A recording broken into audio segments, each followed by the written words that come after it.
Two cousins enjoying the seas off the coast of Mexico when the jaunt turns serious. Washed up on a barren island, they wait for rescue. You'll be home in time for dinner. Like some cruel joke, just 12 miles of sea lie between them and safety. But this sea is impossible to cross. Hammerheads are one of the few species of known man-eaters. And the boats do not come. Exposed to searing temperatures, without water they have just days to live. Their survival becomes a test of endurance. I realized that we could actually die on this island.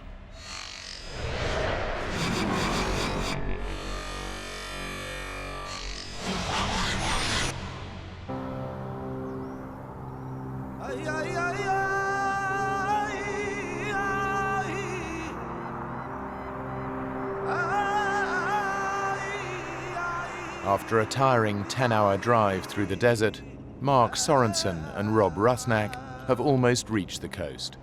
From here, these young adventurers will begin the sailing trip of a lifetime. Hey, how about a good song? Something nice. Something appropriate to this beautiful Mexican landscape. Driving down, we were joking, lighthearted, excited, all the things that you would think you would be when you're heading into an adventure. La cucaracha, la cucaracha. No. Ya no puedo caminar. Don't.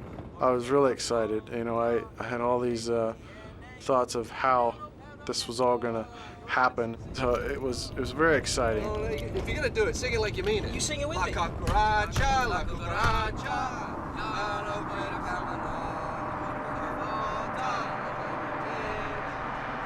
La cucaracha, la cucaracha.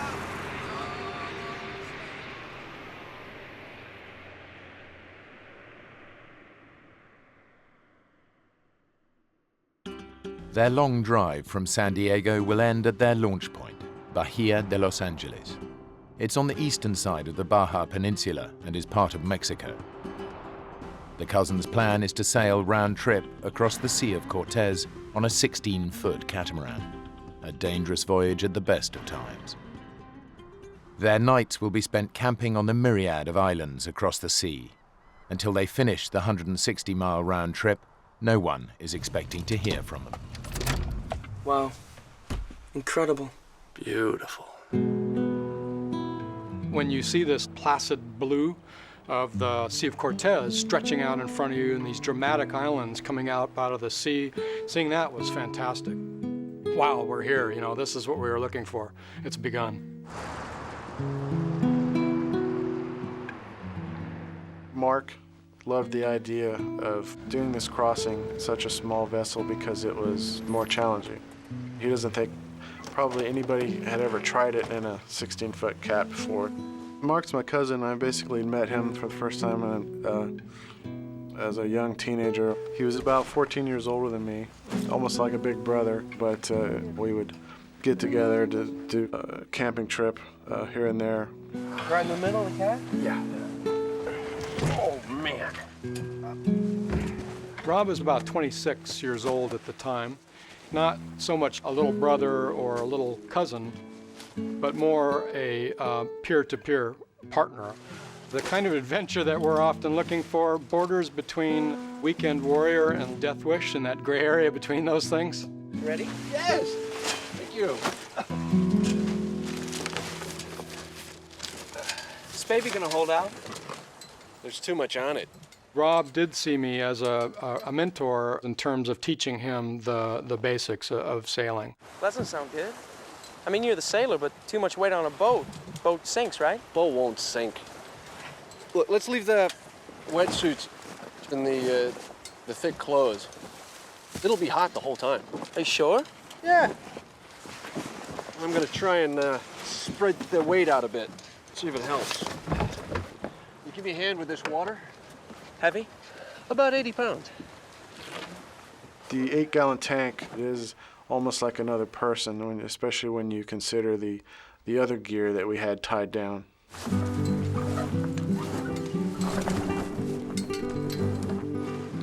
It's perfect sailing weather. But the winds across the Sea of Cortez are notoriously difficult to predict, adding a twisted thrill to the journey.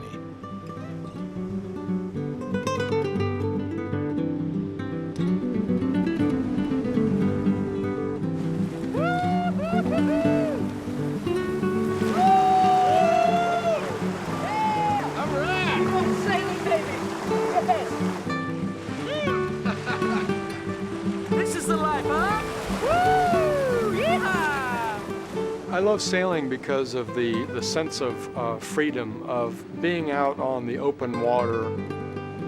There's also an element of speed because once you get going on a catamaran, it's a feeling of like flying. Just enjoy the ride. Yeah! We're gonna fly across the Cortez.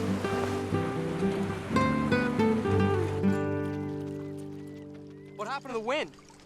No, it happens. I read about it. 60 miles an hour to zero like that. I think it's because we're like in a canyon. The wind rattles down here like an alley and then woof, it's gone. In the dead calm, the heat builds to over 120 degrees. And there's no chance to cool down in this sea.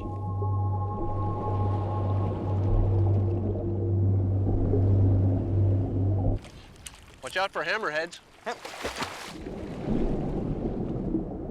You mentioned sharks, you didn't mention hammerheads. Weren't hammerheads like the psychopath of the shark world? Would you be at peace with yourself if you had a head shaped like that? The Sea of Cortez is not a place to be taken lightly. I had seen a documentary about hundreds of hammerhead sharks moving through this part of the Sea of Cortez. Hammerheads are one of the few species of known man-eaters in the world and are known to be aggressive. This is something we want to keep our eyes open for. You imagine catching one of those on the end of your line? Yeah, maybe drag us into the nearest island. Be like Jaws. 3 hours later, the wind picks up as swiftly as it disappeared. But the dead calm was a warning, a forerunner to something much more sinister on the horizon. Don't like the look of those clouds. Something's kicking up over there. Coming out of the north was some kind of a squall or weather front. So we were kind of worried that, wow, what if this is something big rolling through that was not expected and that's going to be here for a while. We might have to forget about the crossing and head back. What? We might have to. Look, small savage storms. Squalls. We get caught in one, we're sitting ducks. I'm sorry, Rob. I'm turning around. Look. I think we got water on the portside pontoon. A small crack has opened up in the pontoon as it pounds the waves. There's no way to bail, and the catamaran starts to become dangerously unstable in the squall.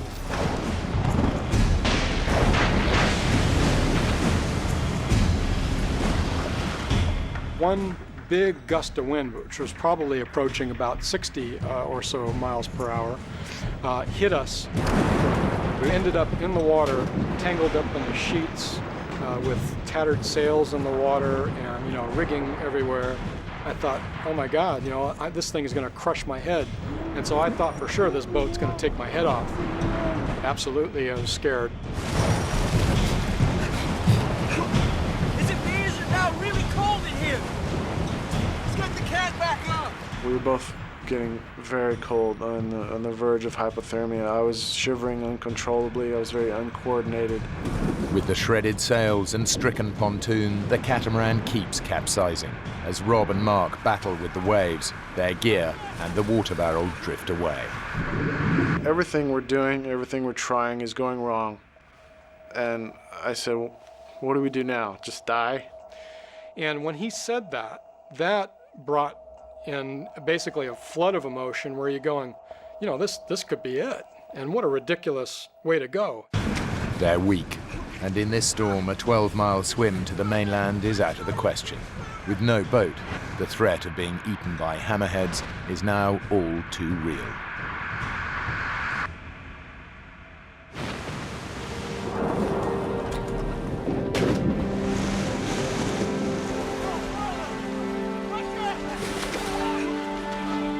Using every last ounce of energy they possess, Mark and Rob head for the closest island. It's now their only hope of survival. Help!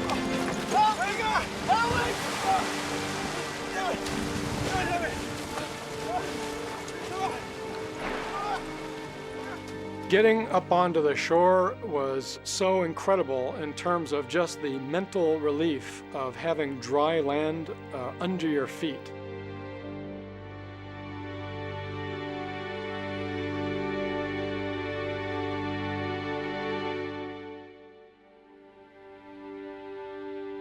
I think that it was a combination of just good luck and maybe somebody up there looking out for us. Safe, for the moment, on an island called Guardian Angel.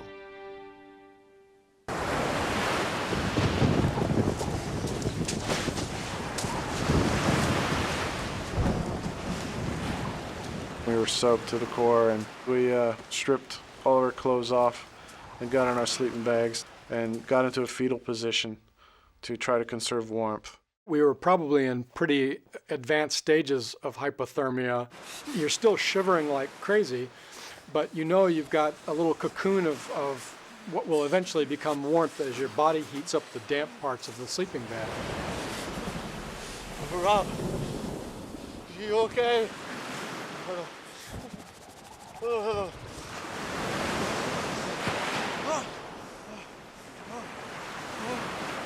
At this point, your mind is playing tricks on you. You're not thinking clearly. And I saw this very strange, light-colored thing that was jumping around on the ground. Rob, wake up. I'm awake. There's something over there. I'm not opening my eyes. Look. I assumed at that point that this was some kind of animal that was kind of circling us and checking out our campsite. I'm not opening my eyes. Because I'm thinking, here I am in my bed in San Diego. But if I open my eyes, I might actually be on a desert island freezing cold with no water. So I'm not opening my eyes. Looking at me. Open your eyes. I'm not opening Open your eyes. Look. It's a rock. You honestly think that's a rock? Now go to sleep.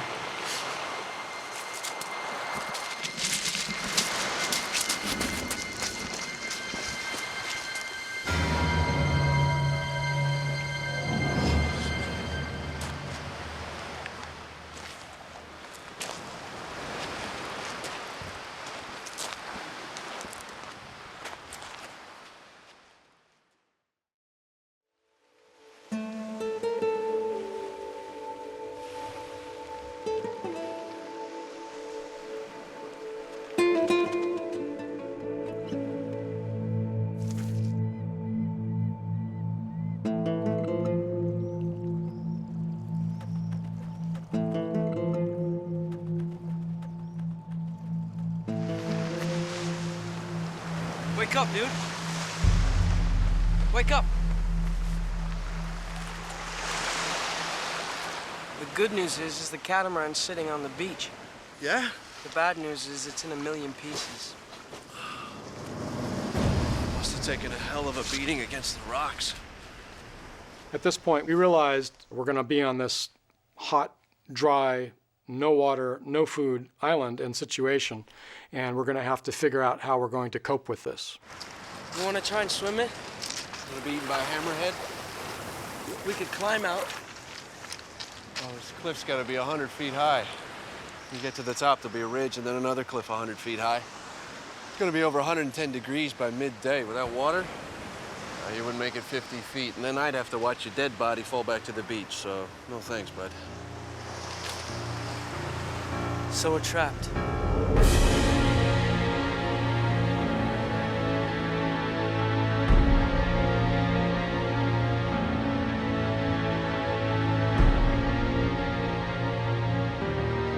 Guardian Angel Island is a barren piece of volcanic rock, surrounded by shark-infested seas. It's 40 miles long and 5 miles wide, and the high cliffs mean that Mark and Rob can't escape from their narrow piece of shoreline. To get around those cliffs, you'd either have to go up over them or you'd have to swim around them. But at this point, thoughts of the hammerhead sharks, thoughts of how far that actually was, this was going to be a long swim in shark-infested waters and was not something that we would probably survive. The swim would be suicide. And with nowhere to climb to, Mark and Rob are in a prison, with sand at their feet and the sun in the sky.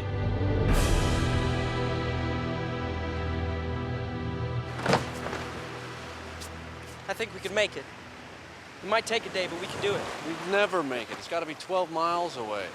Our splashing would attract the hammerheads and who knows what else. We're weak, dehydrated, and if the sharks don't get you, the current will.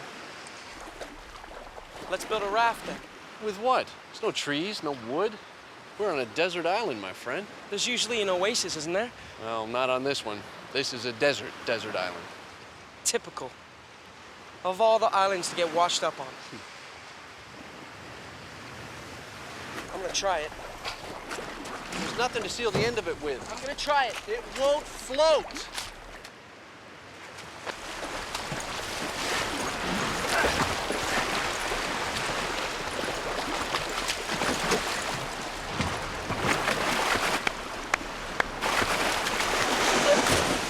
Damn it!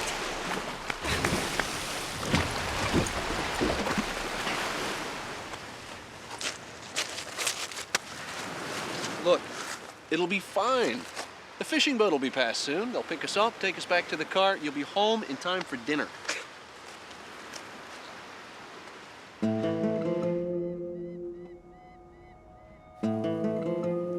The only things that we didn't lose in the water were the items that were in our dry bags. Well, we've got a book, or half of, a knife, about 20 matches, and some soaking wet cookies. Hey, I think I found that animal that was stalking you last night. You did? Yeah, kind of reddish in color. Moved up and down in a strange way. Yeah. Oh, no. What, are you afraid of balloons? Cinco de Mayo, the 5th of May. Huh? Must have blown over from the mainland. And? It's a Mexican holiday. It's like Independence Day. It's a national holiday that lasts 4 or 5 days. Everyone takes part. Cool. Even the fishermen. Shit.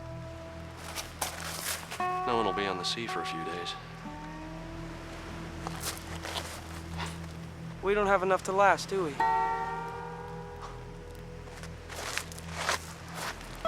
Rob. Rob! After we saw that balloon, our spirits basically dipped pretty low, at least mine did. We might be in for a pretty long wait before we saw anybody in our area. It was really starting to get to me. The two men are very exposed on their island. Just a day without water in this heat, and they'll be dead. After the sun came up on the island, there was a limited breeze coming through there. So you can just feel the heat, 110, 120 degrees. And you can just feel this heat getting hotter and hotter all morning long.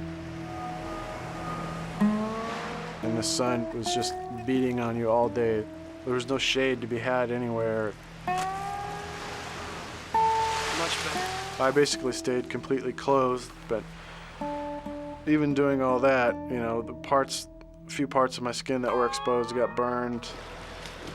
How you doing? You didn't manage to find any sunblock on the salvage, did you? Starting to burn up. Certainly any kind of humor that we could come up with helped to break the tedium and the sense of despair that starts to sink in. We have to find a few things, otherwise we're going to be dead before morning in this heat. You know those guys in the movies in the desert going, water, water? Yeah. I know how they feel. There really is no way to drink seawater. And it'll destroy your kidneys and make you go mad. Yeah, okay. We'll leave that as a last resort. What else we got around here? We have to find shelter and food. Nothing. Hey, wait a sec. Think John Wayne. I don't think he's gonna help us now. Well, you remember the westerns from the 40s and 50s? Don't Indians get water from cactus? Hey, wait. Aren't cactus like protected species? I can remember from being a little kid and watching things on TV, you can cut into a nice thick cactus and find fresh water. What if it's poisonous? Are cactus poisonous? I skipped that class in school.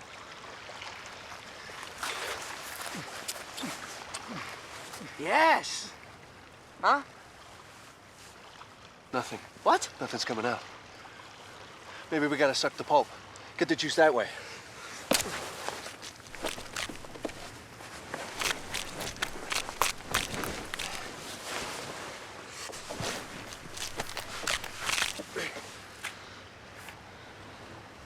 After you. Oh, let's not stand on ceremony.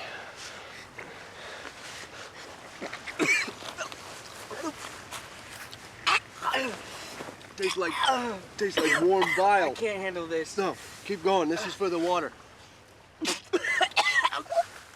Our tongues were swelling, and it was, very parched throat, and it gets kind of hard to breathe. And this immediately cleared up that. The taste was just very nasty, bitter, but the moisture was definitely a relief. We tried to experiment with different parts of the cactus. The lower on the base we went, it became woody, so there was not much moisture. Nothing. Are you sucking hard enough? I'm giving it all I got. So the base is too dry. Let's try the tips. What's it like? It's a little sour. Maybe we just stick to the middle.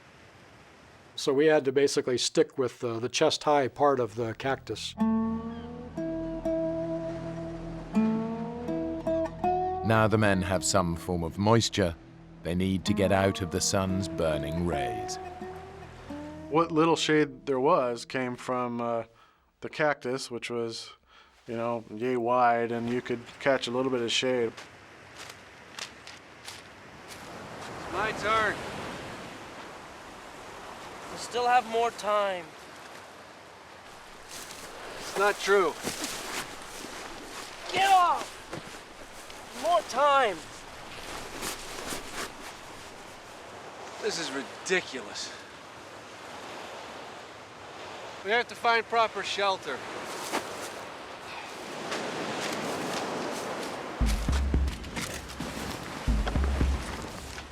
There was no shade to be had anywhere, so we were able to salvage enough of the boat, the trampoline part of the boat, as well as the sails and the boom, and we were able to basically make a tent shelter. Well, that's done. 5-star.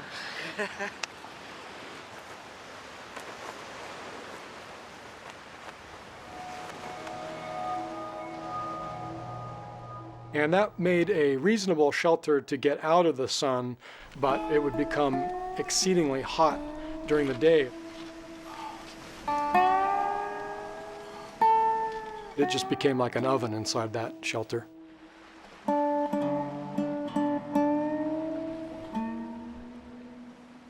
With shelter in place, protecting them from the sun, it's now time to deal with the increasing hunger pains. We did still have the possibility of fishing, but we definitely stayed in the shallow parts because obviously there were sharks out there.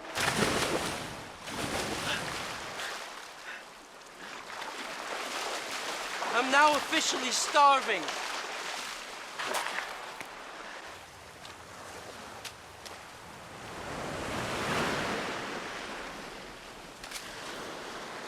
Don't make it too obvious. Take a look to your left, 2 o'clock. See what I see? I see lunch. You think it's seen us? I don't know. What? Head towards it. Let's see what it does. They're pretty stupid. They got a brain the size of a pea.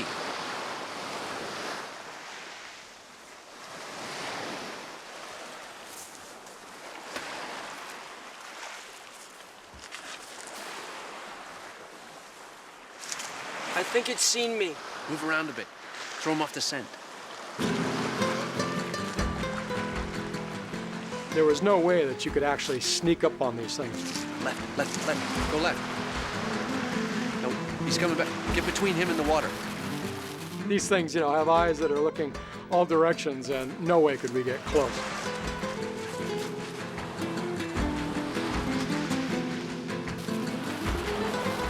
Oh, just jump for it!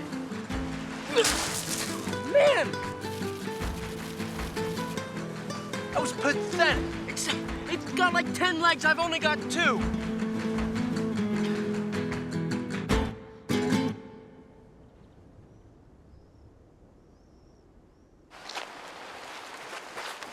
It's back. No, don't look. Pretend like we haven't seen it. How do you know it's the same one? I know that crab anyway. I'll go around the back and jump it. The classic pincer movement.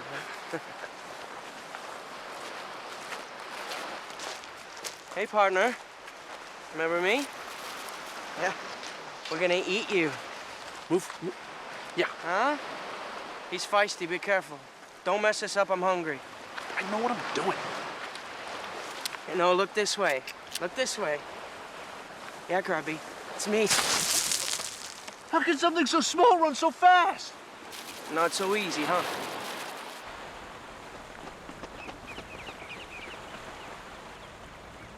Stupid. It's short-sighted. They can't see us from back here.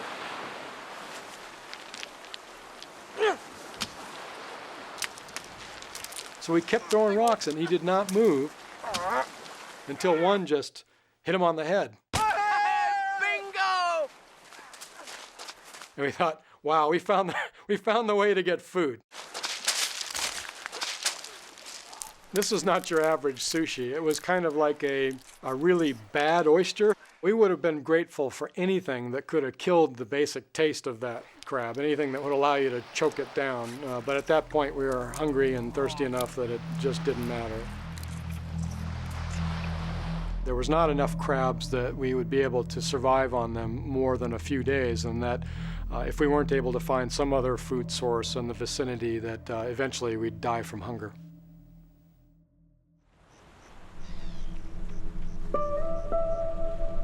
After a blistering day shipwrecked on the desert island of Guardian Angel, Mark and Rob are slowly wasting away.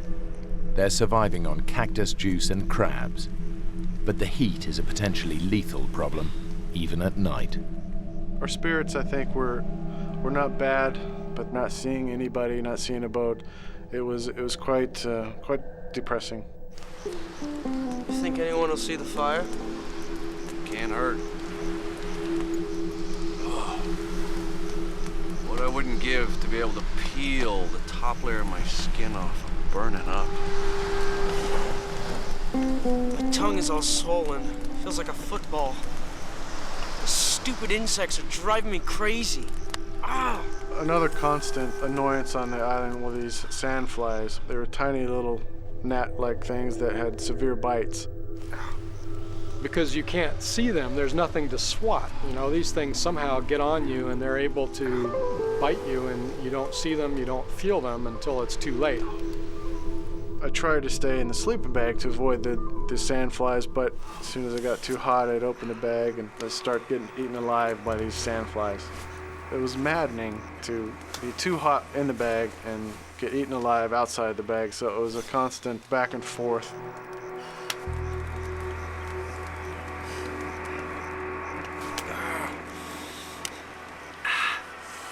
If you fell asleep with the sleeping bag wide open, it was a big mistake.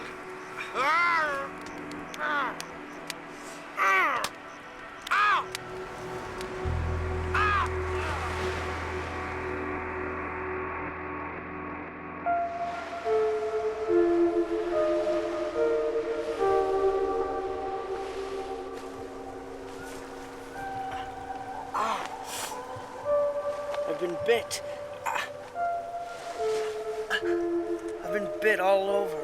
Yeah, they got me too. The bites were all over our face, necks, ears, anywhere they could get to, they would bite you. Do you think they're poisonous? If they were, we'd be dead already. No, they're sandflies. They're like mosquitoes, but turbocharged. The itching will drive you crazy, but they're harmless. How do I look? Buddy, you look great. You could run your hand up and down your arm, and it was just all bumpy up and down. And the welts were, turning red and a bit infected in places. Nothing seemed to be able to really stop them. Oh, no. What's wrong? My ring. My wedding ring. Look how loose it is. That's not good. I'd been married since I was 17, and you don't get any lighter as you get older generally, and my wedding ring had become quite tight in recent years.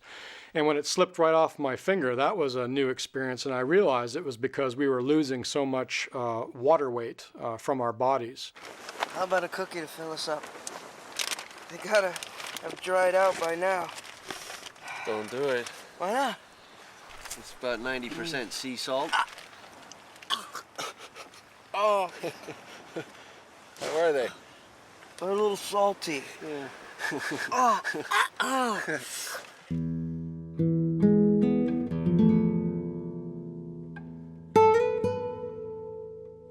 Increasingly, when you're dehydrated and your mind is just not working right, the harumphing sound of the waves started to sound like a jet.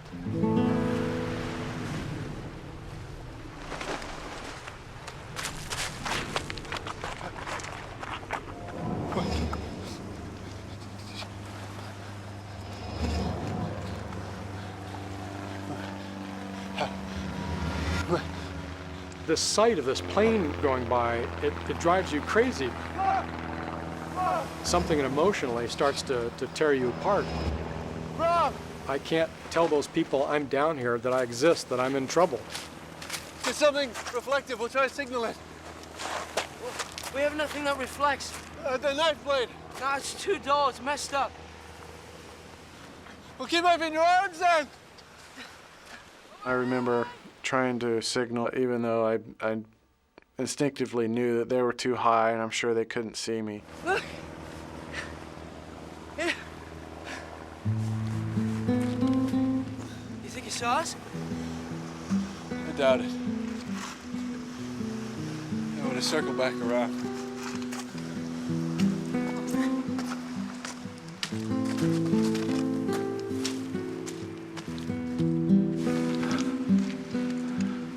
We saw a few jet airliners going probably 30,000 feet or above, speeding along, and there's these people up there nice and comfortable in their seats and probably eating peanuts and drinking their martinis and having a good old time while we're down here, you know, wishing that we could somehow signal them. It was one of the many heartbreaking things that we experienced.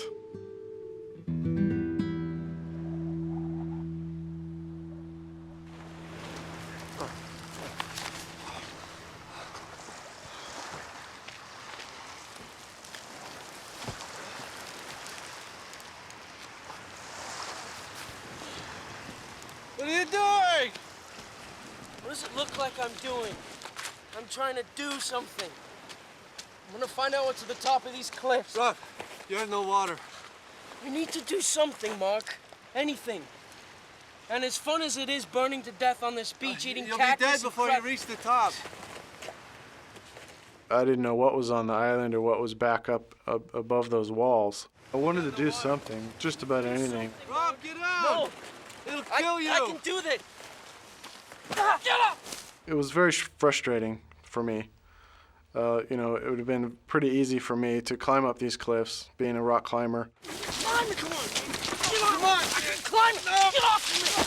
Come on! You gotta stay with me! I can climb it! Come on! Please, please, believe me when I tell you that there's nothing at the top of these cliffs except more cliffs. And maybe a Club Med. With one of those pool bars, you know the type. With the bar stools actually in the water. I'll get him to send down a couple of margaritas later. Tell him to go easy on the salt. You know, I remember trying to make light of what you can, just to kind of keep things on the lighter side. I see something. Out on the water. What is that? Is that a kayaker? Looks like it. And we could see every once in a while kind of something come up and slap the water, and we're both saying, oh my gosh, you know, is this a kayaker that's coming across the midriff area? Over here! Hey! This way! us. I can't tell if he's coming toward us or not. It's not this way! And as we're watching, this thing turns and starts flapping. Hey! It's a pelican. No, it's a kayak. It's a guy in a kayak. Hey, look! It's got wings. It's a pelican. Pelicans don't go kayaking, Mark. It's a guy. It's a guy in a... Hey! It's a guy. It's a damn pelican.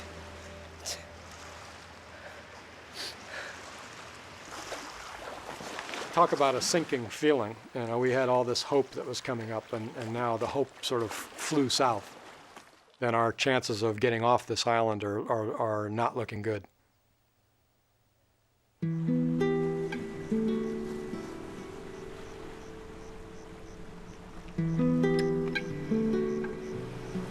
By Mark and Rob's third night on the island, both men are suffering from chronic dehydration, a desperate hunger, and scorching temperatures. They're slowly dying, and their families have no idea that anything's wrong. Out of all the ways my life could end, heart attack, car accident, plane crash, I ain't gonna die of thirst on a desert island. How ridiculous is that? The thoughts of death start to creep in, and for the first time, I realized that we could actually die on this island. Will it be Mark that goes first, or will it be me that goes first? Or are we gonna go so delirious and crazy that we kill each other? I keep picturing our bones lying on the ground like the iguana skeletons all around the canyon. You don't feel that? A couple of times I've imagined a policeman walking down the path to my house. He knocks on the door, and my wife answers. The next thing I see, she's crying. I really hate that my family now is going to start being concerned that they haven't heard from us. Yeah, it enters my mind, but then I push it out. We are going to survive. What if we're here for 2 weeks or a month? Look, we'll be rescued. I promise. It would have been devastating, of course, if Rob had come to any serious harm. I would almost rather not have come home myself than to have faced his mother to tell her that I had lost her son.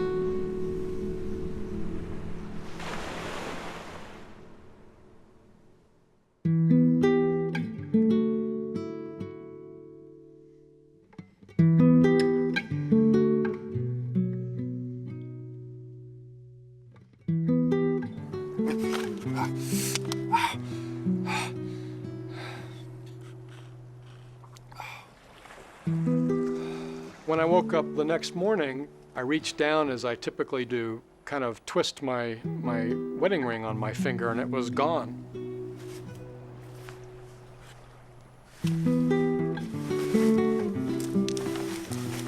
I realized that this thing had actually just fallen off my finger during the night.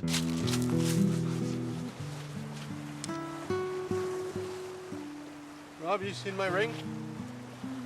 No. I lost my wedding ring. That's right.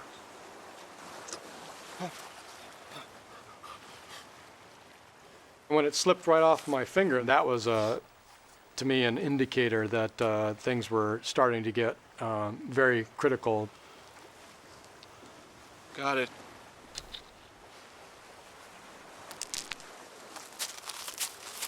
You okay, amigo?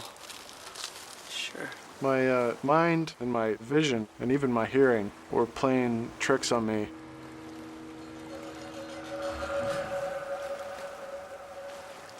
You see something out there?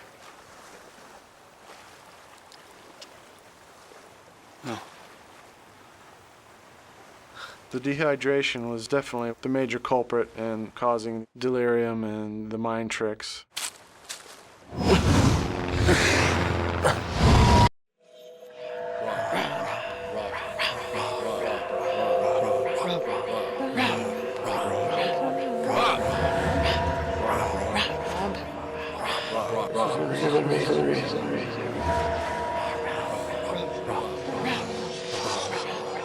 These ant colonies seemed to take on a life of their own. It was like I was one of the ants. Get in here. I'll be right in. I didn't know if I was going insane. I didn't know what was going on.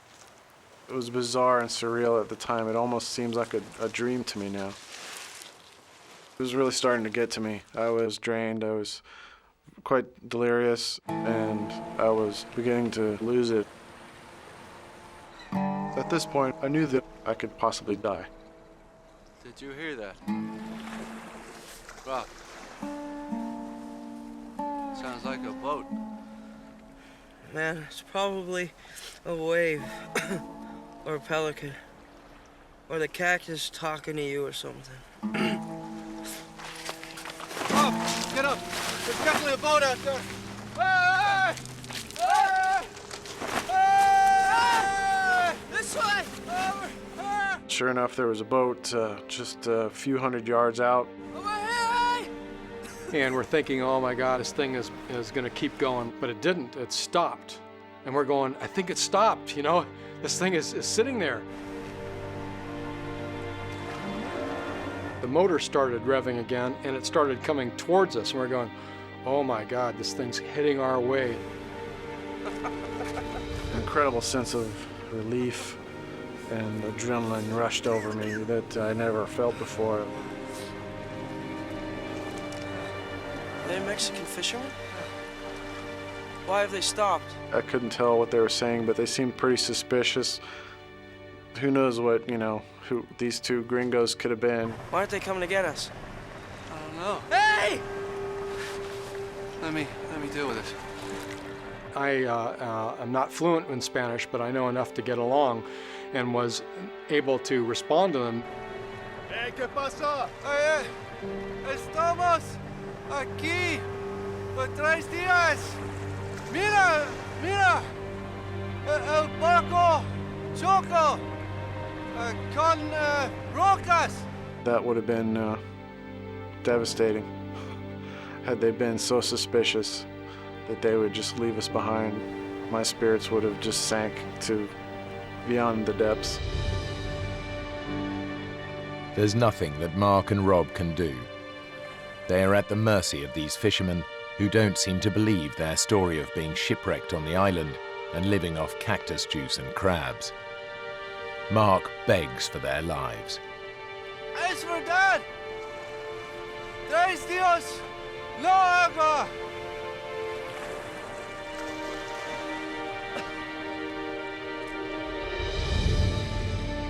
Gracias.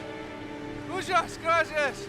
They basically brought the boat around, and I guess were convinced that we weren't, crazies or something. Just stay cool, man, until we know who these guys are. Okay? Muchas gracias. Gracias. Vamos, rápido. Muchas gracias. At that point, your mind is just so relieved that that you're now out of that predicament, and it looks like you're going to make it home. That is just an overwhelming sense of relief.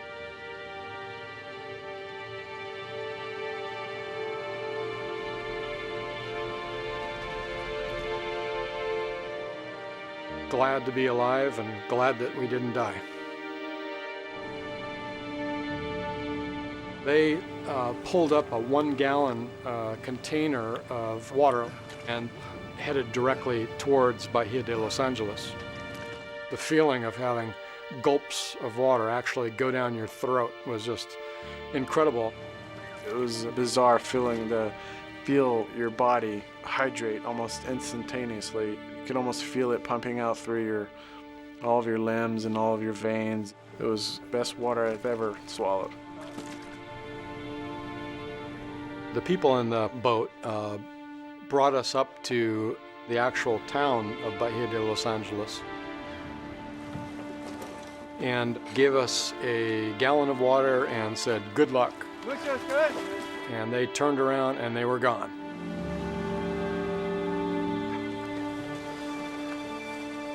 The first thing Mark does is make an emotional call to his wife, who has no idea what he's just been through. Yeah, I promise I'm fine. Just a little problem with the cat. I'll tell you about it later. We should be home early tomorrow morning. It's sort of embarrassing that you've put yourself into this, life-threatening situation for, basically an adventurous whim. Yeah, I love you too.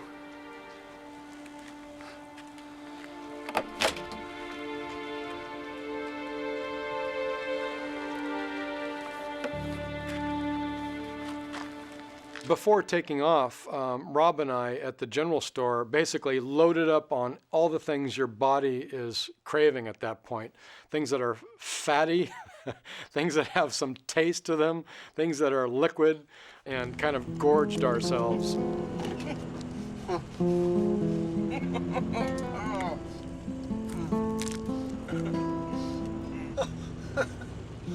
All of a sudden it's like, wow, we survived that.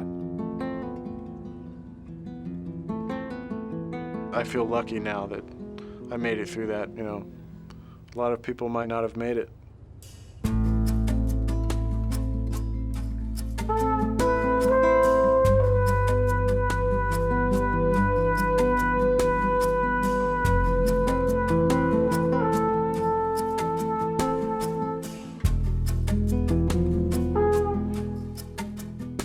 What started as a joke ended as a nightmare.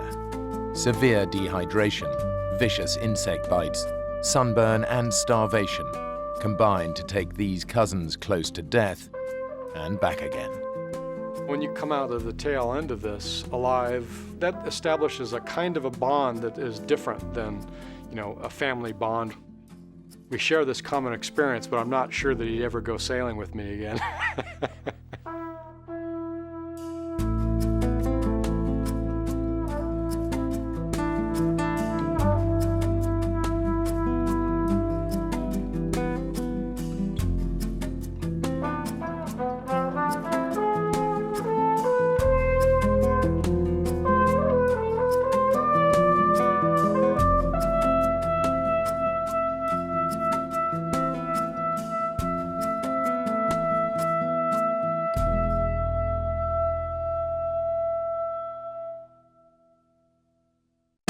This is the story of a very bad thing happening in a very bad place. Controlled explosion ready.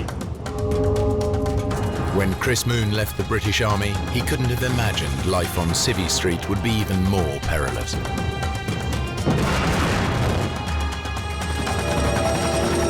Working for a charity clearing landmines in Cambodia, he is kidnapped by armed guerrillas. We are demining the area. Getting out alive will be the biggest challenge of his life. We are a neutral organization. What happens if we stay here?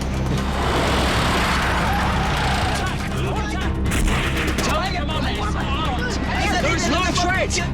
From now on, the choices he makes will determine whether he lives to tell the tale. Where are you taking him? No.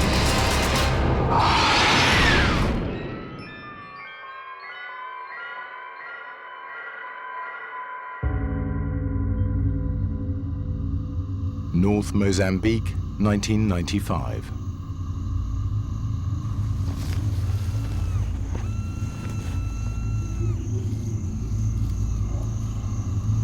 Chris Moon is working for a charity clearing landmines.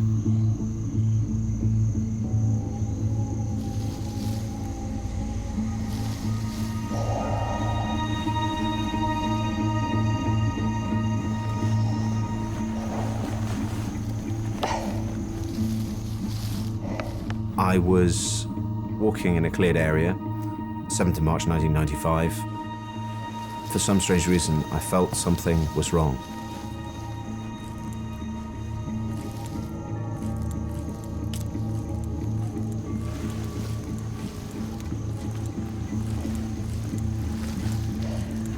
I turned. I took 3 paces and then...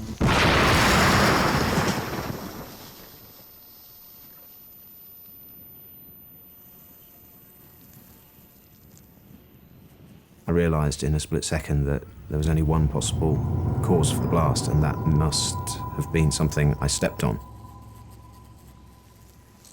Looked down and I saw that there was a hole in my right hand that was the same size as the demining tool that I'd been holding. The blast drove the flat end of this prodder through my hand, and I recognised the shape of it. I began to think, right, well, what is the worst possible thing that can happen? I knew that the worst possible thing that could happen was that both legs would be completely blown off, my guts would be hanging out, and I'd be about to die. In the storybooks, they say your life flashes before your eyes. Well, it's not really like that, but you are aware of everything you've done, the good things, the bad things. And above all, suddenly everything makes sense. Even on the verge of death, he knows he's a survivor. He's already been through far worse. On the other side of the world, deep in the forests of Southeast Asia.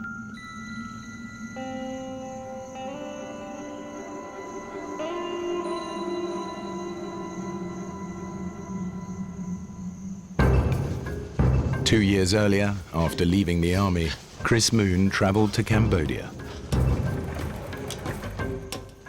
He was there to learn how to clear landmines. It was his first demining job.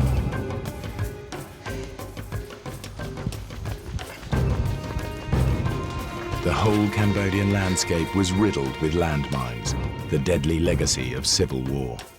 6 to 10 million mines scattered across the country. In roads, fields, even school playgrounds.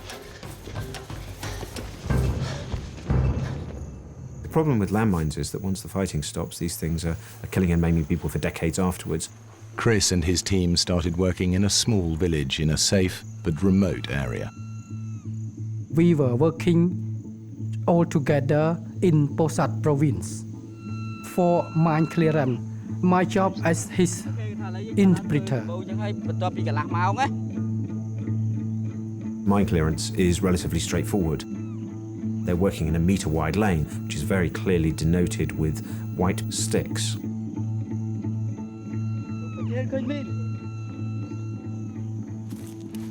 If it's a landmine, place an explosive charge next to it and destroy it.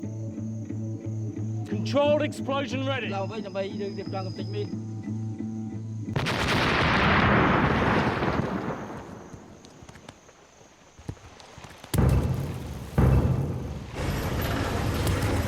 Although the Civil War had finished and the United Nations were now running the country, the Khmer Rouge still posed a serious threat. And what about Khmer Rouge in this area? No, you're safe around here. They're all well out into the jungle. The Khmer Rouge were holding the forests, and the forests and all of those areas were very much for us no-go areas. Anything else I need to know about? Stop unless you absolutely have to.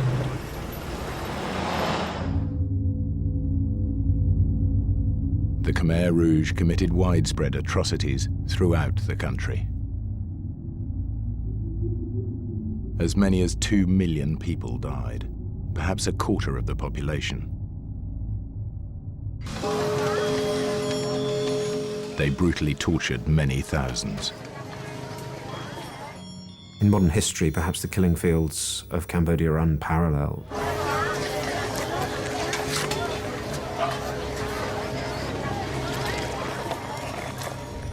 When Chris first arrived in Phnom Penh, he visited the S-21 Genocide Museum. Previously a school, the Khmer Rouge had used it to hold prisoners before execution. And to torture them.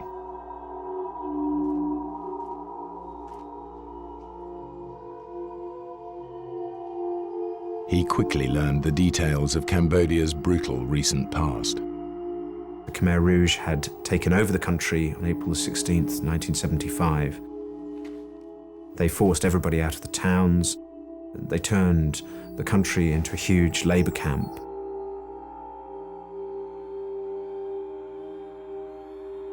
Anybody associated with the previous regime was tortured and executed.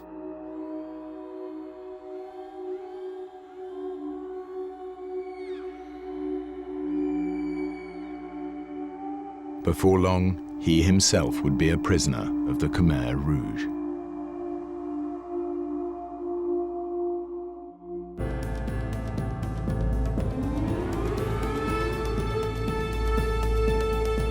It's 1993. Chris Moon is in Cambodia clearing landmines. He's been told the area where he's working is relatively safe. As far as anyone knows, the Khmer Rouge are some distance away. United Nations people locally to us had told us that they had been way beyond the point at which we were clearing. There were no troops near us for about 70 kilometres. So the small village that we were working in was quite safe. On our truck, we were taking some women and children from the village down to Cravan, the small town. In my Land Rover, I had about 6 of my blokes. They were in the back.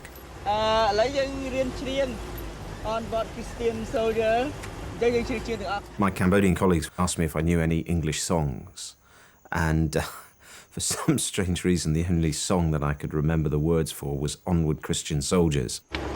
Okay, and onward Christian soldiers.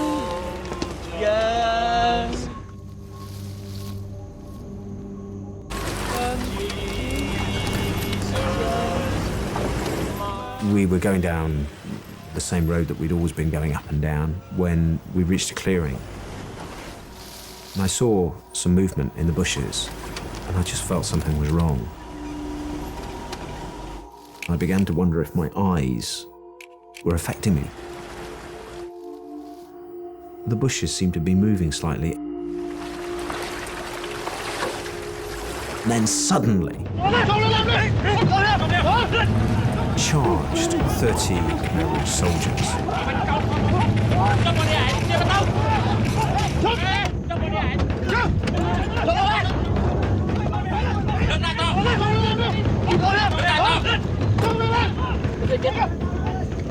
kept thinking, what am I going to do? What am I going to do? I have to do something. There's nothing I can do except choose my attitude. I feel very scared at that time. Stand still. When the Khmer Rouge kidnap anybody, they were killed. Chris, he didn't scare. He looked normal.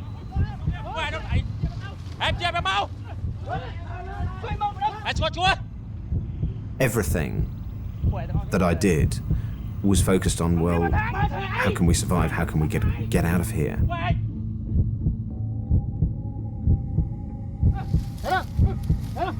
I thought about every gesture, every move, every blink of an eye.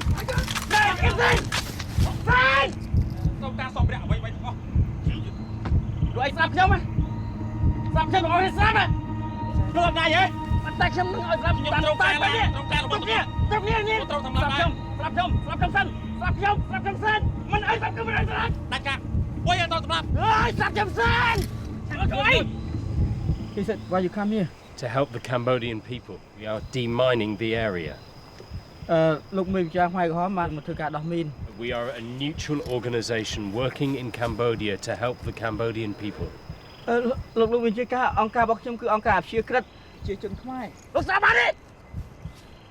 said that he doesn't care, neutral or it's not neutral, but this is his area. He try to say more words, you're going to kill us. And then they tell us to take our clothes off.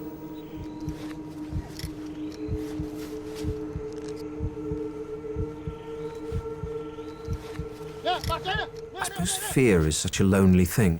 Here you are with all these people, and yet inside felt very lonely. And I'm standing there in my underpants thinking, right, no matter what happens, I'll never assume the role of victim. Because I do think that if you behave in a certain way, you pre-program others to treat you in a certain way. They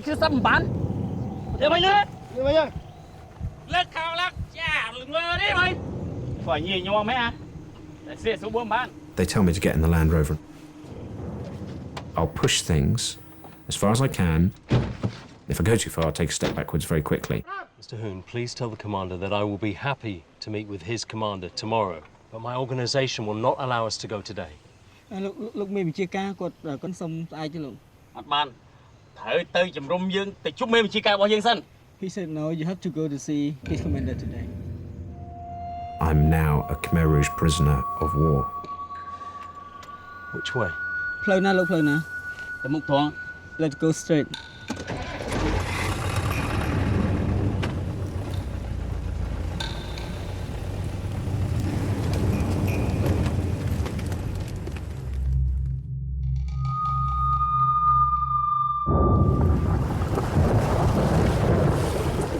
We're driving for what seems an eternity.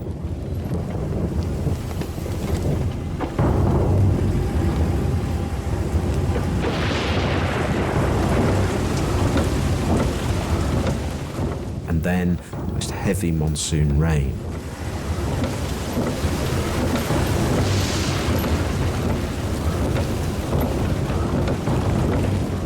The look on Ben's face tells me that he thinks we're going to die. There's no hope in his eyes. I'm watching the Khmer Rouge soldiers. I'm trying to work out what's going on inside their heads. You look in their eyes and there's just nothing there. There's no compassion, no feeling, no nothing.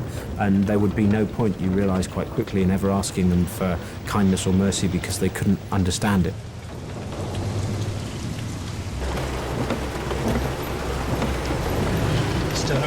Yes? We asked the commander if he knows this area well. Look, maybe chia ca con look squall the moneyច្បាស់លាស់ទេលោក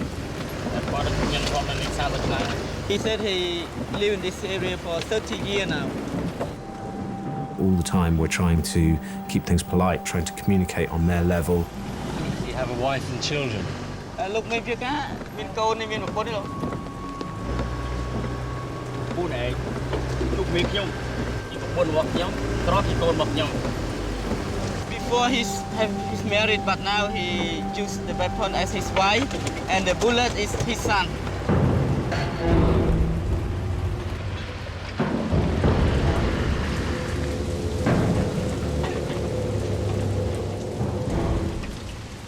The Russian-made ZIL truck may have confused the Khmer Rouge.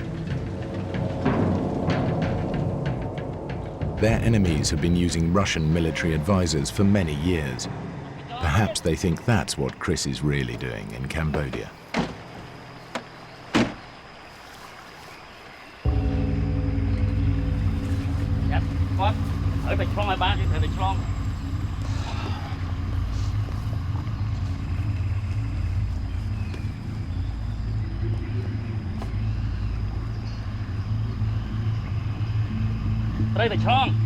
You must cross the river.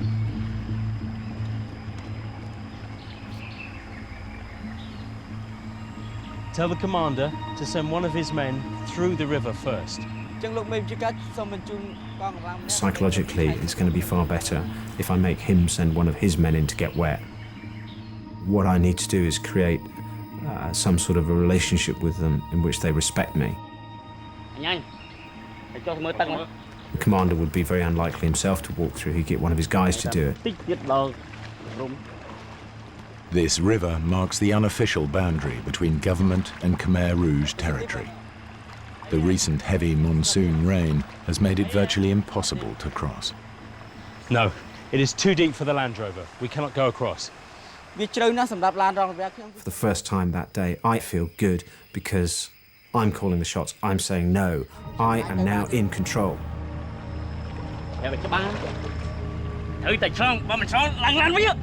So you must across the river. If you're not across, go back to the Land Rover.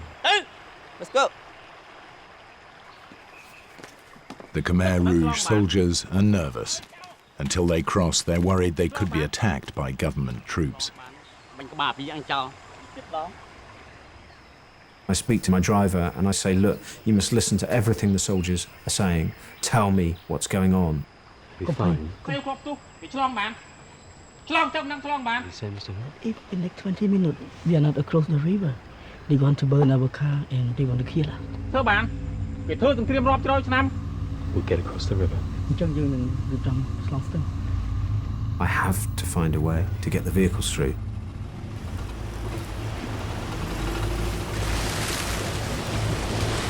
We get into the middle of this fast-flowing stream at 2'6" of water, and I have a few anxious moments as I see the water starting to come under the doors.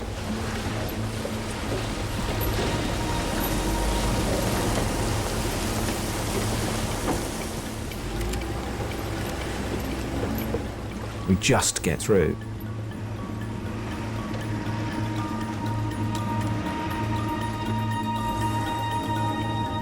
Into the deep forest, home of the Khmer Rouge. Every mile further from civilization, further from safety. We're not using roads. We're on this footpath. The ground is really wet. We keep on getting stuck. It's a nightmare. I can prove I'm useful by getting the vehicles out of the mud. Explain. He needs to come forward, try and get forward. I will reverse. Just in case they're really after the vehicles, Chris tries to make his skills indispensable. I seem to spend most of my time trying to get vehicles out now.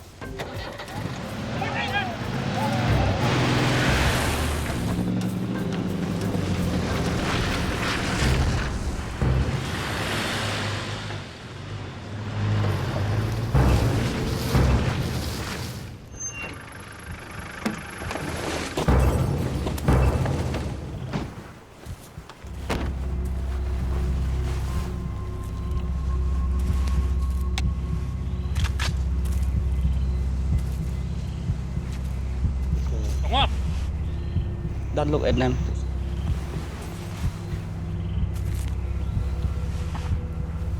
Did you ask the commander what we're doing here? Why have we stopped?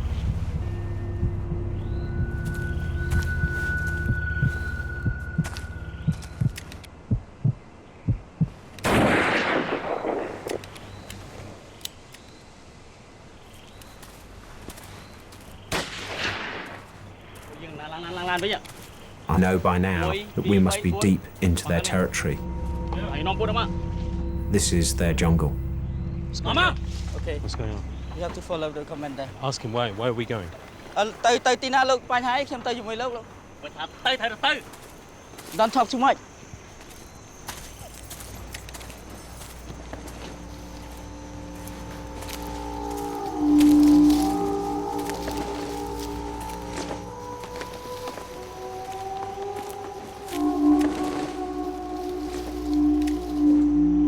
A little man comes towards us. He's got a hard face.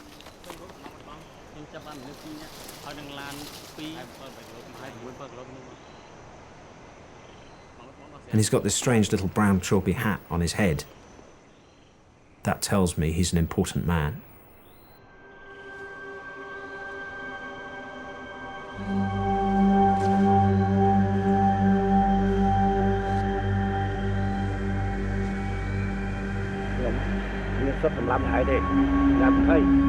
I don't have the authority to shoot you today. Let's go with us to see my commander. Let's go. Chris is now the prisoner and property of a second Khmer Rouge commander.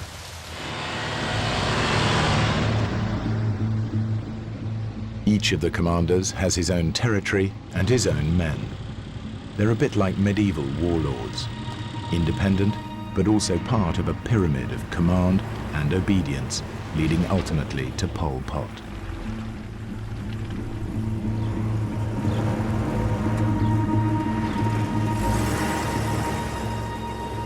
At the end of the first day, they stop by a stream. They tell us that we are now in a minefield. I'm not sure if I believe them or not.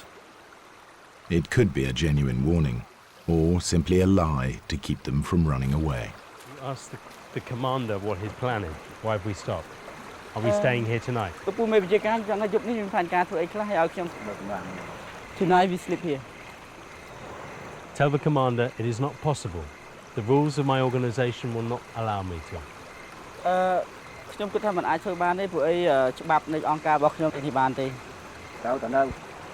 You must stay here. There's no point in talking to them. We try to explain who we are, what we're doing, and they just shrug their shoulders. The frustrating bit for me is that they just can't understand what I'm doing, can't compute it. To explain that I'm not their enemy is just an impossible task. What do you think of the commander? I think the Khmer, you know, we cannot trust them. They are very cruel.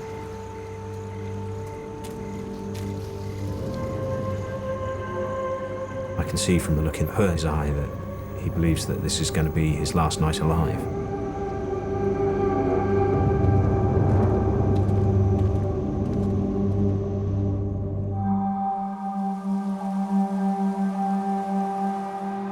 Chris Moon and his colleagues are prisoners of the Khmer Rouge, forced to play a delicate psychological game of survival. It's morning on the second day, and Chris asks his captors for permission to wash.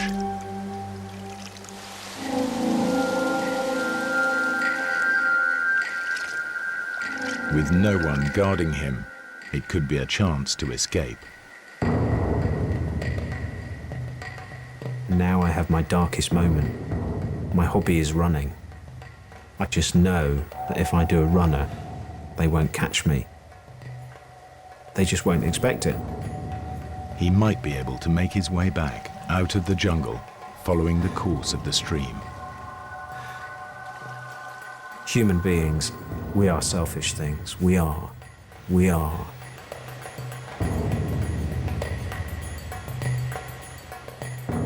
Chris, he has chance to escape.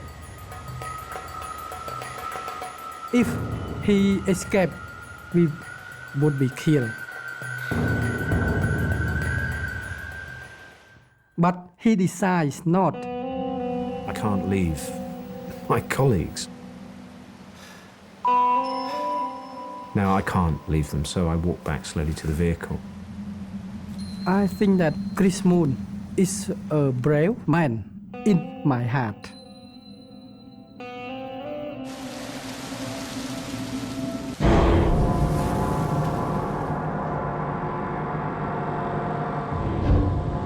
They drive on through the day.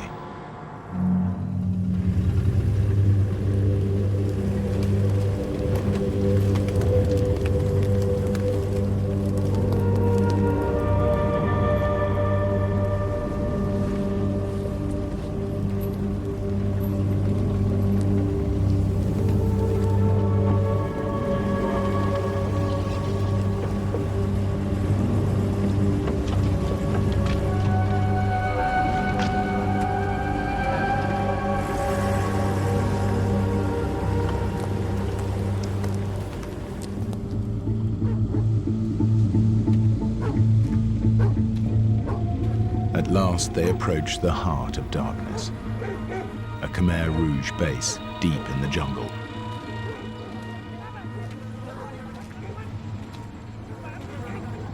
And the regional commander who can choose to have them killed or tortured.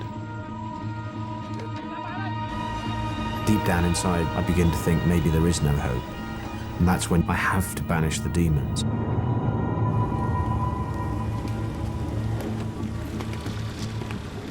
The only images I keep in my mind are all of us returning to the village. I stop thinking about just what the worst case scenario might be.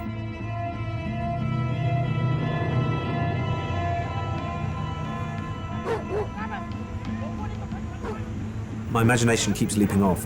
All the time I have this dread And if I focused on it, what I'd be thinking of is all the horrible stories about them torturing people. I think about what I need to do when I meet this commander to communicate with him. That is all that I allow myself to think about. If I start to think about my fear, it's opening the floodgates. So all of the time, it is about controlling the way that you think.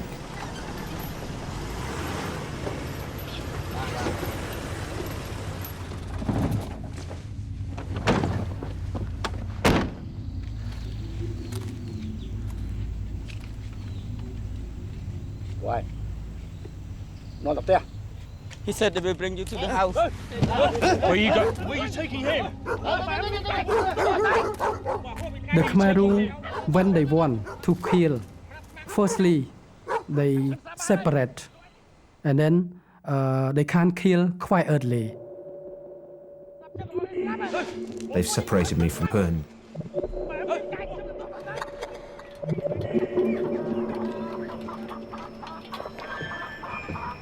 Wonder what's going to happen.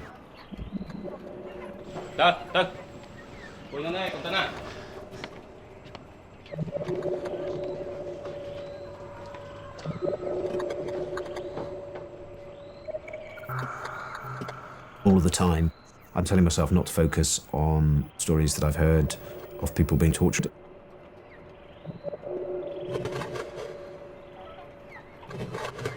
This is the end of the journey.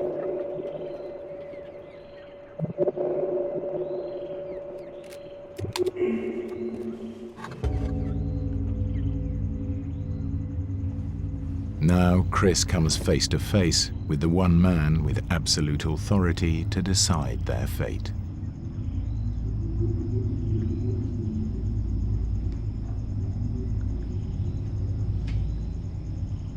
Their lives hang in the balance.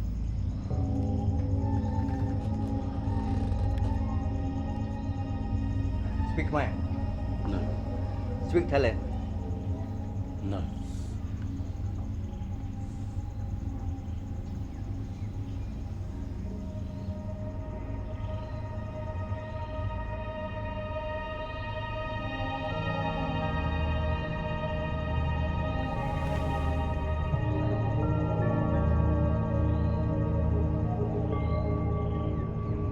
You? I don't understand what you're saying. I've been here for 6 weeks. Min. Ah. Yes, yes, Ah. yes. To Cambodia? In Cambodia, Yeah. 6 Six. weeks 6 weeks. in Six. in Cambodia. In Cambodia. Your name, Nam, name. Clever. Clever. Yeah. Clever. Yeah. Chris. Clever. Mr. Clever, he's got a sparkle in his eye. There's an element of some humanity there, which I find immensely cheering. United Kingdom. 1, 2, 3, 4, 5, 6. England. Clever. Clever. Yeah.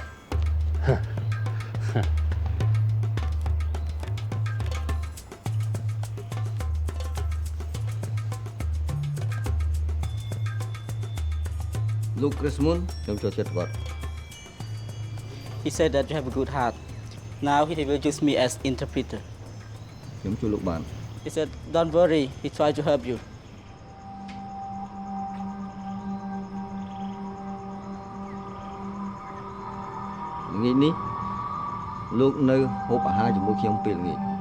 This evening, you should have dinner with him.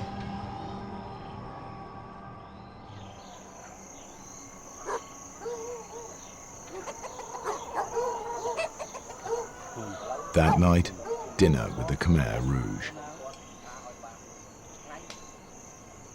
Having heard stories about how Khmer Rouge had given people a dinner and then killed them in a way that the people didn't know what was coming, it kind of made me worry 6 ខែកុំដោយគ្មានបារម្ភអ្វីទាំងអស់កុំឲ្យប្រជាជនខ្មែរដាច់ដៃដាច់ជើងតទៅទៀតសូមជម្រាបគាត់ផង Please bring beer Please all of you enjoy ណាមកលោកកែឡើង I live in Pol Pot regime. When someone say good, especially the Khmer officer say good to us and provides good food to us, it means that we would be killed. សូមអញ្ជើញឲ្យចាប់ពេលនេះទៅលោកកំព្រួយ They start to talk. ដើម្បីជាសក្ខីភាព It's a bizarre experience.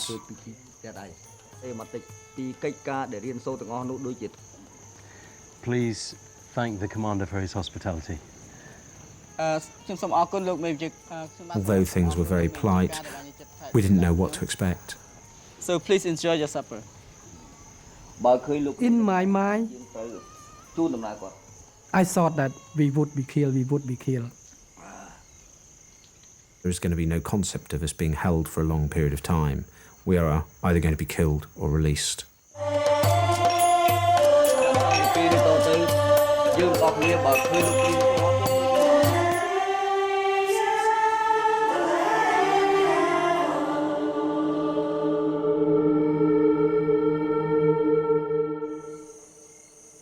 I keep waking up during the night.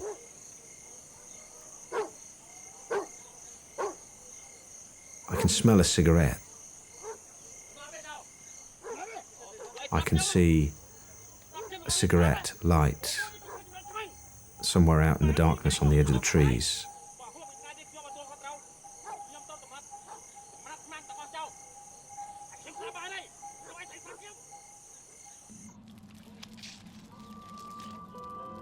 In the morning, they're still alive. They try to maintain good relations with some tactical flattery. We try to save our life by say Khmer soldier are good, that we and Khmer were not enemy. Mr. Hoon, please tell Mr. Clever that I respect the Khmer Rouge. លោកមេវិជគាត់ថាគាត់សូមចំពោះលោកគាត់គោរពលោកណា They brought peace to Cambodia. ហើយលោកគាត់អ្នកការពារព្រំប្រទល់ឲ្យប្រទេសកម្ពុជា Defeated the Vietnamese. ហើយលោកបានធ្វើឲ្យវៀតណាមនឹងបានបរាជ័យ And we look forward to leaving and telling everybody how good the Khmer Rouge are. ហើយខ្ញុំសង្ឃឹមថាខ្ញុំនឹងបានខ្លួនគាត់ផ្ទាល់ហ្នឹងក៏គោរពក្រុមខាងលោកហើយខ្ញុំផ្ទាល់ក៏គោរពលោកហើយតកងឡានរបស់ខ្ញុំសុកហ្នឹងក៏គោរពខាង As the day drags on, it seems less likely they'll be shot. Instead, they just wait and wait. Then, Way in the distance, I think I can hear something.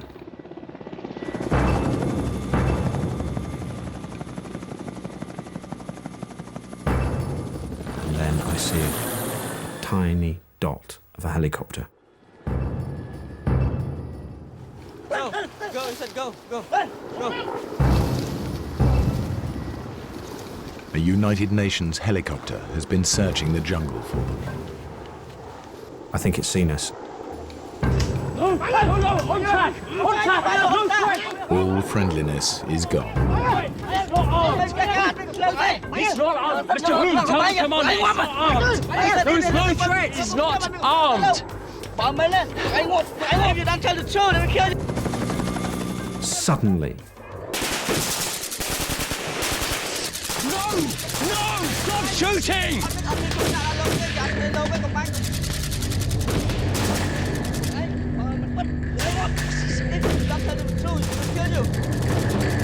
Chris and his colleagues have become a dangerous liability.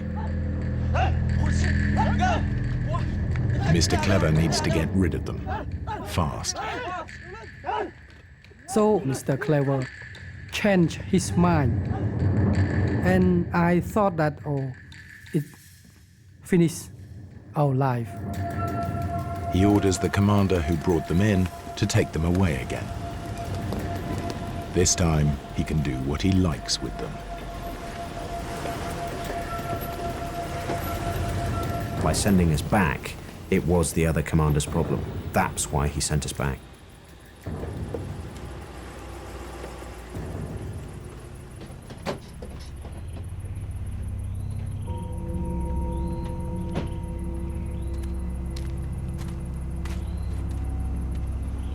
But when they reach his base, they get an extraordinary surprise.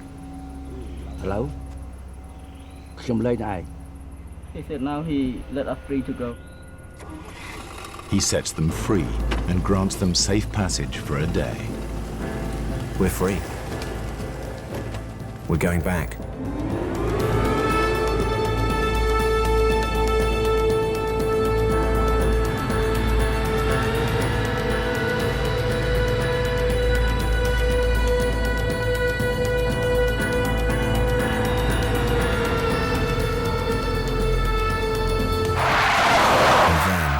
Complete horror. The original commander who first captured them, angry that they're still alive. Hey!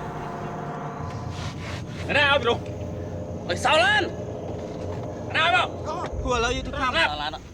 He said, give me the car key and get down.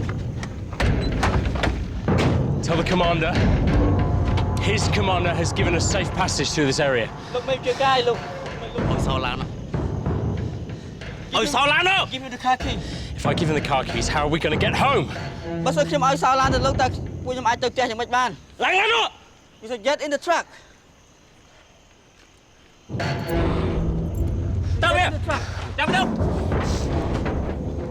On the verge of freedom, they trade their Land Rover for their lives.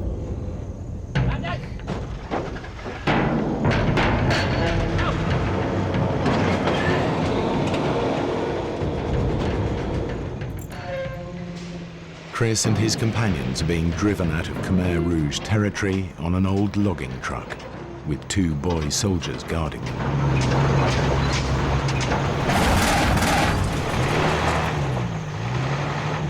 Let's go. Let's stop for a while.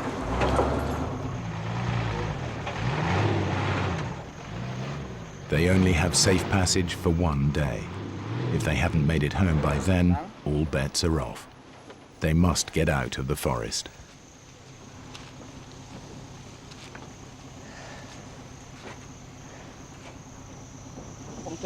We cannot get out. It's stuck too deep. And what happens if we stay here? Another Khmer will come and kill us because they only let us pass today. Chris tries a new approach to intimidate the boy soldiers and scare them into doing what he wants. What's this place? This is a ghost place. There's many people die here. Do you think the boy soldiers will be able to find their way back to the village from here? Okay, I will ask him. Bring them over. Oh, no, the Khmer Rouge soldier, they illiterate. So their belief of the ghost. Chris Moon, he said that, oh, this area is a lot of ghosts. If we stay here, maybe the ghosts kill us. Tell them we have to leave this place very quickly. Tell them this is a ghost village. I have seen them. They will be very angry if we stay. Now a new plan. Okay. Which way? To walk through the night and to keep going until they're free. It will mean walking in the dark, through jungle, through rivers, through minefields.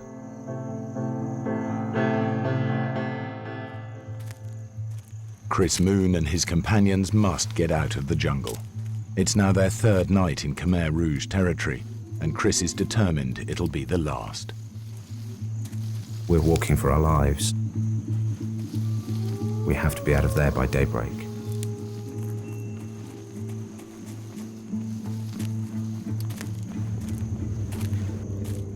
I make everyone put their hands on their shoulders. In the darkness. In this place where there are no rules.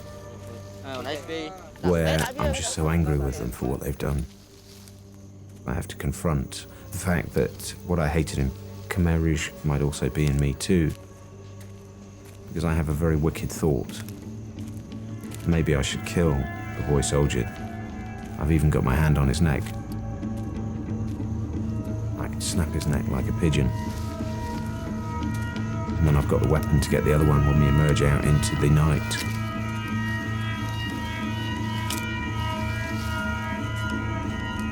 in the end, of course, reason wins through.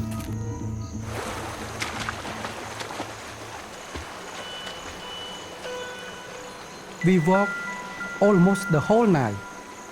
We walk and I'm very, very tired. Sometimes I could not walk properly. But Chris, he's still strong.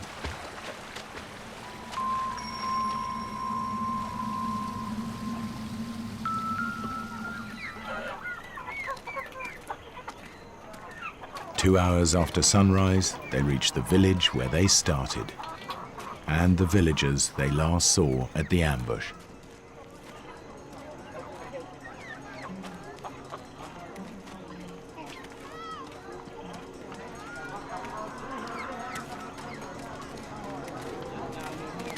When we arrived to the village where we demining there, many people were very happy and come and congratulate us.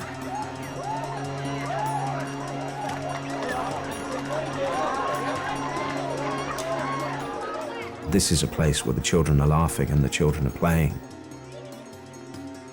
I think it's the most moving moment of my life, simply because of the goodwill of these people who've suffered so much. And they're just so pleased that a bad thing hasn't happened. I said that, oh, they still alive, they still alive. Oh, God help them. Just said like that. And then somebody comes up to her and says, thank you for coming to clear the mines here. And at this point I get a very big lump in my throat, and I must confess I shed a tear, which I rapidly wiped away in a sensible and British fashion.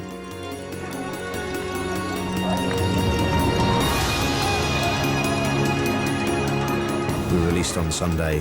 We were back working again the Monday.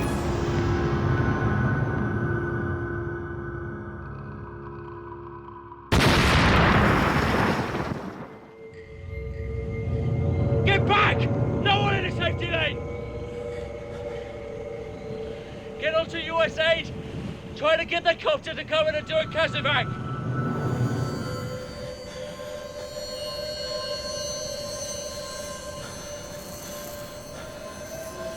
I look down. I see that my lower left leg is still there, it's a bit burned. But my lower right leg has been completely blown off.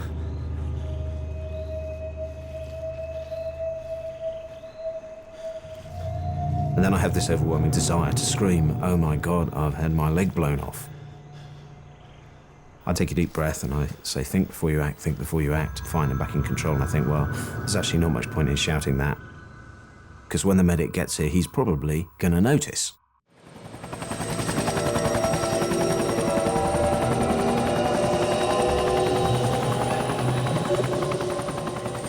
People talk a lot about the survival mechanism, that your survival mechanism kicks in.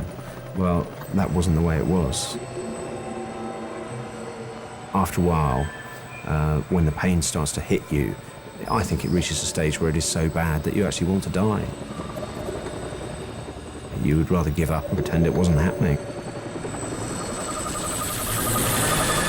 The battle in the helicopter is not to go to sleep.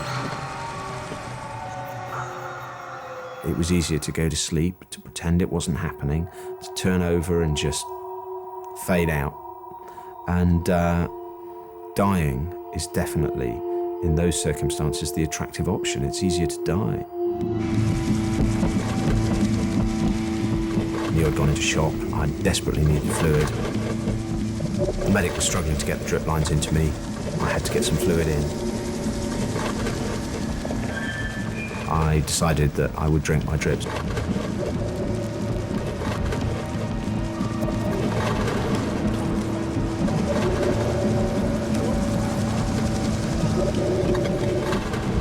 I drank 2 litres of saline, and I felt, as I bit through the plastic, that I would survive.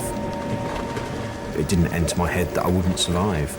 Once I'd made that decision to live, I thought of all the reasons I had to live. To see my family again, to see my friends, to see my niece grow up, who was then very young, and also I still had my job to do. I had a responsibility to my program. I didn't want to die because I knew it would be bad for funding for my program. When Chris reached hospital, his red blood cell count was so low, he should have been dead. His right leg was lost below the knee, and his right lower arm had to be amputated. But he vowed to make a full recovery.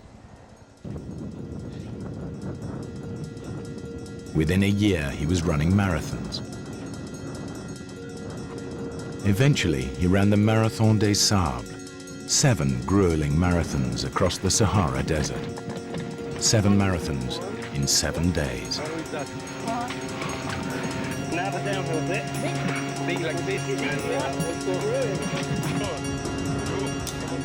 When you've given all that you have to give, that's when you maybe start to get a bit of luck. But what happens most of the time is that we stop here at this point at which it's uncomfortable, at which it all hurts a bit too much. But the reality is that we have the capacity to go beyond that point if we believe we can. And many of the challenges that I've faced have been about having the confidence to say, right, I won't give in. I don't know if I'll make it, but I will never give up. I will just take one more step.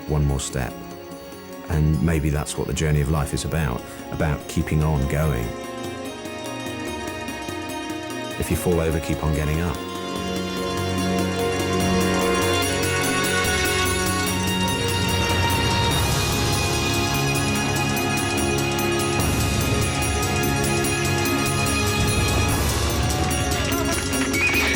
It's good to be here.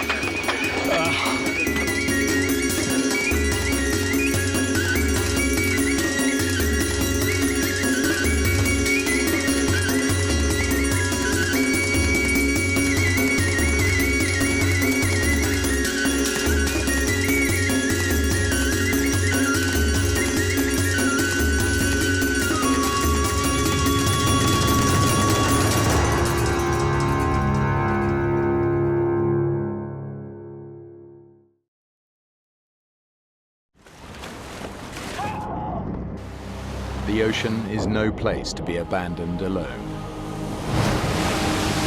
Larry, this current is going to suck us out to sea! This is the true story of 2 friends whose island-hopping adventure becomes a fight for survival. Now one of them has to make the most difficult decision of his life. Await death with his friend or leave him behind and face the ocean alone. You don't leave your buddies. You don't leave your friends behind.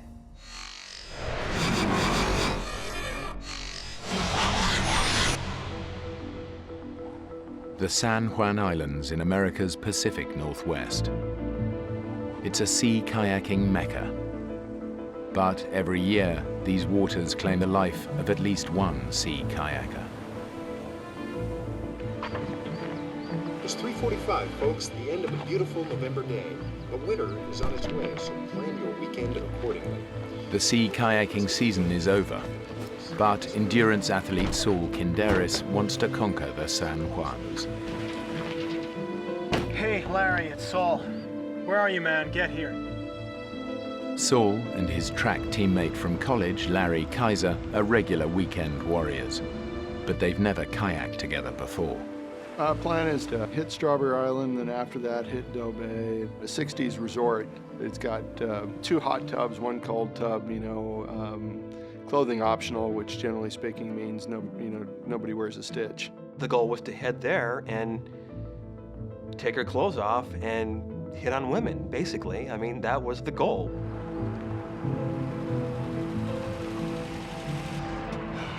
You're late, Marjorie. You're late, Larry. 4 hours. 4? 4 hours.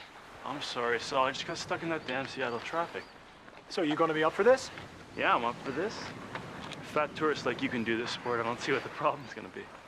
I'm up for any kind of challenge like that.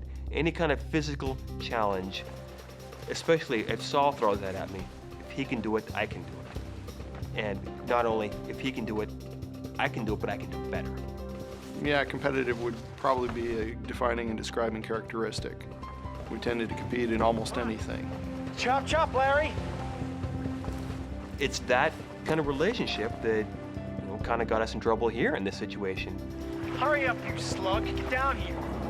Because Larry is late, they set out at night, something that even the most experienced kayaker wouldn't do, especially in winter. Women friends of mine would call it, we had a severe case of testosterone poisoning. And, the brain quits working because you just want to go. Slide you out. You hit the water, put your weight on the paddle, okay? I'm gonna kick your butt, you know that. Put your weight on the paddle. It was unnerving setting out at night. People die every year kayaking in the San Juans. But that danger is exciting. It's a thrill. I'm thinking I'm invincible. We have a winner! Larry and Saul are paddling off the coast of America's Washington state into the heart of the 176 islands that make up the San Juans. They're crossing a notoriously dangerous stretch of water, the Rosario Strait, on the way to their first destination, Strawberry Island. They need to cross quickly. Soon the tide will turn, making it virtually impossible to land on the far side. I keep going to the left. Huh? I keep going to the left. Yeah, well, adjust your rudder. The rudder? Yeah, with your foot pedals, you know? Foot pedals? What are your feet touching? Nothing. Nothing, are you sure? Yeah, I said nothing. Well, actually, if I stretch out my left Larry, foot, heck, did you even adjust the foot pedals? Everybody adjusts their foot pedals before setting off. Yeah, I did. They just must have come loose or something. I'm just kind of trying to fake it. And that's the first time I'd set my ass in a kayak. I'd never been in one before. It started to dawn on me that Larry is faking the expertise on the kayaking. That's when I started to figure, okay, we've gone from a trip to an adventure. Looking back, I'm thinking, what the hell was I doing? What was I thinking? What sane and reasonable person would cut across a channel at night the first time in a boat? So not only were we doing my first winter trip, we were doing a nighttime crossing, and we were enduring a storm. So anybody that would have known us would have known, that was really stupid.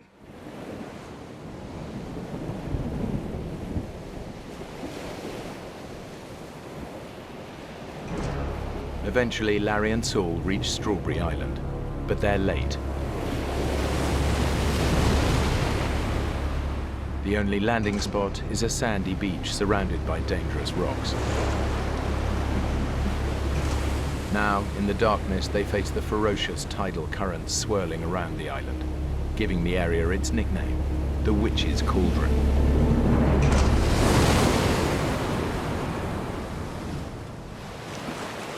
We're here. Witch's Cauldron. What? Strawberry Island is dead ahead. Where? Up ahead, can you hear it? Saul, all I hear is thrashing waves.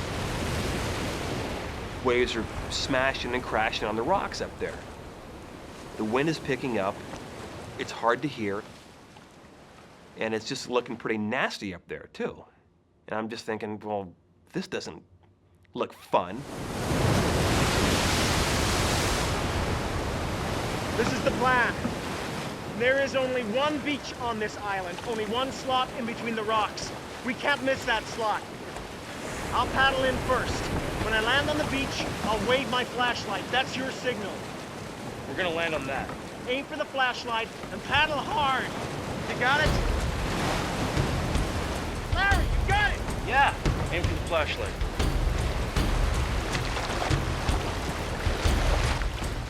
This was pushing my enjoyment factor. We were starting to get outside the area I enjoy. I knew that I needed to hit that beach just right or life was going to truly get miserable. I can see big, jagged rocks that don't look good to land on. It's just really hairy out there.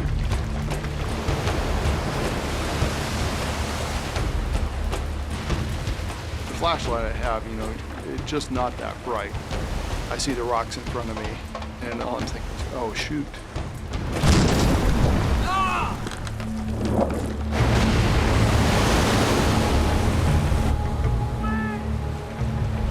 What?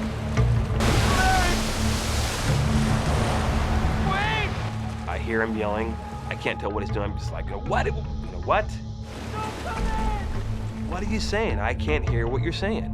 Do not come in! Larry sees my headlamp kind of waving around a little bit, and so he's figuring I must be waving him in. Larry! I could see him coming in. He's aiming for the flashlight, just like I told him to, and that flashlight's on my head.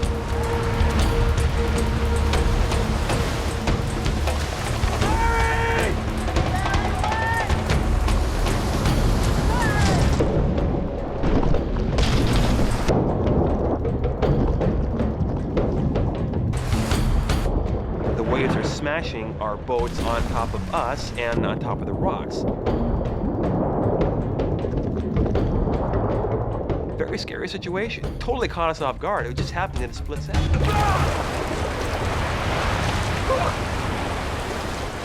You okay? What the hell was that? You tell me that! We crashed! We crashed! I stepped on it! Get me the hell out of here! They gotta reach those boats. You really need the boat. Yes! We need them! But we're dead! We just get the hell out of here. You don't get it, do you? We're not gonna get out of here! If we don't get there! Get on your ladder! Get out! I'm realizing we're definitely in a survival situation here, and we got to get our stuff up here. We got 4 days worth of food on the boats. Got enough fresh water for maybe 2 or 3 days. Without it, we're screwed. I thought you said there was a beach here. Yeah, well, I lost the beach. So how do you lose a beach? I misjudged it, okay? I got you. Just hours into their sea kayaking adventure, Larry and Saul have shipwrecked on a deserted island.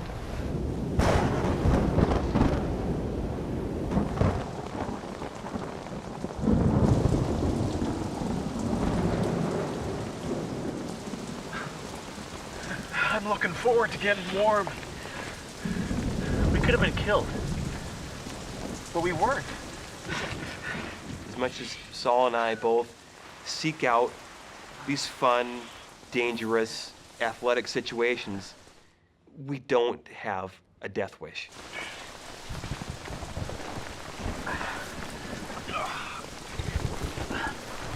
Basically, at this point, I take my dry bag out, and my dry bag is no longer a dry bag. My dry bag is a soaked bag. All my stuff is soaked at this point. Everything.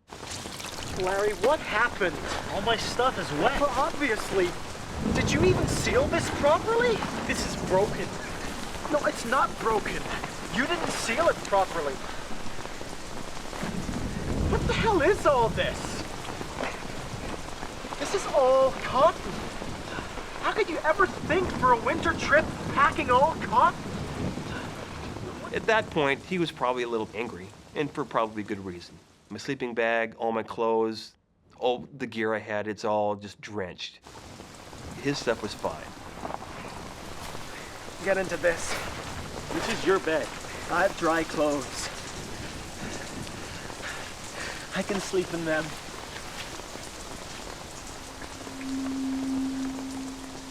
Saul knows that in the cold and the wet, Larry's cotton clothes and his sleeping bag will take days to dry. By that point, I truly realized that my assumptions weren't correct on his level of preparedness. I'm the guide on this trip, and Larry was going to more or less along for the trip. If I got in trouble, he wasn't going to be able to help me because we were so far out of his element. And then I'd snuggle up against the outside of his sleeping bag. Guys, especially in your 20s, you're going to go damn near hypothermic before you'll cuddle up with another guy. He kept trying to nuzzle up to me. He was cold. And get away, Saul. You know, what are you doing? You know, just keep... Throughout the night, he kept getting closer and closer, and I kept going farther and farther over this edge of the tent. I like Saul, but I don't like him that much. Larry, I am cold. You move one more time, I'm climbing in there with your naked butt. Got it?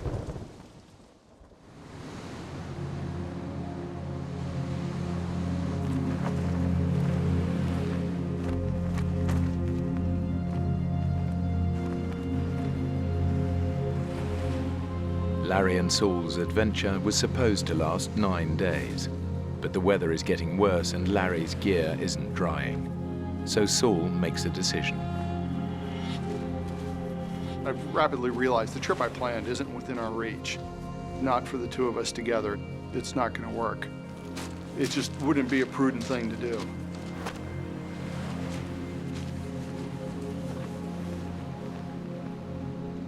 I just wanted to tell myself, you know, we still have time to have some fun and get this out of our system and use this as a small setback and just keep going.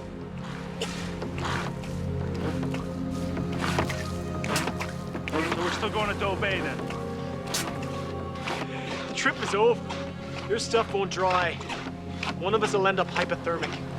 So the crash last night was totally my fault, had nothing to do with you. Larry, man, we're bagging it.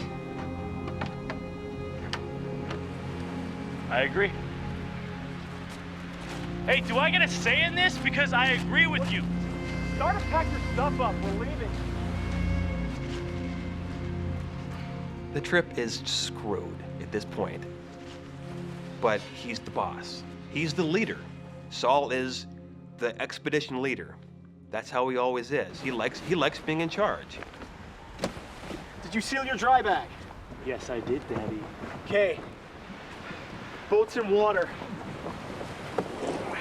Hey, Saul, I really think I gotta take a number 2. Yeah, there's a tide window. I'm not missing it. The Nazi drill instructor was probably more what I'd become. Okay, I'm gonna give you 4 options, Larry. 4? I don't think I can count that high. Quit joking. Either you listen to me or you're on your own. Ooh. This is Strawberry Island now. This is Washington Park and our trucks. And this is the Rosario Strait between us and home. Option 1. This island back here has a cabin. We knock on their door, ask for help. Option 2. We continue further to Orcas Island here. We stash the boats and take the ferry home. I'll get the boats another day. 3. This is the toughest option. We paddle back the way we came, 3 miles across the Rosario Strait. Now, I can do any of those, so you tell me which one you want to do. You don't tell somebody you've competed with all your life in a variety of sports that I can do any of these. Which one do you want to do? I can do any of those too, so. What's he going to pick? He's going to pick the toughest one. You just told him which one was the toughest, and then he picked it. Let's paddle back. You sure? Yeah, man, paddle back. Bring it on. That was really stupid. What won out in the very end is the same thing that got us in trouble here. It's the same thing that's got us in trouble in other times. It's our competitive nature. If he can paddle across the channel, I can paddle across the channel. I can swim across it. I can cycle 150 miles if I want to. I can run a marathon. I don't care. He's the same way. But when we get us together, maybe we don't make the best decisions as a team. Larry and Saul are paddling into the jaws of an oncoming storm. Soon they will face 70-mile-an-hour gusts and a huge storm swell rolling in from the ocean. What me do you, man? Looks pretty ugly. Yeah. Sure you're gonna be up for this? Yeah, I'm up for this. Are you up for this? We got 40 to 45 minutes to make this crossing before the current gets too strong. Yeah, I know. Paddle hard. I'm not an idiot.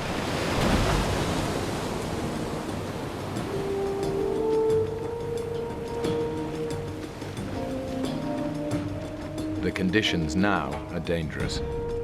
But if they don't move quickly, Larry and Saul will face far worse. In less than an hour, the tide will turn and all the water in the channel will surge out to sea, taking them with it.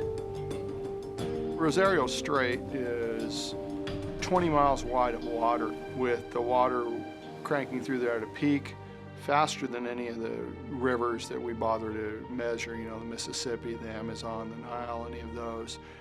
So you just imagine the biggest river you've ever seen in your life and multiply it by 5 or 6 or 7. Hey, Saul! Hey, I'm taking on water here. There is a technique for paddling into waves that stops them splashing into the boat. Saul! But Larry doesn't know it. Hey, I'm still taking on water here. Look, Larry, are you watching me? Okay. I have been. Don't let the waves hit you side on. No. We'll minimize the water that goes into your boat. And dig with your paddle. Dig. Don't puncture the wave head on. Everything I'm telling him is just blah, blah, blah, blah, blah. It's a bunch of words. He ain't listening. He's confident at this point. He knows what he needs to do. And he's probably thinking to himself, Saul's full of crap. Dig with your paddle. Dig. Dig. Yeah, I'm still taking on splash here. Larry, do you understand anything I'm saying? Saul! Stabilizing strokes do you no good. Saul! I have never been in a kayak before, okay? You said that you had. No, I didn't. Yes, you did. No, I didn't. Well, that explains it. Explains what? You better learn and hurry. I am doing what I can. Yeah, well, quit. Just paddle like I tell you, okay? He's trying to get me to put my nose into the wave, pierce right through it, take on the least amount of water possible. Number one, I didn't have the skill to do that at the time because I still was learning how to kayak, essentially. But number two, the waves were coming all the time. The closer they get to the middle of the channel, the more their progress is slowed by wind and waves. And now the powerful tidal current is pushing them dangerously off course. Larry, this current is gonna suck us out to sea. Do you understand? Saul, I think I'm sinking. Jeez, you just I am, okay? I'm trying. We haven't moved 10 feet in the last 10 minutes, man. I could sense some panic in his voice. He knew that we had a limited amount of time to get across the channel. We hit a point where when it got really rough, just all our forward progress stopped. I mean, 20 minutes we were roughly halfway. 40 minutes we were roughly halfway. An hour we were roughly halfway. At this point, Larry's boat is so full of water, it weighs over a ton and is impossible to maneuver.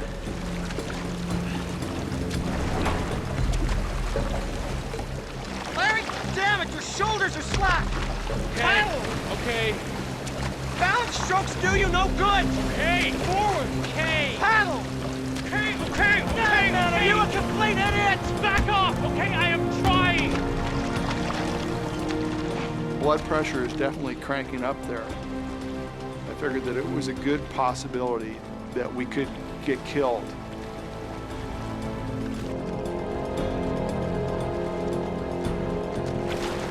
I was starting to have these doubts in my mind that we were going to be able to stick together.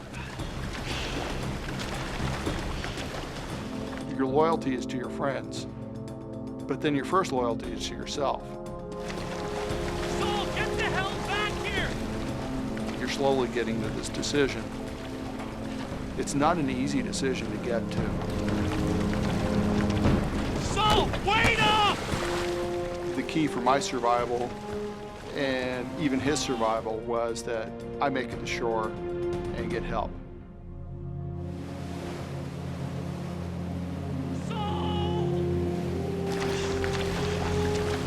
Saul! I need that pump! You need to bring me the pump! He's yelling something to me, I'm yelling back to him. I yell at him, I'm going to get help. I'm assuming he can hear me, he's probably assuming I can hear him. We really can't hear much of anything.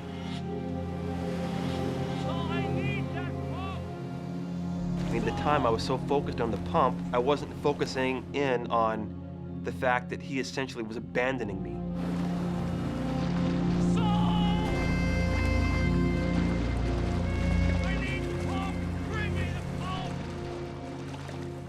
I can't see Saul anymore. He's gone. He's just not there.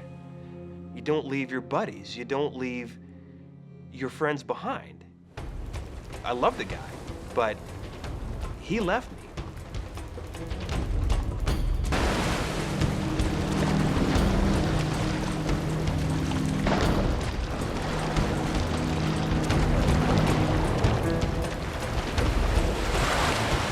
I was just applying as much speed as I could. Just crank it. The faster you can get to somebody to get them to help him, that's the only thing that's going to work. And I was getting more nervous because I've got this big phobia about being swept farther and farther towards the ocean. The ocean's very big. You know, there's lots of mean things out there that will do bad things to you. I'm very aware of two things. The current is moving Larry further and further away. We got darkness at, 3:30, quarter to 4, 4 o'clock in that range. Hey, I need to phone. I need to call 911. My boat was completely full of water at that point. My feet were covered, my shins were covered, it was coming up my legs. And that's when I started to get that sense of panic. And I knew, you're not in Kansas anymore, Toto.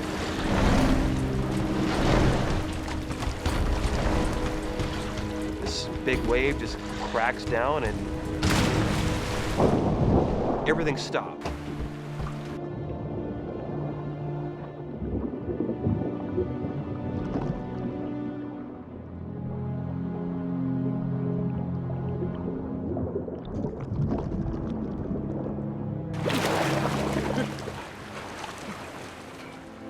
One moment I'm here in this boat full of water, and a second later I'm outside the boat treading water, just like that.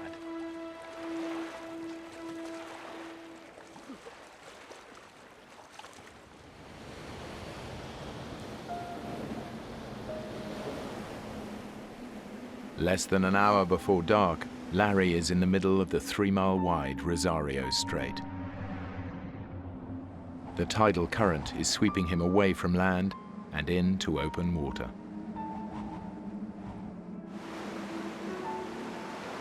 I'm in the water now. Not a fun feeling. Looking down and not seeing my feet, not seeing my shins, not seeing my knees, I'm getting scared at that time. Each minute is just, it's like some critical mass building and building and building, and it's not getting any better. It continues to get worse. It's getting dark, and there's no one here to not only save me or rescue me, but no one knows where the hell I'm even at.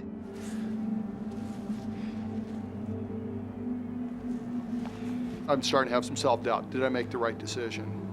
Where is Larry? Is Larry alive? Did I just consign my friend to death? What do I do? I mean, what are my options at this point? His kayak contains vital supplies, fresh water, flares, and a flashlight. But Larry can see the shore, and it doesn't look far. What he doesn't realize is that if he swims, he'll be fighting against a current moving twice the speed that the fastest human can swim. At some point, I'm gonna have to leave this boat, because I'm going nowhere with this boat right now. It's getting me zero. I'm gonna swim.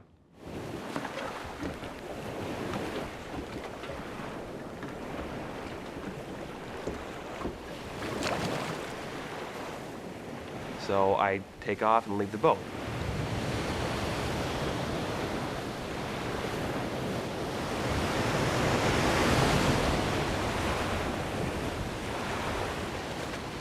I've got a dry suit on. It's end of November, it's cold, but that doesn't throw me. I'm telling myself, I'm an athlete, I can do this. This is no big deal. It's just that Mother Nature and her little currents, they had a whole nother thing to say about that problem.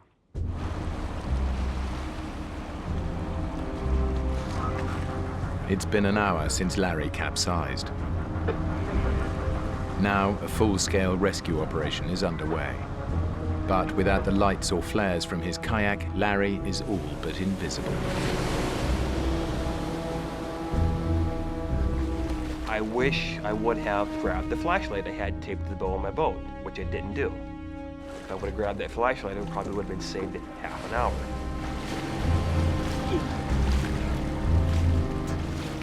I'm looking around and I can see kind of, boats out there. They're like crisscrossing back and forth. Help! Help me! Here! Hey! And I started thinking, I bet they're looking for me. Help! I must have looked like nothing in the water to these people. Hey, over here! Here! Help! Help me! Here! I'd go down on a swell and come up. They're always just right back, searching where I just was.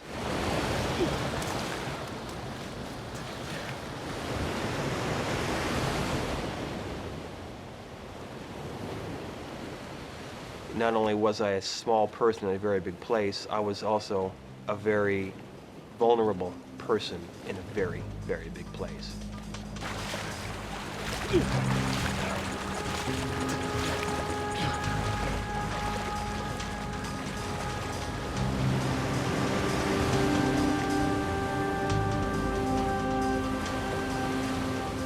I was thinking, okay, I know me, I know Larry.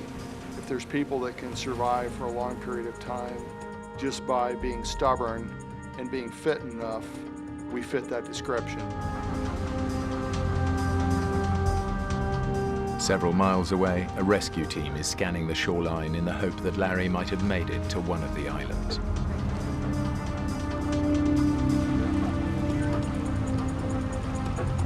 Bravo 6, we have a visual on a red kayak on Burroughs Island. As soon as I heard that they were, that they'd spotted the kayak, it was just happiness. It was like, oh, great, Larry's fine.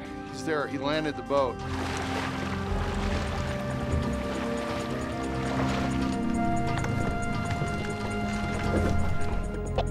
Is there a paddle with the boat?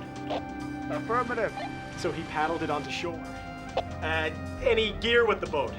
Negative, empty. No sleeping bag, dry bag, nothing. Correct, the boat's empty. Great.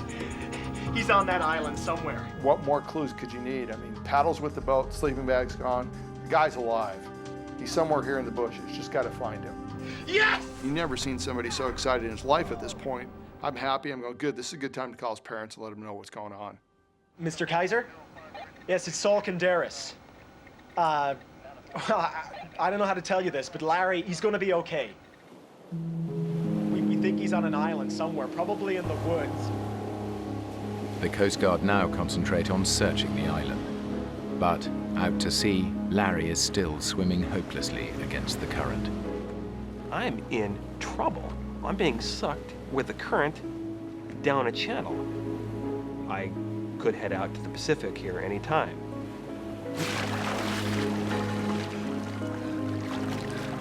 I saw a buoy off to my right. I'm thinking, I'm gonna see if I can maybe latch onto this buoy and not get dragged out to the ocean.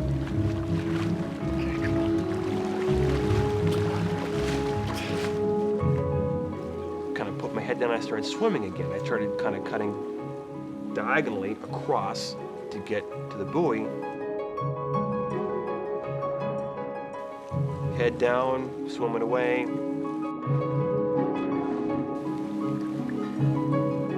I'd look up to kind of see where I was going.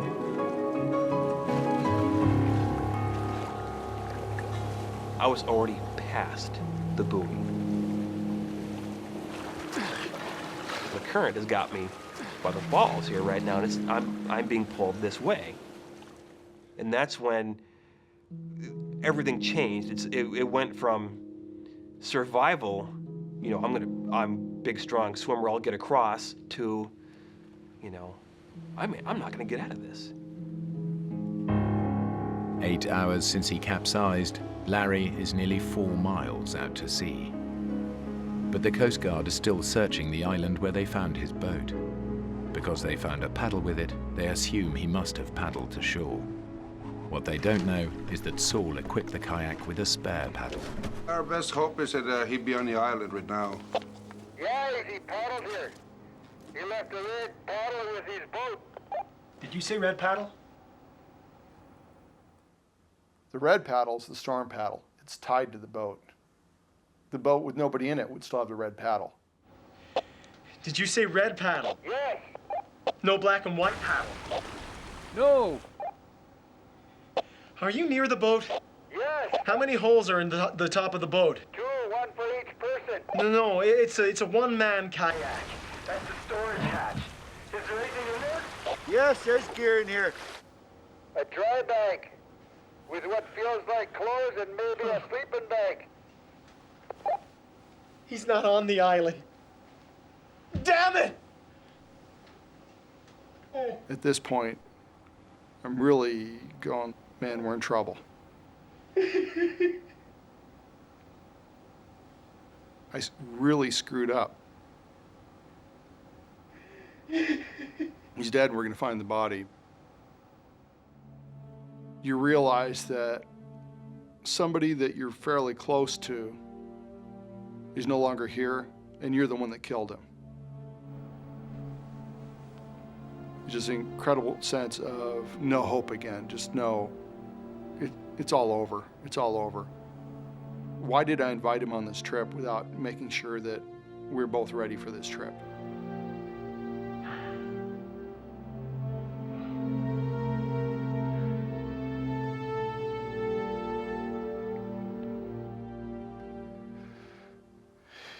It's almost like saying, what the hell was I thinking?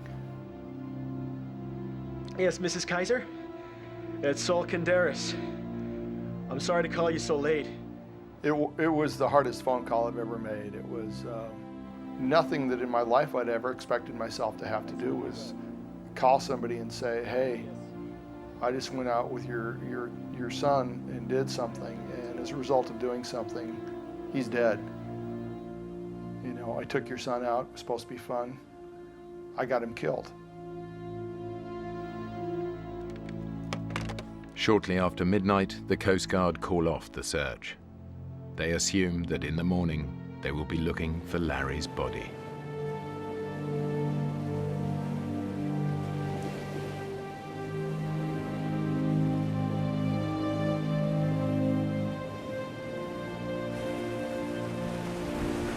At that point, I was fully thinking, there's just no chance in hell I'm ever getting out of this water alive.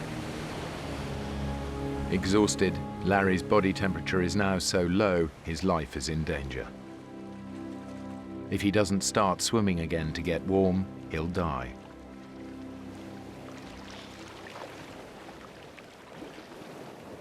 I really thought, just end it now. Why even bother with this? I thought about, trying to essentially drown myself.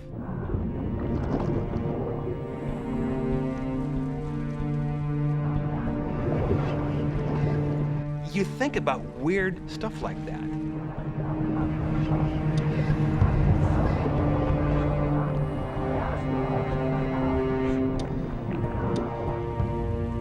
And that's when I started thinking about my mom. And I love my parents, I love my dad, I love my family. What do you say? Thanks for, being my mom, quote unquote. I mean,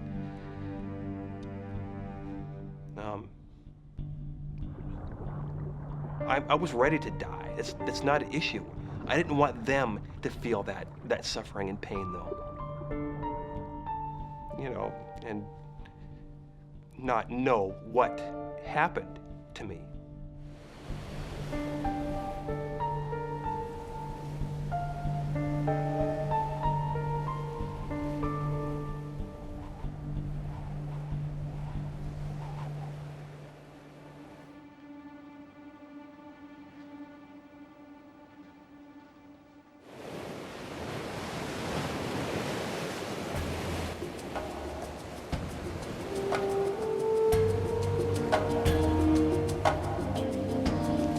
That's where I made that decision to try to So I say my own sorry butt. As I'm continuing down, I can see this lighthouse coming off to my right as I'm coming up on it. And it seemed like I'd gotten a little closer to land from where I was at. I was in the middle of the channel when I first started. And I kind of came to this lighthouse, and it looked closer. And I'm thinking, I could maybe get that. I can maybe swim for that. The tide is sweeping Larry towards the Pacific. But by sheer luck, a side current carries him within striking distance of the last available piece of dry land. I start swimming, and it's getting closer. And keep swimming, it's getting closer and closer. I'm like, I'm gonna make this.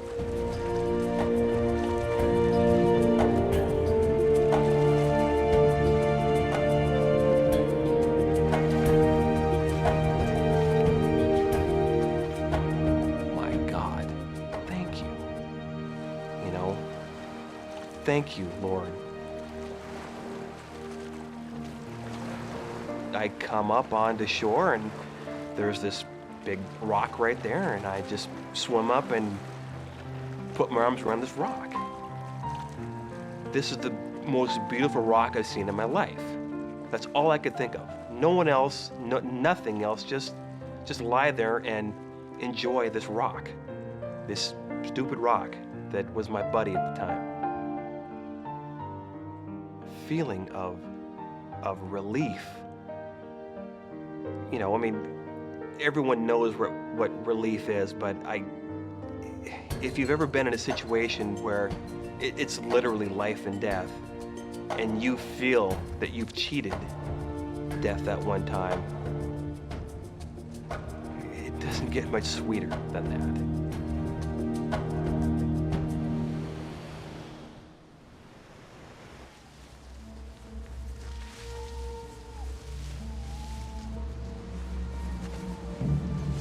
Larry Kaiser has survived 9 hours in a freezing ocean. Now, exhausted and dehydrated, he faces an even more desperate fight to stay warm on land. I'm cold. It's dark. I have no idea where I'm at. I thought about what the hell is Saul doing right now? What's he thinking right now? What is this man thinking? Is he thinking that I'm dead? Is he thinking he killed me? Is he thinking he's responsible for killing me? The big difference between him and I is there's just not a chance in hell I would leave someone like that. I wouldn't do that. No matter what happens, if the person I'm with is going to die, I will die with them. 4 hours ago, the Coast Guard assumed Larry was dead and called off the search. Saul is haunted by his decision to leave his friend behind. It wasn't an easy decision to say, hey, I'm just going to leave Larry. It was a survival decision. The key for my survival and even his survival was that I make it to shore and get help. Mike? Mike. What? What time in the morning did they start the search again? We did what we could, okay? You did what you could. Nobody's gonna blame you. What time? I don't know. Probably first light, 5:15. Okay. Thanks, Mike.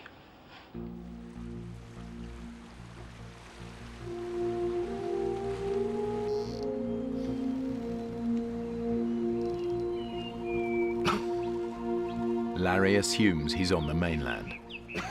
Now in daylight, he thinks he can walk to the lighthouse he saw the night before and get help.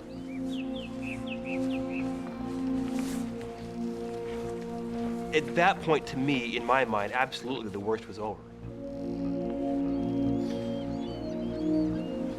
There's no way I'm gonna succumb to anything within the next, 24 hours or something like that, unless bolt of lightning comes down and nails me.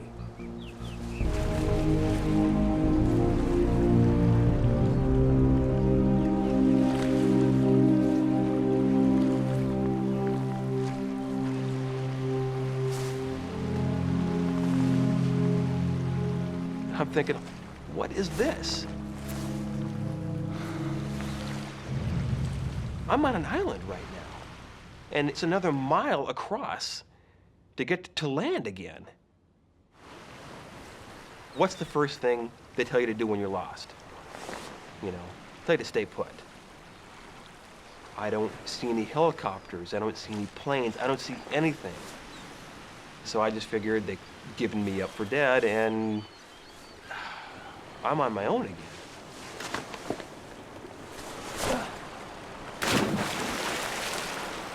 What am I gonna do? Just stand here at some stupid island and stand here the rest of my life?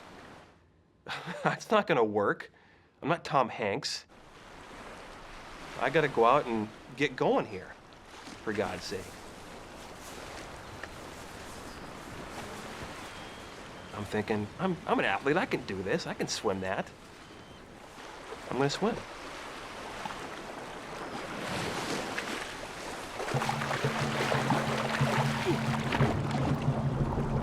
To reach the lighthouse, Larry faces another mile in freezing water. Already dehydrated and hypothermic, he will again be at the mercy of the area's lethal currents. I'm swimming across the water. I'm literally right in the middle. I stopped swimming, I turned around in the water, and there behind me, where I was standing for the previous hour, was this giant helicopter 50 feet up above the shore, right where I was standing. You've got to be kidding me. You know, you have to be kidding me. This can't be happening.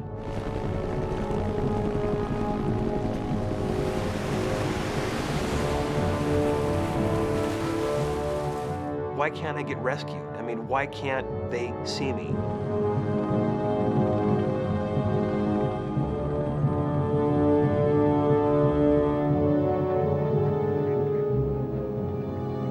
As time went by and we hadn't found Larry, I had more and more doubt as to whether or not I made the right decision.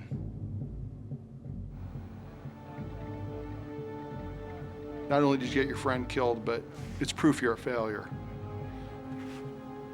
Can't you do anything right?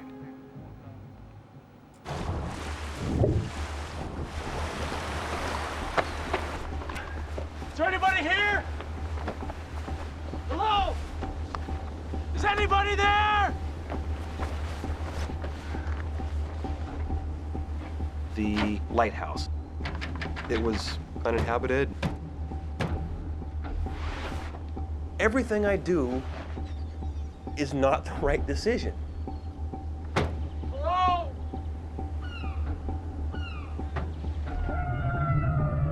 At that point, I felt like I was floating in a dream or a nightmare.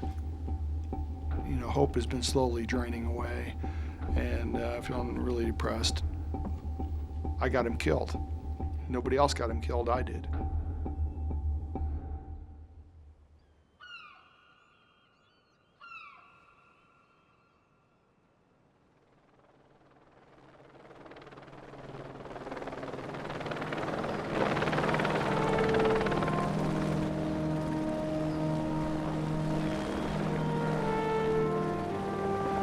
At 11:35 a.m., a rescue helicopter spots Larry and rushes him to the Sea of Cortez Hospital ER.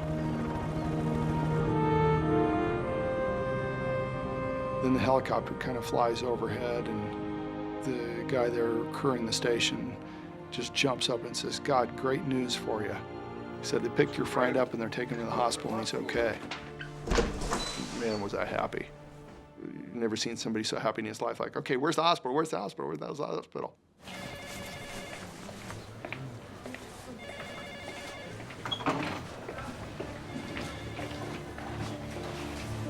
No. The zip's broken. I'm going to have to cut you. I remember seeing him walk into the room that I was at, and you could tell without him verbalizing his feeling. Yo, Larry. You okay? left. Hey, Saul. I felt good having Saul there, but you don't leave your buddy. It's not correct. It's just not right to leave someone like that. You left me.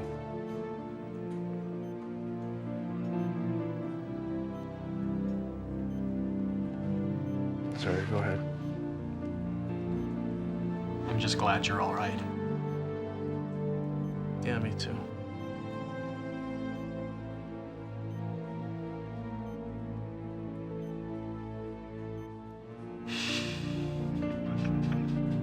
With who I am, I wanted him not to feel guilty. I wanted him to hopefully be relieved in the fact that I'm okay.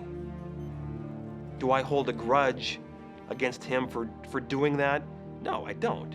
It's just one of those things, you know, it's like, yeah. The main thing I remember is being so happy to see him. It was like better than any Christmas present is your buddy's still alive. 10 years after their misadventure, Saul and Larry remain friends and have even kayaked together in the San Juan Islands. But they never discuss what happened, nor can they agree if Saul's decision to leave his friend behind was the right thing to do.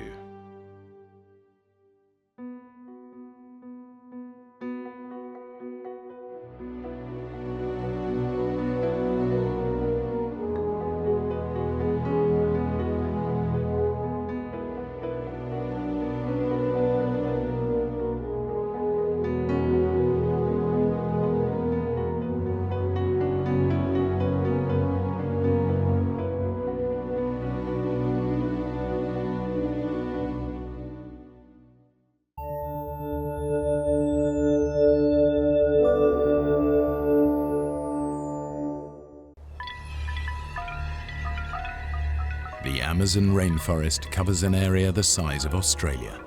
It is host to half of all species of life on Earth, many of them lethal.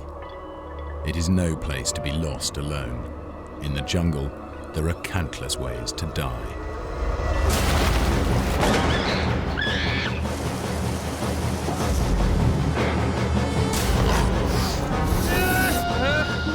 This is a true story of a fatal decision that betrayed a friendship and turned the adventure of a lifetime into a deadly struggle for survival.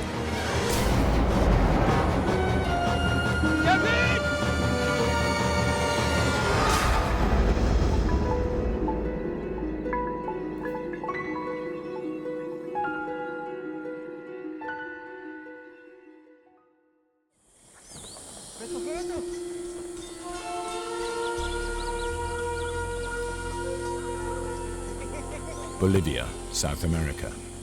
In November 1981, 3 backpackers traveled to the remote outpost of Azriamis in the Amazonian jungle. Yossi Ginsberg is a 22-year-old from Israel, fresh out of national service with the Israeli Navy. The reason why I came to South America was one reason. It was very clear to me. I wanted an adventure. I was very, very naive, bright-eyed, open to the world. Everything is possible. With Yossi is Kevin Gale, an experienced traveler. He's a 29-year-old photographer from Oregon. I was traveling, I had an agent in New York, and I was sending my shots to him. So I had motivation to try to have some shots published. And of course I was thinking maybe I'll publish some in National Geographic, but it was primarily for myself that I was doing this. With Kevin and Yossi is Markus Stamm, a 29-year-old school teacher from Switzerland. Marcos and I had been great friends. We'd been traveling off and on together for 8 months. He was going through a crisis. A relationship had just broken up and he was falling apart. And he just wanted to escape. The 3 friends have spent months backpacking around South America. But now, a charismatic Austrian, Karl Ruprechter, has drawn them to Azriamis with the promise of a real adventure. He will take them into the uncharted rainforest to meet a lost tribe of Indians never before seen by Western eyes. Oh, lousy map. No detail, the whole of Bolivia on one map. Look, I marked the field. See that? That's where we are now. We cross the Tuichi River. We cut the trail for 4 days, and we end up at the village. And then you see the real Indians. There was an X with a pen. Carl said, the Indians are there. We had no reason not to believe him. He told us that he was a geologist, that he had been in South America for 15 years, that he'd been in the jungle numerous times. He was an expert in the jungle. So I had no reason to doubt his word. Listen, it's gonna be tough, but we'll go in together and we'll come out together. Agreed? Yeah. Okay. Good. Let's do it.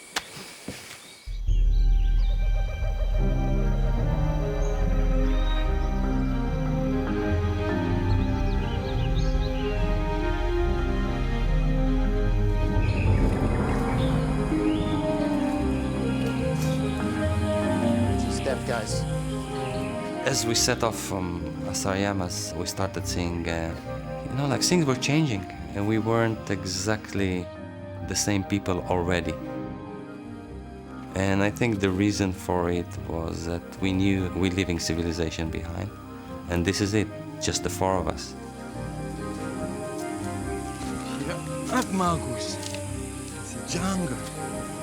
The friends follow their guide into the rainforest. Ahead of them lies a week-long hike to the Indian village. From there, Carl has told them they will return to civilization by rafting down the Tuichi River. It was a different world, and we could hear animal life all over the place. Monkeys were howling, screaming, and I could see birds, numerous varieties, all over the place. It was like a picture.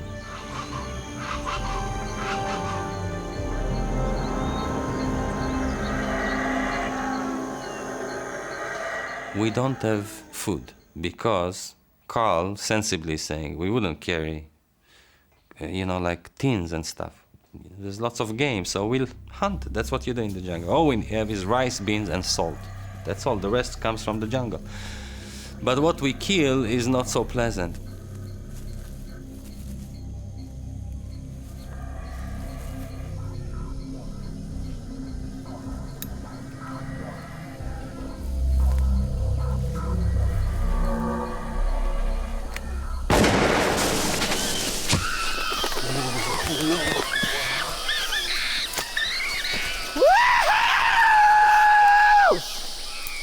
To the pot! To the pot! It's gruesome. And Carl waves it in the end and screaming, and you see the wilderness in his eyes. He's at his element. He loves it. You've killed it. You've murdered it. You can't do that. What? There's no law here. This is Bolivia. You take care of him. We're gonna eat well tonight, Kevin. Hey, Marcus, pick up my gun. Marcus wouldn't bring himself to eat. We're killing to eat. Marcus thinks, can we save that monkey? It didn't make any sense, because we were in the jungle, we were in this environment, and those things happen. And he was just oversensitive about everything. You know, Carl is not so tough. What would you know about it, Yossi? You were never in nature like this before? Well, I was in the military. Yeah, that was the Navy. This is the jungle. Where's this damn village? Oh, this is bad, my friend. You gotta be careful with this. You see the saws? They will all open up together in the end, then you've got no skin left. And your feet are kaput. Guys, I'm sorry. He said it's tremendous pain. We didn't believe him, because it was part of it. Okay, now he's complaining. He's always complaining. He's always finding a reason to complain. Marcus should rest.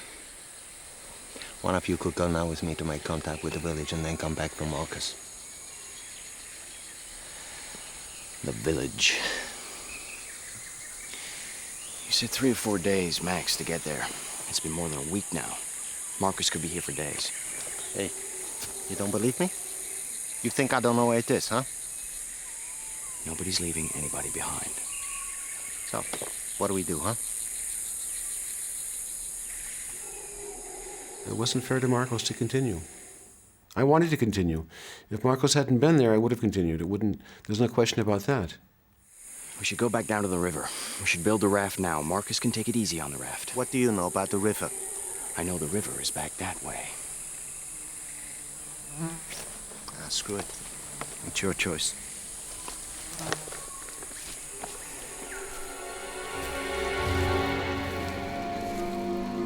Forced to abandon their dream of visiting the Indian village, the adventurers head back to the Tuichi River. Now they will raft out of the jungle. My dream had been shattered, and I was very upset. And I knew I wouldn't have another chance. So I was in a pretty foul mood. I was very upset because my dream, to make contact with the Indians, that dream was gone. And, it was mainly because of Marcus.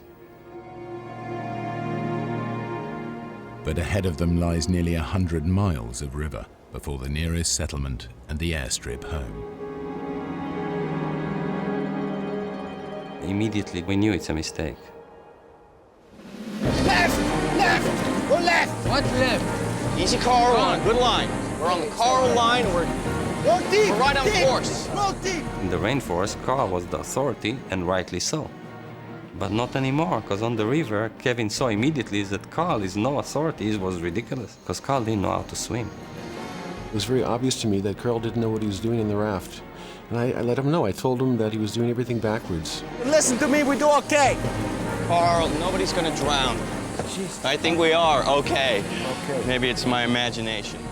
So now there was like fighting on the raft. They were fighting because Carl said, we have to pull to the left. And Kevin said, nonsense, you have to go to the other side. Come on, pull you! Whoa! Carl would scream and curse. Don't listen to me, look what happens, huh? What'd I tell you? Crazy on a river like that, like no cooperation, no friendship. It was hell.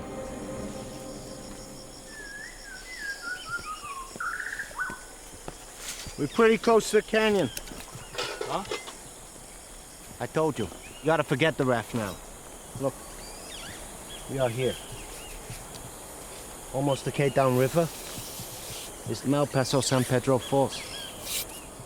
He called us and he said, down from here. It's a canyon, and there's no way, if you're going in, you're dying. There's no way out of it. So 2 days on the river and you've had enough, huh? You don't believe me. We gotta walk now. You understand me, Kevin? Look, we walk around the canyon. We stay close to the river. A few km further on, there's a small mining village, Playa. Playa is halfway to San Jose. We get to San Jose, you're as good as home.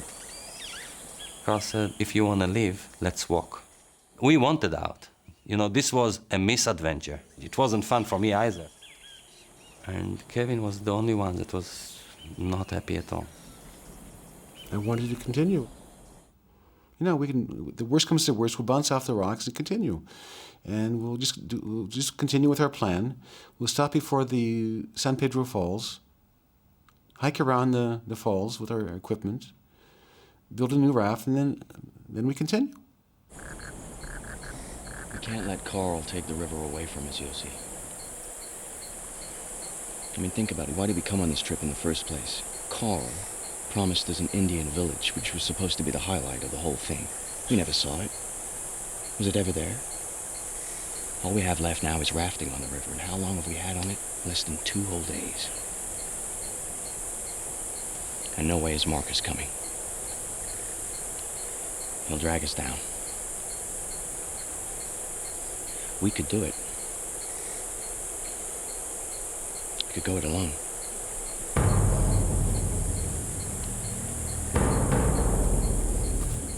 It was a moment I just didn't know what to do.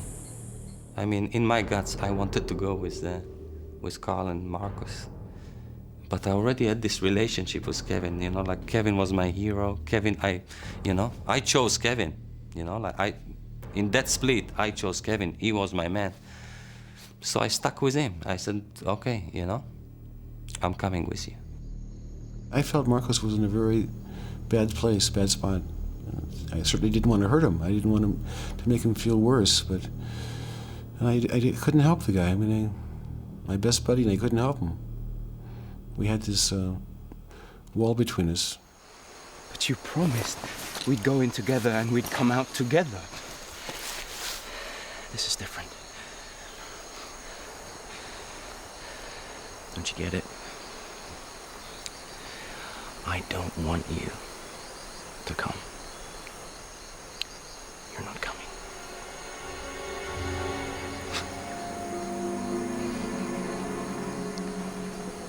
So this is it? Yeah, I guess it is.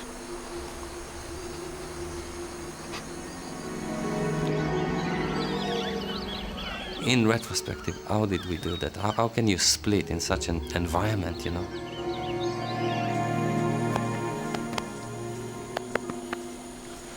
I know you'll be all right.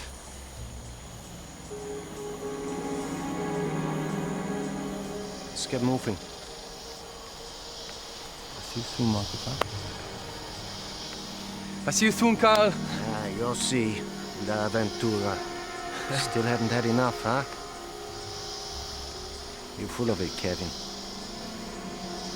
You're gonna be fish food, the pair of you.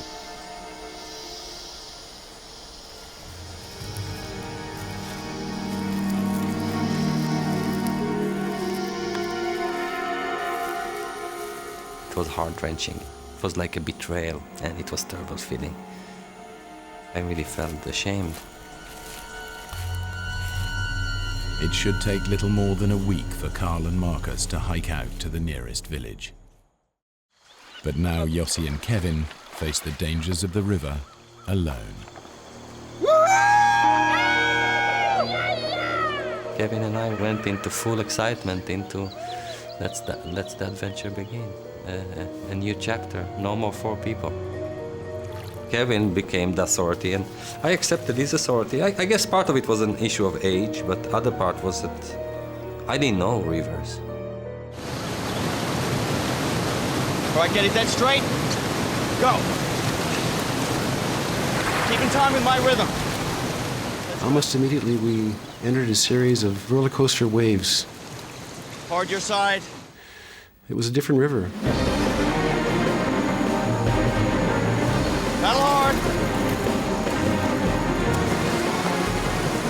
It's becoming much more intense. You know, like the river is getting narrow, the water swifter. And certainly, it was a bad decision to continue. That was a major mistake.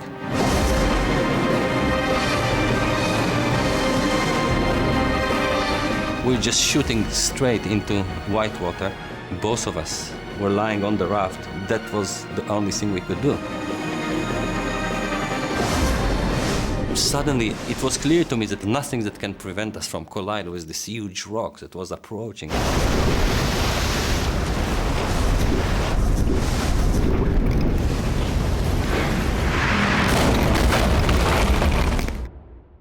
And that's what happened. We hit the rock.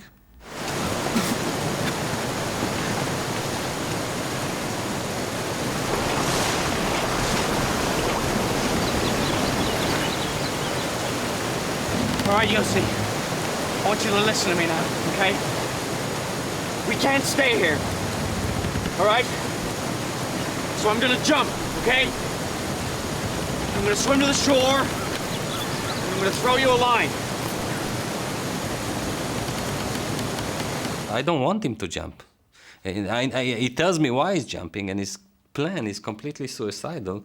But in that stage, I think not only that it's suicidal, he kills me. Kevin, no! Kevin!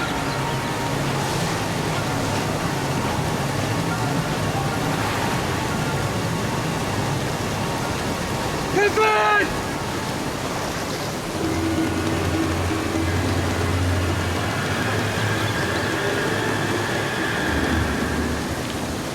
Kevin, don't leave me!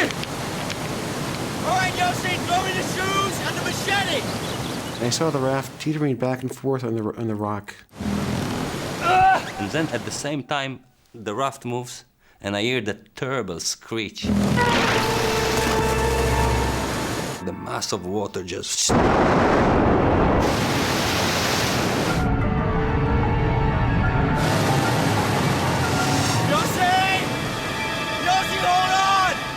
He entered the rapids, and I saw him go through 2 or 3 rapids, a couple drops, and around the bend he went, and I didn't see him again.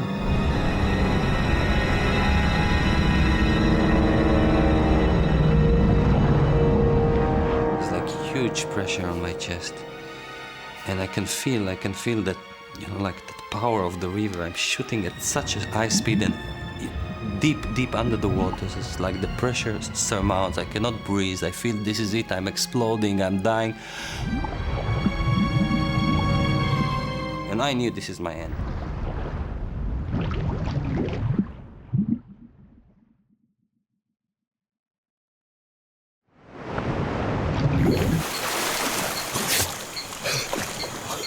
After a long time in the river, I was spat again into the surface.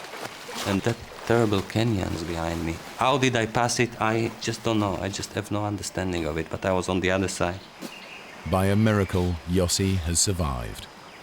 But now, as night falls, he is separated from Kevin by more than 2 miles of river and impassable canyon.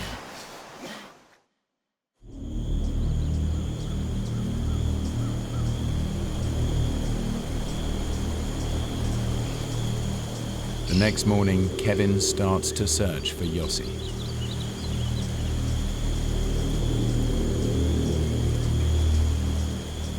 I decided to go downriver and look for Yossi.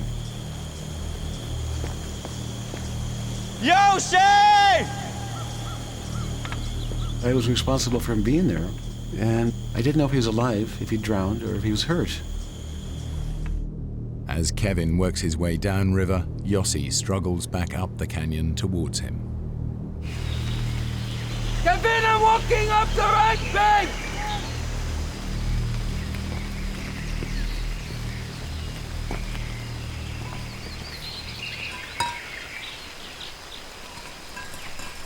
Early morning of the day after this tragedy, this disaster, I hear this scratch, this metallic scratch.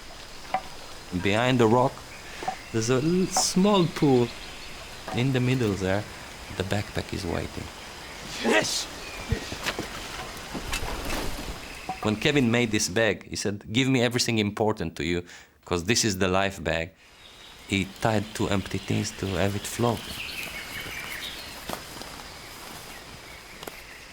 The life bag contains vital supplies: a flashlight, a waterproof poncho, a few ounces of rice, and, crucially, the map that promises Yossi's best chance of survival.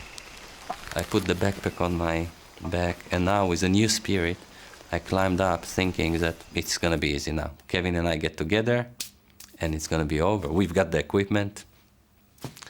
It's gonna be a good story.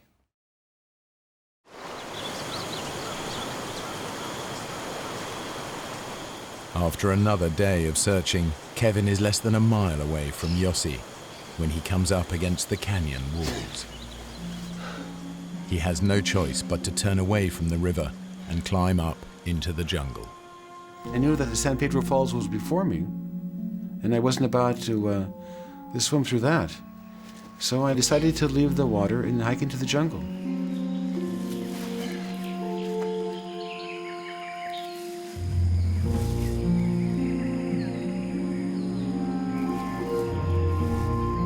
Now it's clear that when I was walking behind the ridge or the bluff in the jungle,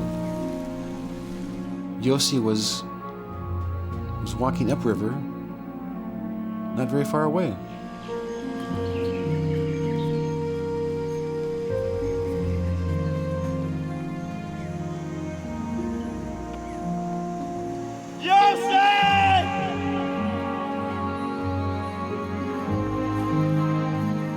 The friends continue to look for each other for days, surviving on little food and almost no sleep. They're unaware that every step is taking them further apart. Yossi! The only thing that kind of kept me going was the notions that Kevin is running after me and he will follow me and things will be fine when Kevin comes.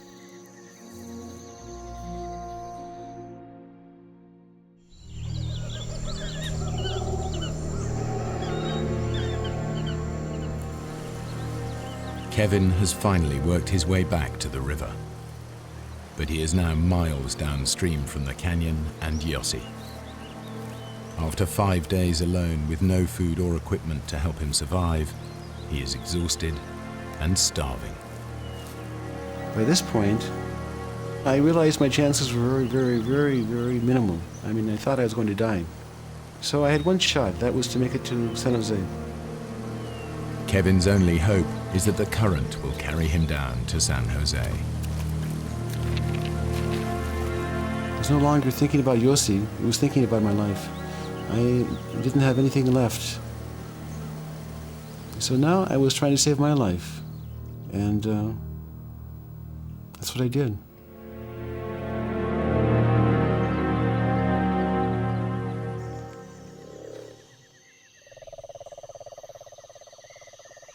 That night, the fear was so big that every minute, every little thing I'll hear, I'll just jump and I'll start looking around to make sure there's no animal coming.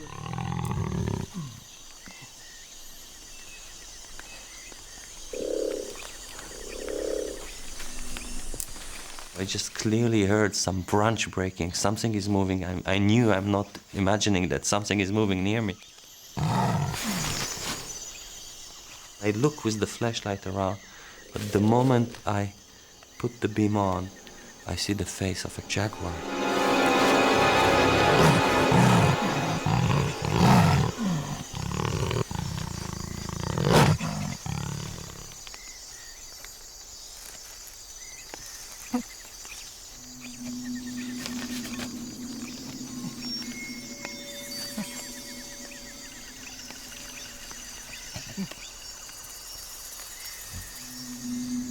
I had a cigarette lighter and I had a can of repellent. And I remember that I saw that in a movie that you can actually set the repellent on fire.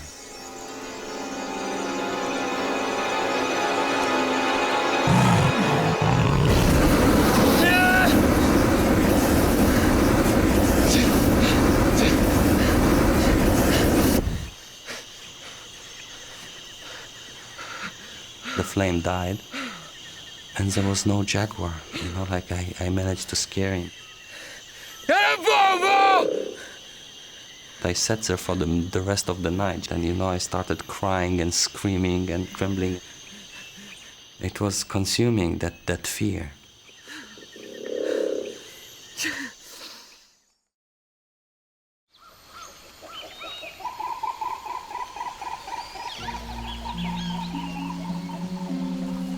I just realized, I knew it, Kevin. Something happened to Kevin. Something happened to Kevin and he probably died. I took the map out and I started studying it. Suddenly, I remember Carl told us about some camp, the gold mining camp, about 4 days away, upriver. Playa. So now I had like an idea. I have to walk, and looking at the map, it was very hard to work it out, but I thought within 2, 3, 4 days maximum I'm making it to the camp. And once I made it to the camp, I'll have a trail to follow, and I'll make it out.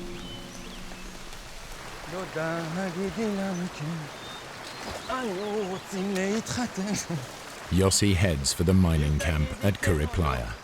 From there, he will pick up the trail to the village of San Jose and safety.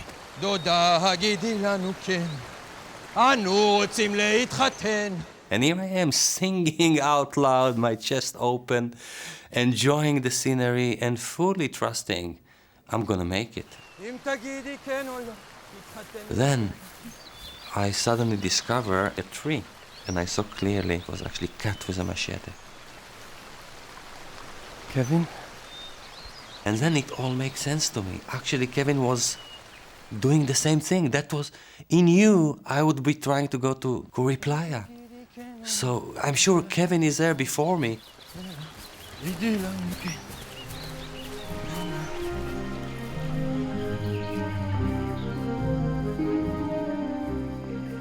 kept on walking along that trail, and it started being a bit strange because the marks weren't as clear as before.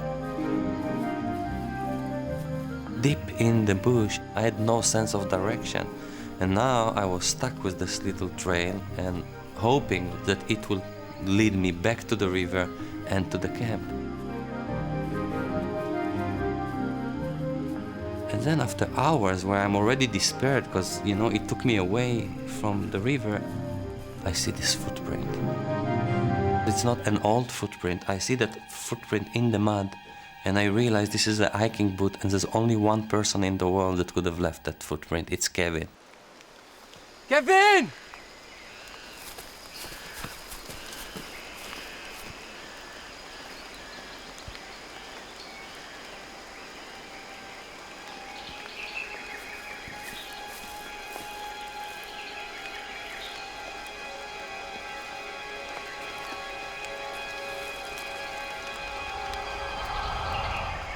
This footprints wasn't Kevin's, it was mine. In all these hours, half a day that I walked, I actually walked in a circle. This trail didn't lead me anywhere.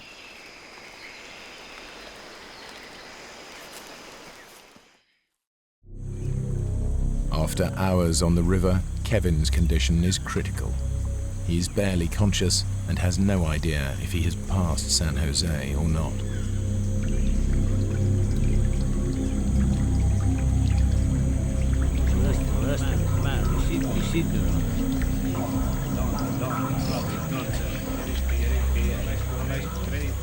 All of a sudden, I see a canoe.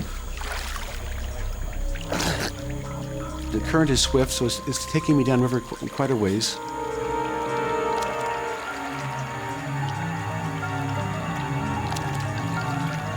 And then finally, they turned their heads and they began waving their arms. Like this, like downriver, downriver. So I let go of the branch I'd been holding on to, and I began swimming towards the shore.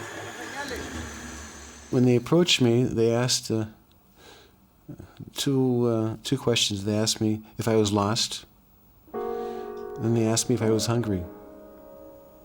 It was kind of funny. They told me that they went hunting in this area twice a year. I mean, it's literally 1 in a million. It was just pure luck. I had been saved, but I didn't know if Yossi was alive. But I just had this feeling that Yossi wouldn't give up.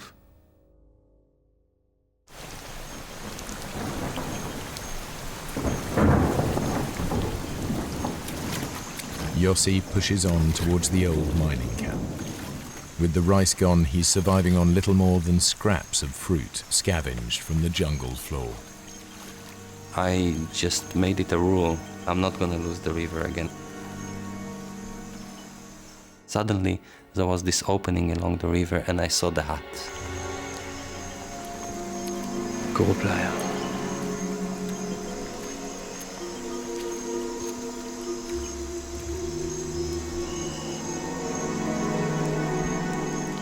Kevin!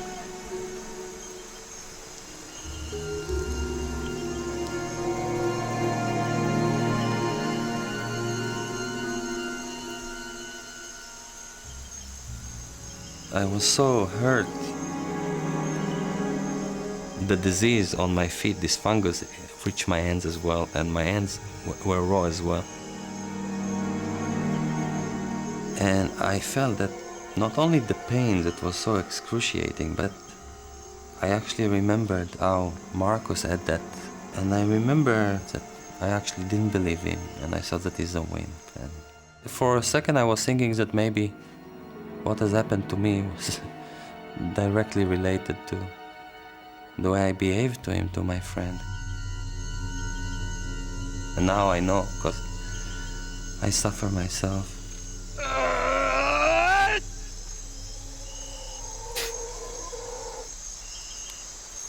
Yossi has no choice but to press on and hope he can make it to San Jose.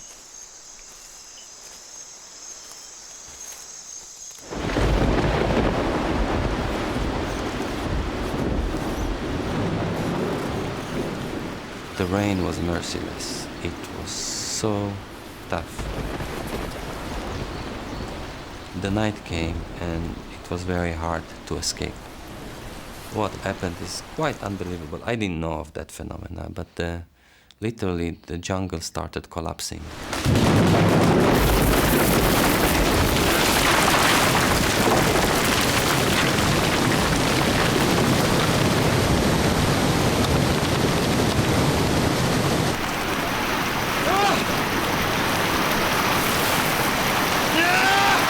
It took me seconds to understand, but by the time I understood, it was too late.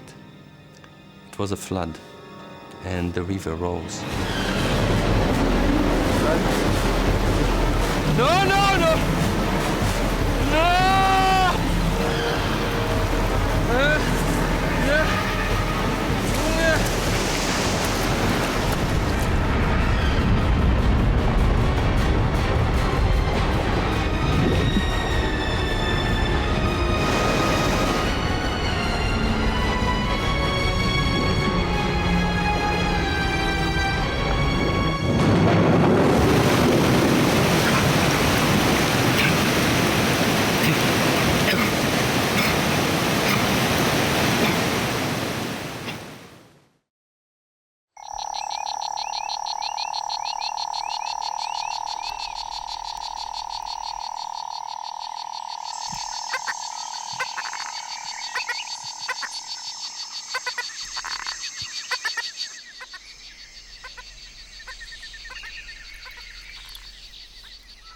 By morning, the flash flood has subsided, but Yossi has been washed far away from the river.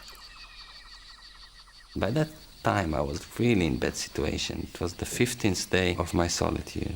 I couldn't start a fire, there was no sun to dry, and no food, and the rain, and wet. But things were clear.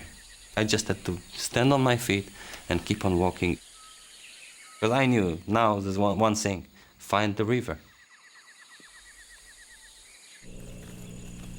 Just days after being rescued, Kevin has made his way to a Bolivian army airbase to try and convince them to mount a search.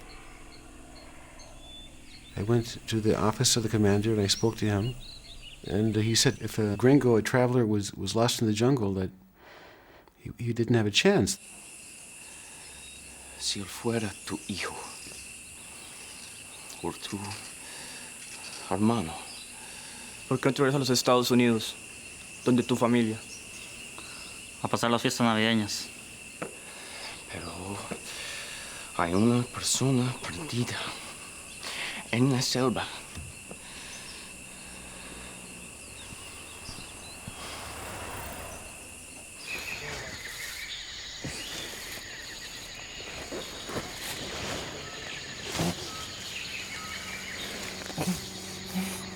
I hear that noise, and I listen to that noise because it's so foreign, and I start realizing it's an airplane. I'm saved, and I know everything now. I know also that Kevin is in the plane. I know it's a plane after me. I know it's Kevin there, and I'm just jumping on my feet, and I'm running, and I'm screaming. Kevin! Kevin! Kevin! What don't say?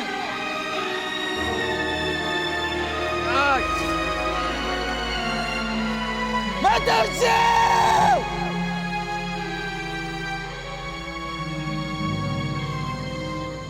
You know, as soon as I realized this airplane was just oblivious to me, I just collapsed.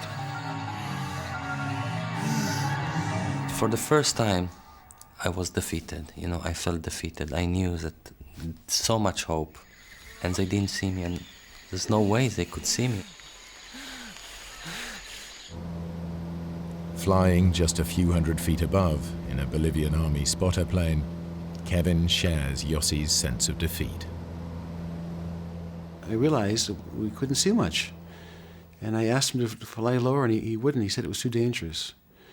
And on top of that, we were flying in a straight line. He wasn't following the contour of the river. It didn't have a chance to find Yossi this way.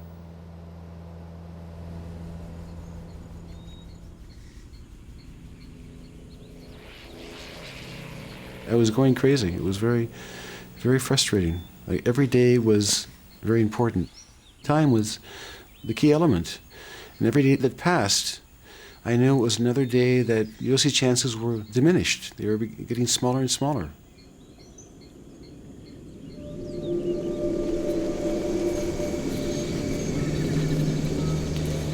Yossi has now spent 17 days alone in the jungle. Since the floods, he's found nothing but rotten fruit to eat. He is feverish and weak with starvation.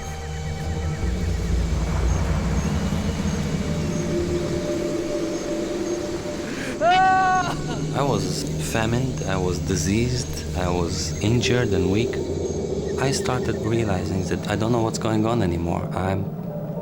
Maybe I'm becoming insane.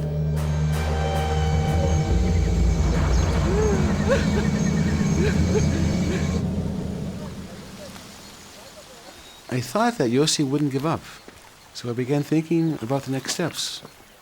And I found a fellow named Tico, and I asked him if he could take me up the Tuichi. And he told me that he can, but he has to be back within 3 days. So it's better than nothing, so I said, fine.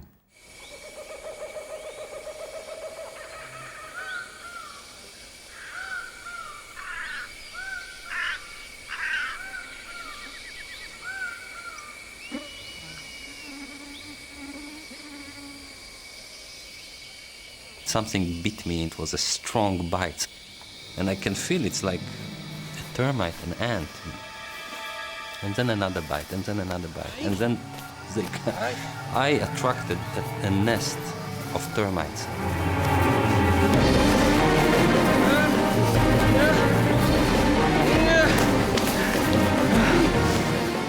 And there were like hundreds of them, and then thousands of them, and I couldn't escape. There was no way I could escape.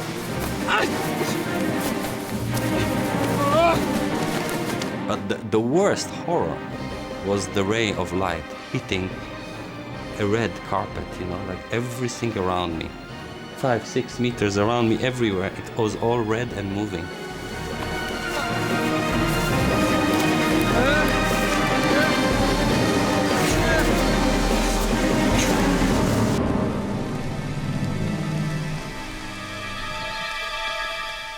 My body was like a colander. There was no place in my body that wasn't bleeding. And I just had to escape now. And I stood on my feet and I kept on walking.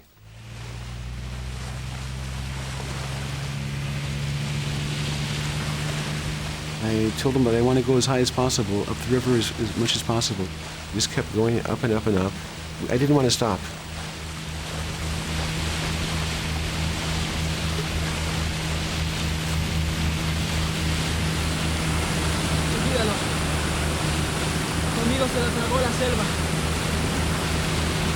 The jungle is just the jungle.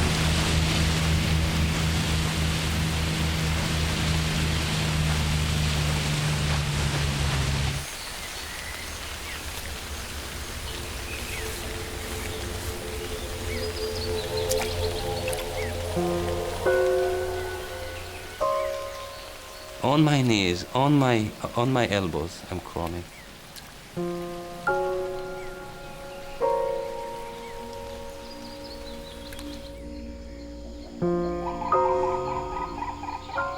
Suddenly I started seeing a few things that I recognized, and it was actually Kuriplaya. I went all the way back to that deserted mining camp. But the mining camp wasn't there anymore. The flood took everything.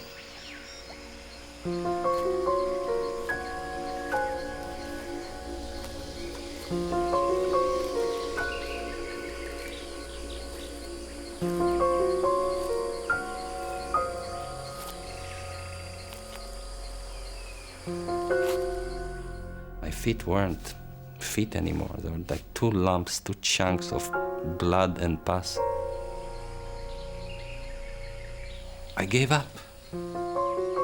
I prayed to God, just allow me to die. All I want is to rest. Let me die.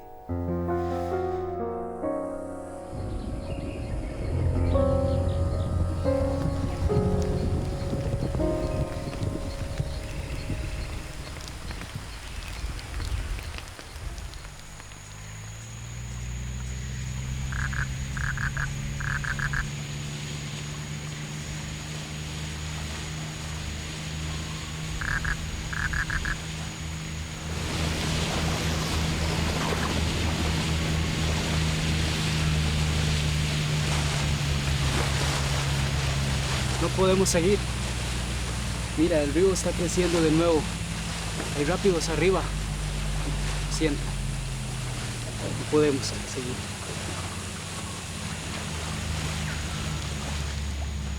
I knew that was it for Yossi. It would take weeks, if not a month, to get back to the jungle. And there's no way that he could survive another month in the jungle. And I just felt this heavy feeling, and this sense of loss, and this terrible sense of guilt that I'd caused his death.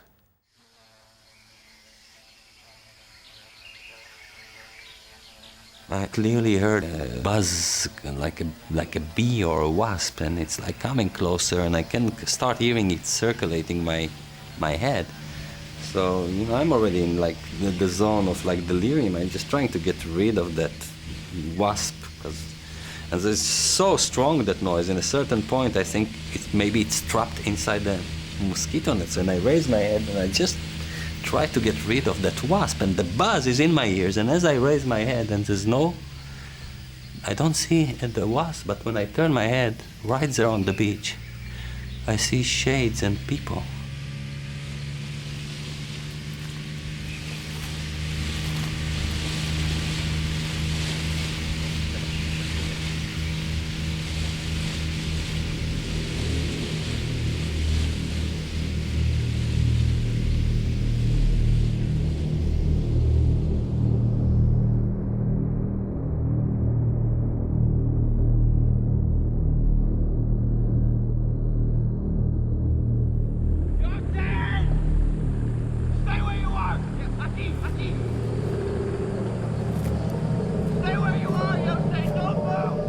I mean, it's like at that stage, I don't know what's going on. Just, you know, like Kevin, like a flesh is already there, and I'm collapsing in his arms, and we just hold each other and hold each other. It's now just emotion. We cry and cry and cry.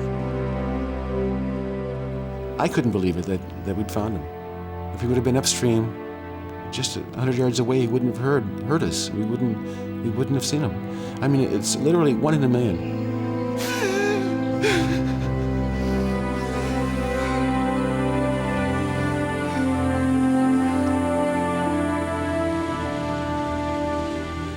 My life was spared. I mean, I know Kevin saved my life, but it was a miracle. For sure, it was a miracle.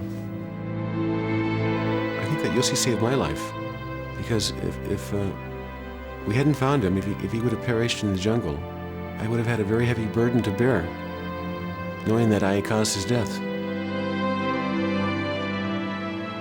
Because I put him in the situation, and I was entirely responsible. So I think that's how I see it.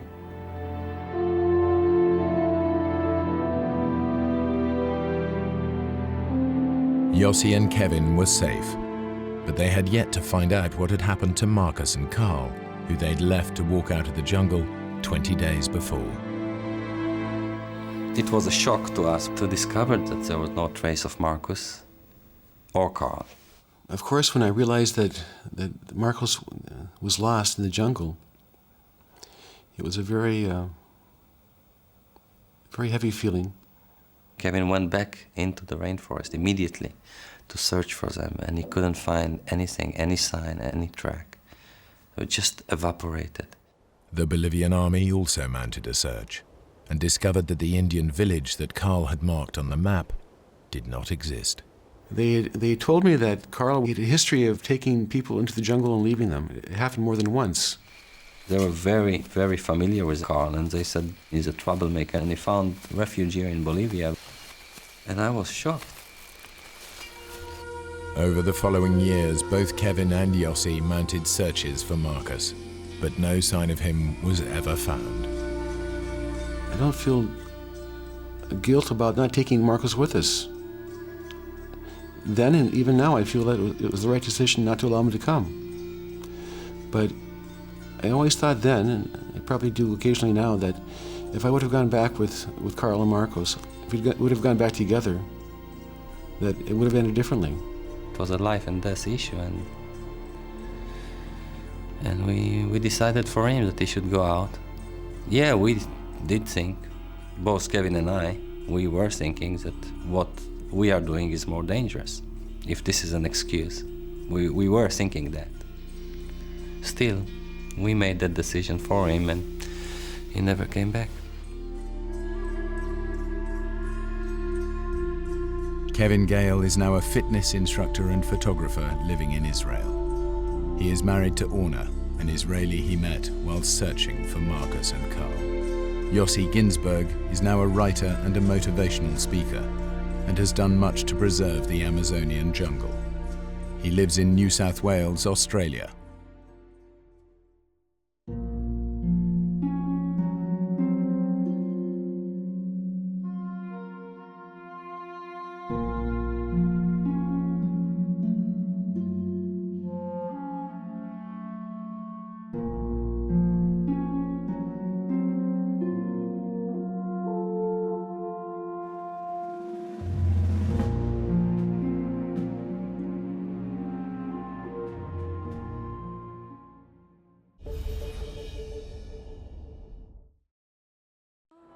The open sea, its mystery and beauty have always been irresistible.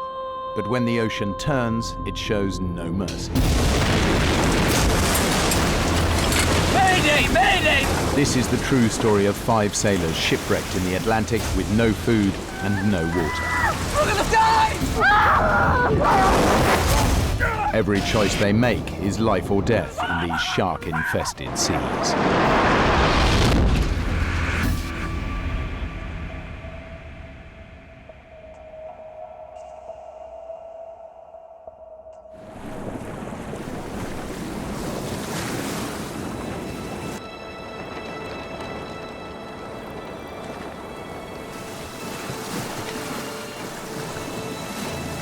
The brand new 58-foot luxury yacht Trashman surges through the Atlantic.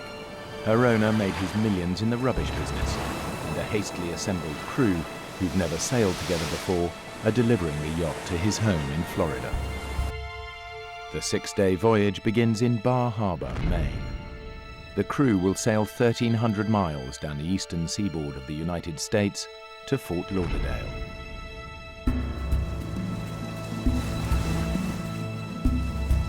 The most experienced sailor is Deborah Scaling Kiley. She's the first American woman to have completed the grueling Whitbread Around the World race. I love to sail because you're working with nature. There's another force, and you become one with that force. And I'm a junkie for it. I'm an adrenaline junkie. Debbie has been hired for the run by the yacht's skipper, John Lippoff. He was sort of that scraggly sailor look. It's running nicely now. Head back inland, hire some more crew, yeah? The first thing that I noticed about him that I thought was kind of wild was that he liked to celebrate everything. He wanted to have a beer the minute I met him. Problemo, Debs. Problemo. He showed me his resume, and it was quite impressive. He had actually been on a boat called Black Knight, which was the committee boat for the America's Cup. And you know, to be the skipper of that boat, you can't be all bad. You got to be a pretty good boatman. Is everything all right? John's brought along his girlfriend, Meg Mooney. She's no sailor, just along for the ride and looking forward to parties, calm waters, and sunshine.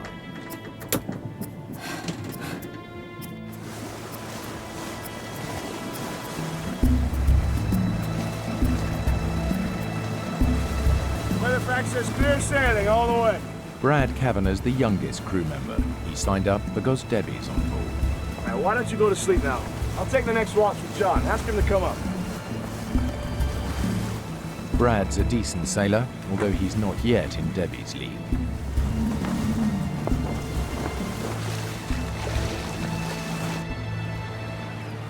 The Trashman heads inshore to Annapolis, Maryland, to pick up the final member of the 5-man crew, an English sailor who's a friend of Brad's. Debbie, this is Mark Adams. Hi. Debbie here did the last Whitbread. Is that right? That's right. I'm betting that your job was. I didn't like his condescending, chauvinistic attitude. Every minute that his mouth was moving, he was saying stuff just to be outrageous and to get people going. That was his MO.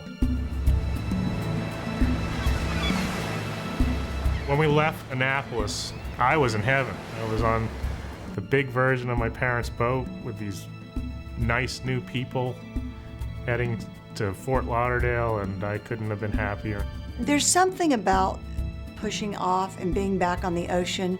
Everybody was getting along, and it was exciting.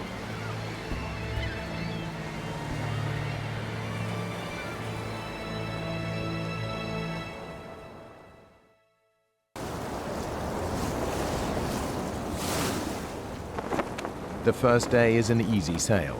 By nightfall, they're right on schedule. That night, the weather was beautiful. The boat was fun to steer.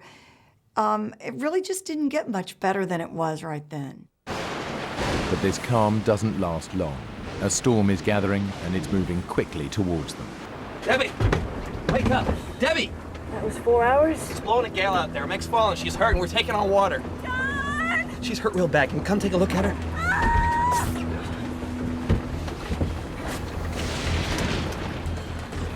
Where the hell did this storm come from? Usually, if it's a squall, it comes in and it blows through and it's over. But this was not a squall. This was something that was building momentum. I couldn't believe the conditions had deteriorated so much.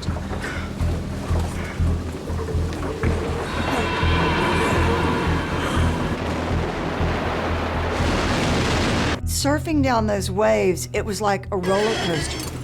And it's like an elevator when it drops. This is why I got into sailing, Brad. Well, my mother sailed through a hurricane when I was in her belly, but I can honestly say that this kind of weather is not in my blood. Mark's up on deck, just woo, howling at the wind, and obviously he's been drinking. Come on!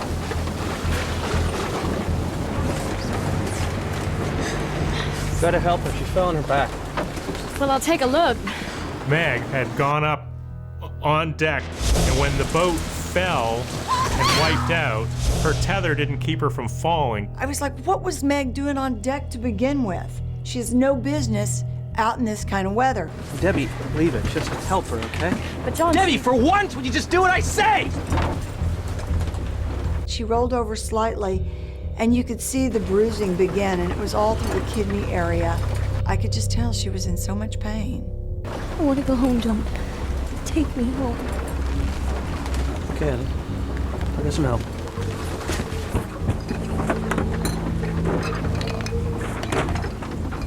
John discovered that he didn't have any charts to take him into this part of the coast.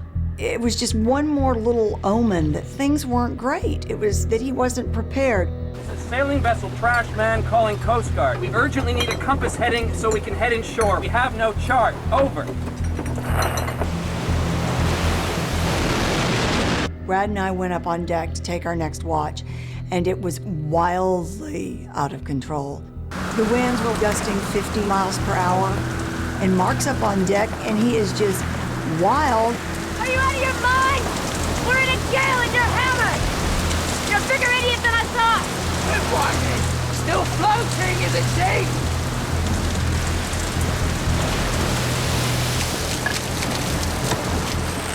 The Coast Guard advised us that we should go to Wilmington, North Carolina.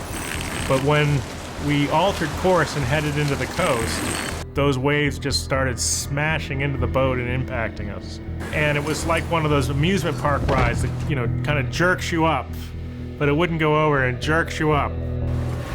The yacht's sails are ripped off in the storm, so John turns to the engine in a last-ditch attempt to power through the waves. The alarms all went off and the engine overheated. The engine was gone, and that was the end of our ability to charge the batteries. We were quickly going to be running out of power to speak to anybody from off the vessel. Now we had no engine, no sail, and we were just floating out there in the ocean. Not knowing what else to do, John makes a decision the others find hard to take. He radios for help. Yes, we're running on emergency power. We need assistance immediately. We're in trouble. Our engine is down. Our sails are damaged. We need immediate rescue. Over. Need rescuing. I'd never been on a boat that had requested assistance, and it was really odd for me because it was like giving up. But John's big issue there was getting Meg off the boat. He has no right calling the Coast Guard! He's a skipper, Mark! He called the shots, don't forget that! He was angry. You know, he believes that a sailor should be self-reliant and only that, you know, only wusses would call the Coast Guard. Roger that. 2 ships, Exxon, Huntington, and Gypsum King.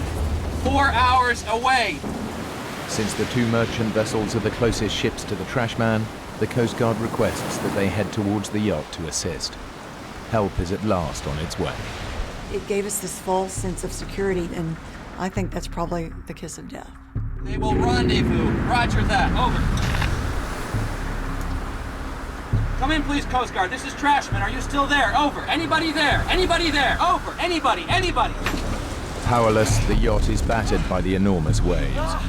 But after 12 hours on watch and with help on its way, Debbie and Brad decide to get some rest.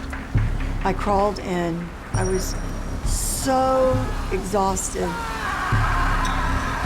I can hear Mark whooping it up and howling at the wind. Woo! There was that brief moment. I thought, God, we ought to be on deck. And then I thought, you know what? It's not my problem now. I gotta get some sleep. But you really can't sleep in that situation. You can just try and rest, and having all that time on your hands, your mind can just take you all sorts of terrible, terrible places. I was just lying there and feeling like the boat was going to break apart. Without sails or an engine, the yacht's almost impossible to steer. So Mark ties off the helm and heads down to sleep. Brad lies awake, ill at ease, as the situation begins to get much worse. One of these times we got to the top of one of these waves, and it crested and broke, like at the beach, like Hawaii 5-0. And the boat fell off the top. You know, we were in free fall.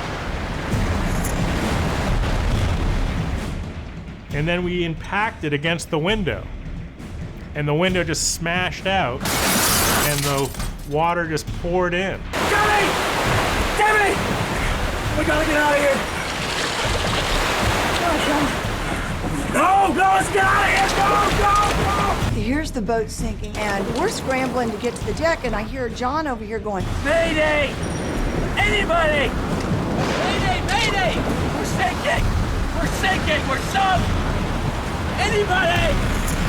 And I get up on that deck, and it was just like a slow motion drink.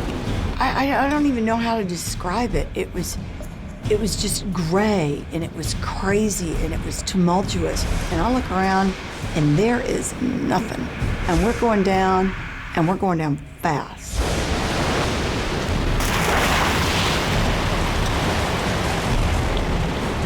You don't think about dying. You don't think about drowning. You don't think about anything. You think about getting away from this boat that it's going under, and it's sinking in less than 2 minutes. It's just going down like a big rock. Mark frantically struggles to undo the pressurized canister holding the life raft and survival gear. Brad heads for the only other option, a tiny, inflatable dinghy.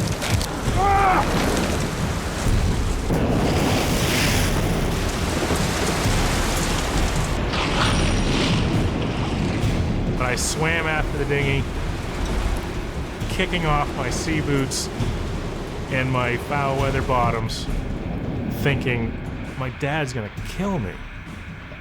I've just let his boots sink. And then thoughts of my mother and how horrified she was gonna be and how sad that when she learned that I had died there in the ocean.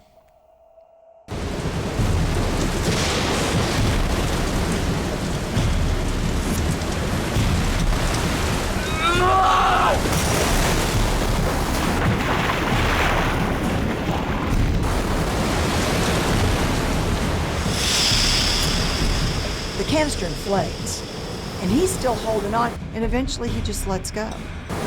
The life raft is blown away, and we weren't going to find it in the middle of the night. You managed to get any anything from the yacht? Nothing! We're dead! Inside that life raft was everything that we needed to live, to survive what we were going through. It had an emergency beaconing device, which a plane could have picked up on, had water makers to make fresh water from salt water. Food, fish hooks, mirrors, signaling devices. It had rations, flares, first aid equipment. Perhaps had a radio even with it. And in that rubber Zodiac dinghy, we had absolutely nothing. Absolutely nothing. I'm so sorry I lost the life raft! Our chances for survival were 0.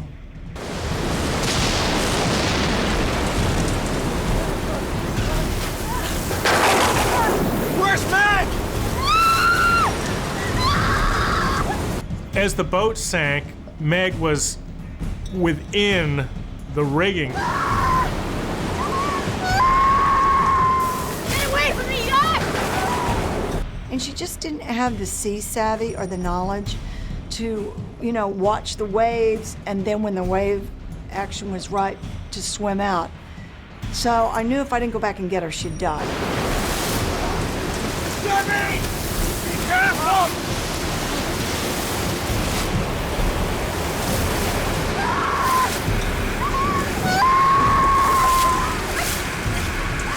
Hey, you gotta keep your head, okay? Now!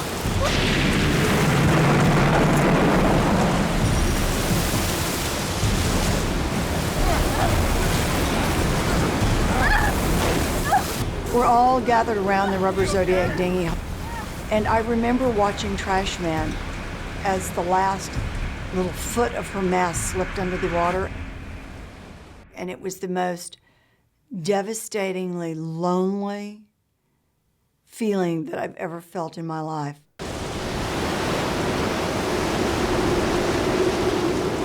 The trash bin went down in less than a minute. We're all gonna die! By not contacting the Coast Guard. We were now half an hour late for our radio call. They should have been on the way. The cavalry rushing in. All we needed to do was stay afloat, and they'd find us.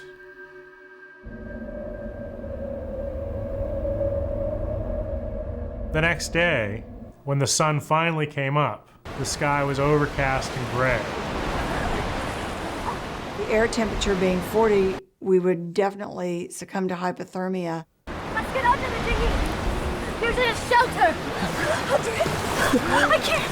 No. I can't. We'll be out of the wind! Rather than flip the dinghy over, the crew get underneath it, where they'll be sheltered from the bitterly cold wind and rapid hypothermia. Come on! Check on you! The sad thing was that Meg just couldn't participate. I think it was too painful for her. But more than anything, Meg was very claustrophobic. Soon, the water begins to have its own chilling effect. Okay, we gotta get out of the water. It's cooling us down. Give me a minute! We devised a system where we positioned our bodies suspended by a line that we'd rigged. Mark, lie down next to me. You two, lie on top of us. By stacking ourselves like a bunch of fuel rods in a nuclear power plant or a bunch of logs in a fire, we were able to share our body heat and to keep ourselves warm. As the storm raged on, you could crawl up underneath the dinghy like that, and it was so quiet and so peaceful. It was so deceptive. It was almost luring you once again into that amniotic state.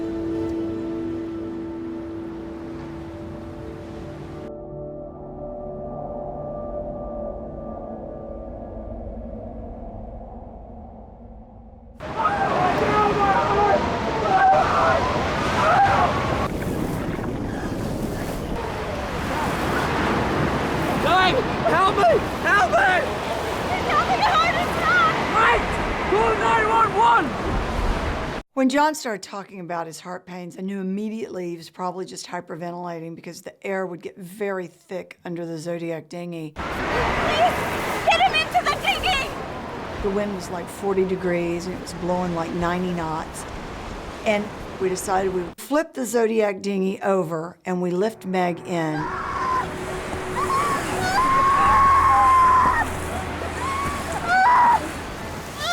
I was horrified at her wounds. The wire in the rigging had cut almost all the way to the bone, and she had huge gaping wounds on her legs. It was heartbreaking. Just those wounds alone were a death sentence. It's too bloody cold out here. Let's turn it back over. We're gonna freeze to death. Look, man, you want to go back in the water and help yourself. There's a whole ocean out there.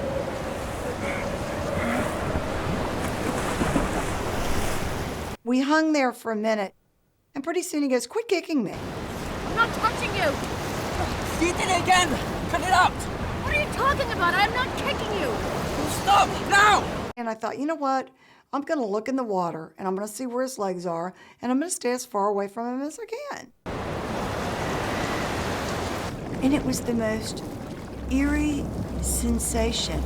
And I noticed these like torpedo-shaped bodies, and I thought, fish. And then all of a sudden one came really close, and I realized it was like hundreds of sharks. They were everywhere.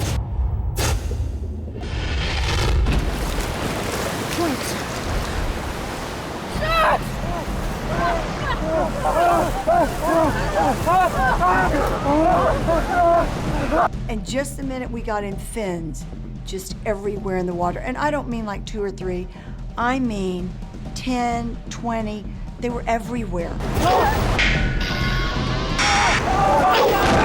We're shocking the oceans I've never seen so many sharks in my life, not in my entire trip around the world. It was the most frightening feeling I've ever felt. To this day, I don't know why the sharks didn't attack us that night, with all of us treading water, with Meg's legs bleeding. Mark, I'm warning you! Do not hit a single shark with that! Are you out of your mind? What do you think? What? You're gonna calm them down? Give me that! Our biggest threat was not just the coal, but a wave breaking underneath us and flipping the Zodiac over and dumping us back into the shark-infested water. So what we had to do is devise a system to try to slow the little rubber Zodiac down. Hey, Debbie, do you think maybe we can make a sea anchor out of this thing? Stabilize this tub?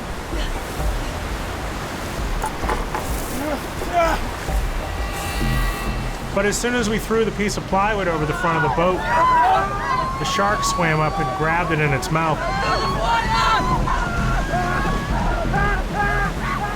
These were not little sharks.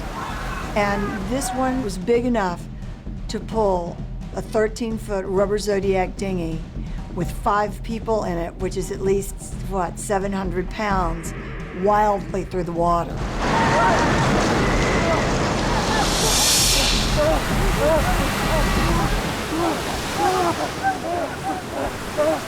By nightfall, the storms died down, but the sharks are still out there. The crew's hungry and thirsty, and the night air begins to freeze their wet bodies. It's night 2, and with night comes just that threat of not being able to make it through the night again. A light! A light! A light! Oh God, it's close. Paddle! At first, when you see the light, you just are so excited you can't stand yourself. They're coming to rescue you. And then you realize the reality of the situation is it's pitch black. You're in the middle of the Atlantic Ocean, and nobody can see anything. If I can't make eye contact with someone on that ship, I'm not close enough. And I just think that paddling towards it is a huge waste of my energy, and I haven't eaten anything in 2 days. And I don't want to expend my energy when I'm freezing all the time to do this.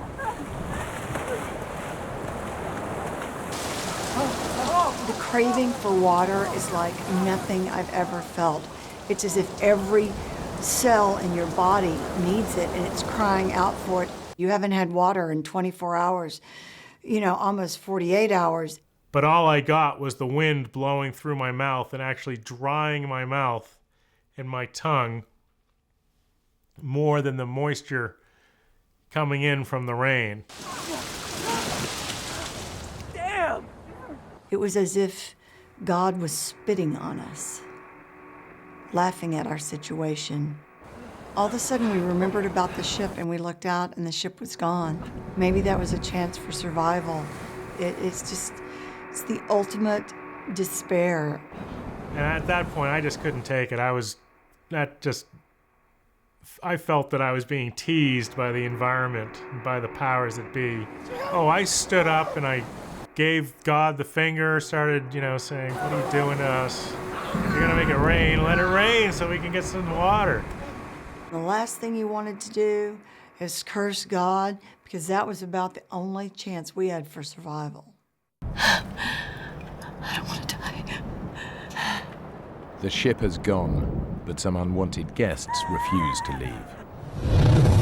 There was always a fin somewhere. They were always bumping into the raft and pushing us around.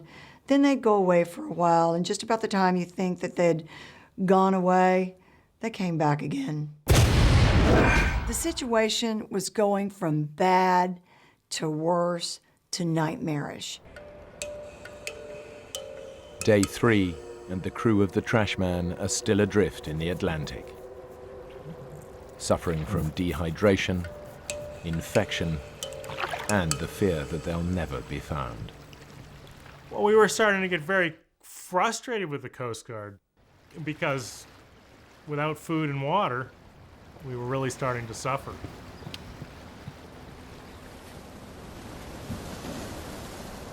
Hey, do you think a ship will rescue us before the Coast Guard finds us?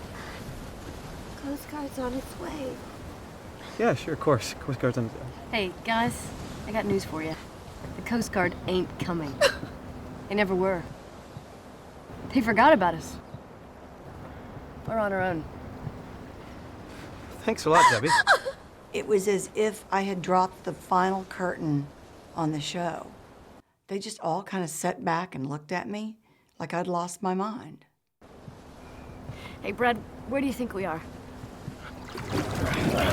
Well, from roughly where we went down, we're anywhere between 35 and 135 miles off the coast. What? Is that far? We could still be blown to shore, right? Guys? My God. The crew have no idea where they are, but the dinghy's now 140 miles from shore and heading out into the Atlantic. The dynamics of the group begin to change, and partnerships form as the survival instinct starts to take hold.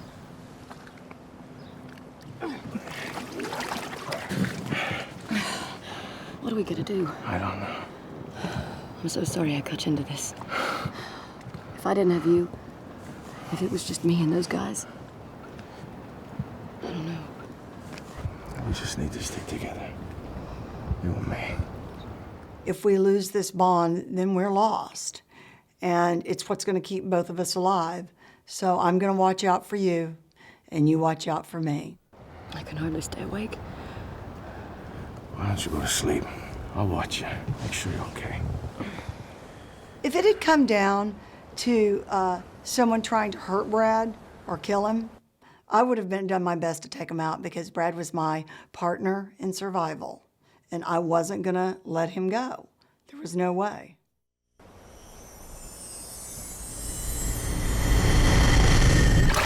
The bottom of the boat was fetid. It had a mixture of urine and blood and pus.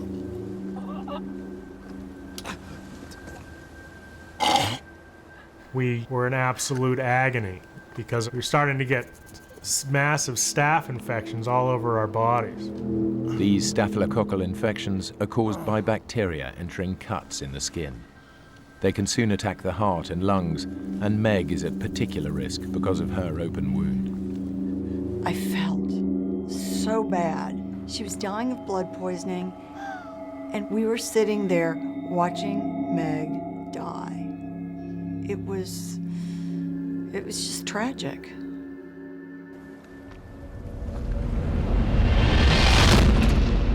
Night 3, with all the infection coming on, and the starvation setting in, we all were getting very delirious.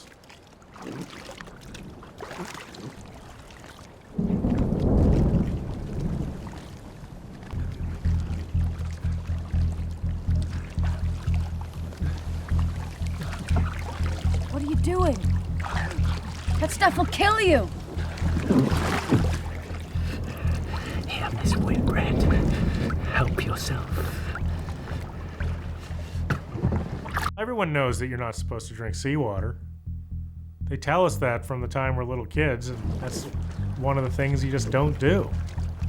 Drinking salt water dehydrates your body even more, and it causes kidneys to shut down, and you begin to have delusions. And ultimately, if you drink salt water, it will kill you if you don't kill yourself first from the delusions. I didn't really know how long it would be before we saw the effects of the salt water, but it stood to reason to me that it would be probably, 7 hours or so. And I was right. It didn't take all that long.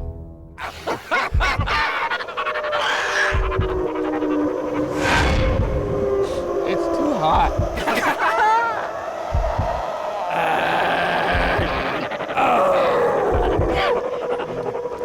Hey, everybody!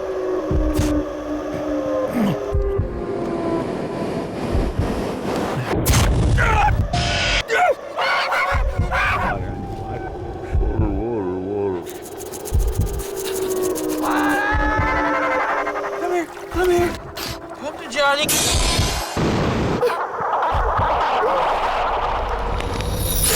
Where's everybody? It was just like I was watching some crazy play. I want my facts! Wait. I see land. I see land! I see land!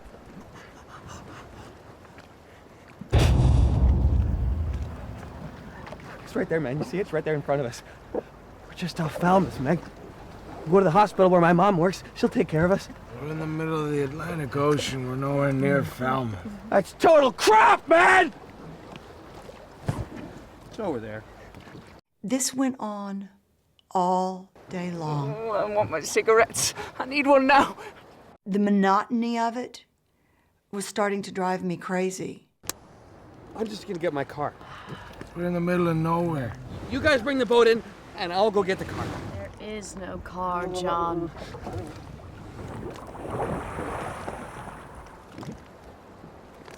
There it is. I see it. I'm just gonna get the car. And then all of a sudden, he jumps off the side of the boat.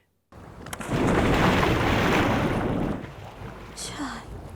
And we're like, where the are you going? There is no land, there is no Falmouth, and there are a lot of sharks out there. You need to come back. Get back in the boat, John. John, go back in the boat. Get back in the boat, John. He's coming. Brad, do something. I can't. I don't have the energy, Debbie. Look how far away he is. There's just physically not enough strength in me to force him not to go.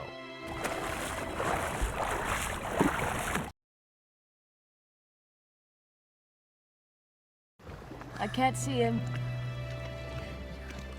All of a sudden, we just hear this shrill scream. I mean, blood-curdling. And it was over. And then silence. And it was like there was no crying. There was no nothing. Meg just said, He's gone. There wasn't any doubt what had happened to him. The sharks got him.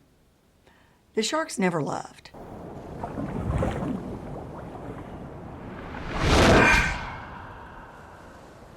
I I was angry with him because I really felt that I would get a lot of credit for surviving and having everyone survive. I looked forward and relished the thought of being heroic. And there's nothing heroic in what I had done in this instance, which was stand by while John swam off to meet the shark.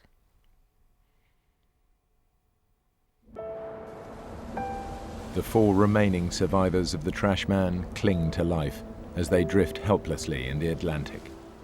The sharks have just claimed their first victim, John, the captain. After John went over, we all just sort of sat back for a while. I think everyone was so shocked.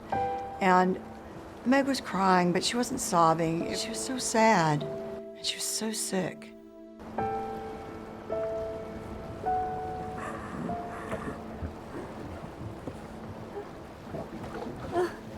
Hey, gorgeous. I know how to make you feel better. Take your mind off John. Promise. He says, "Hey, lady, I think it's about time you and me had sex." And that just, like, hit me over the head with a 2x4, and I woke up Brad, and Brad, we've got to stop this. Let's just see how she deals with it.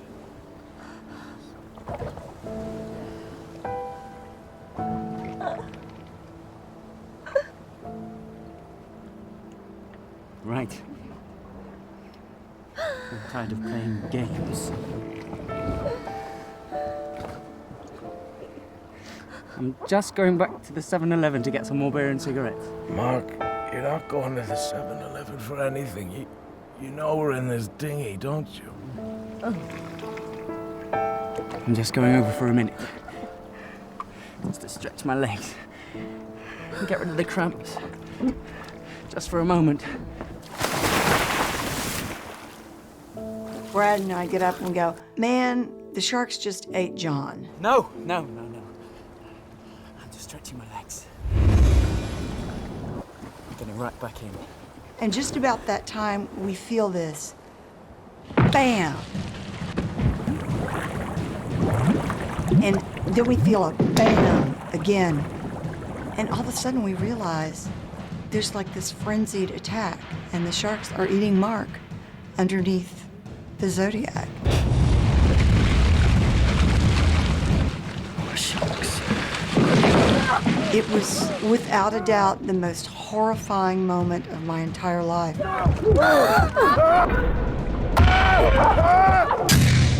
The sharks now had a taste of what they'd been following for days, and they wanted more. So they tried to tip the boat over with Meg, Debbie, and I in the raft. What would it feel like once they began to drag you under? What would it feel like with that first bite? And maybe it would be better if we jumped over and drowned ourselves so we would never have to feel it. And it lasted for what seemed like an eternity, like hours.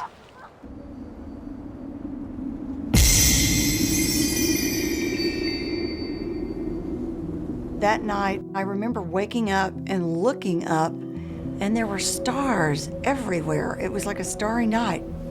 And then I began to hear Meg moan in the dinghy.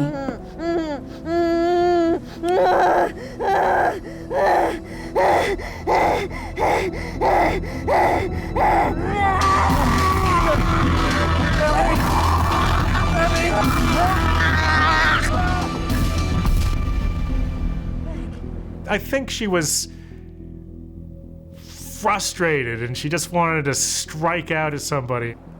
I mean, John really did her a dirty trick, leaving her there on the raft. It was really weird.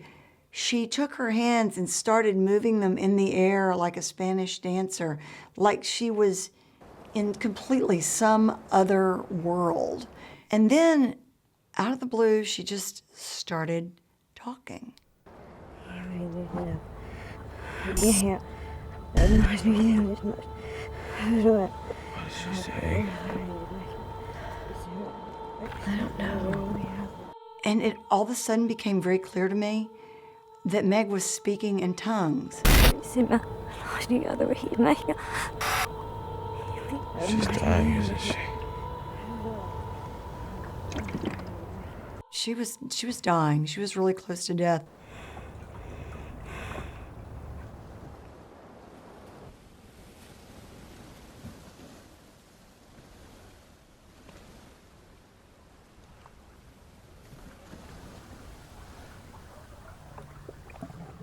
Meg?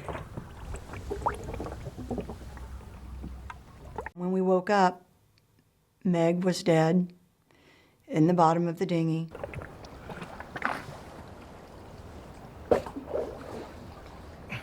All that fetid mixture that was left over from the seaweed and the urine and the pus and...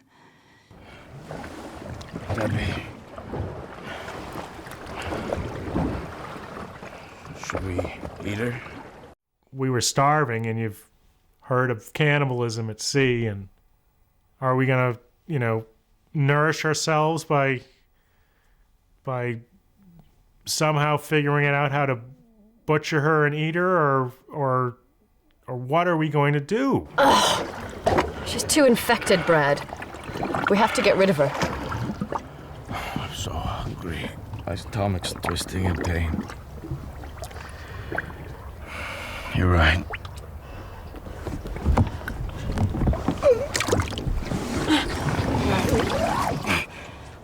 And so we decided that we would take off her shirt and all of her jewelry so that we could give those to her family.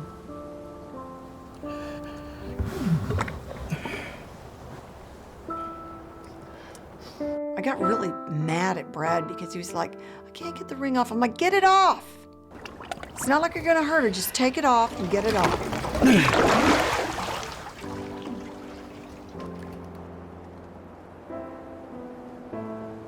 It was such a sad moment because we laid her body, naked body, on the side of the raft, and then we decided that we couldn't just push her over; that we had to give some kind of a funeral.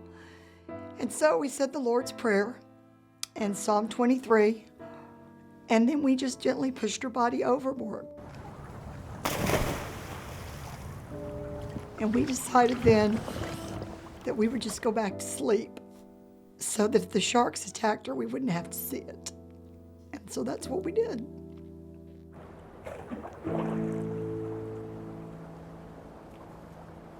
People can argue that it was a physical thing that killed Meg, but I think it was John abandoning her and making her despair that killed Meg.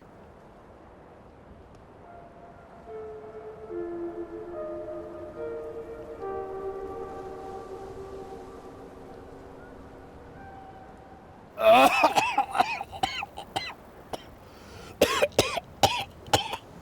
you okay? I don't know. I've been retching ever since I woke up. It's the water in the bottom. Meg's died in it. It's making you ill. The sun's only making it worse.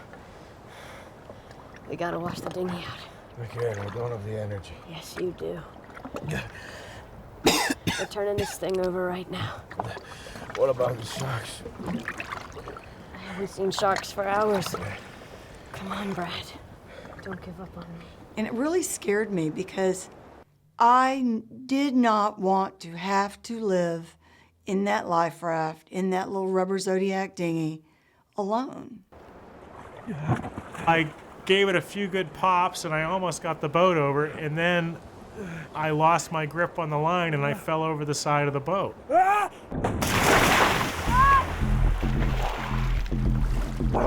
Debbie! You gotta leave out here.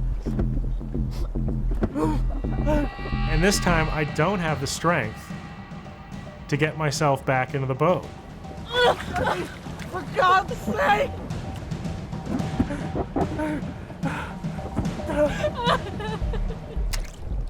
I sobbed. I felt like I had just doomed Brad to death. If the sharks showed up, we were screwed. And I just went on and I just burst into tears and I fell back against the seat and I couldn't do it. I could give a crap about what Debbie's thinking this time. She's just sitting there being completely useless, and I'm still alive, and she won't help me climb in the raft. For God's sake! She's finding it impossible to help me to climb into the raft, and I don't know what's on her mind, but she's not thinking straight. It was life and death, and I pulled myself into the boat while she sat 3 feet away from me just crying.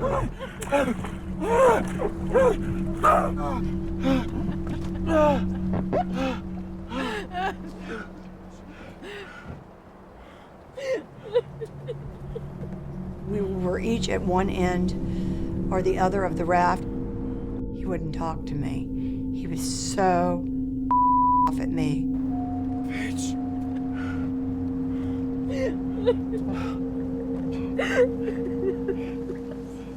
I'm so sorry, Brad.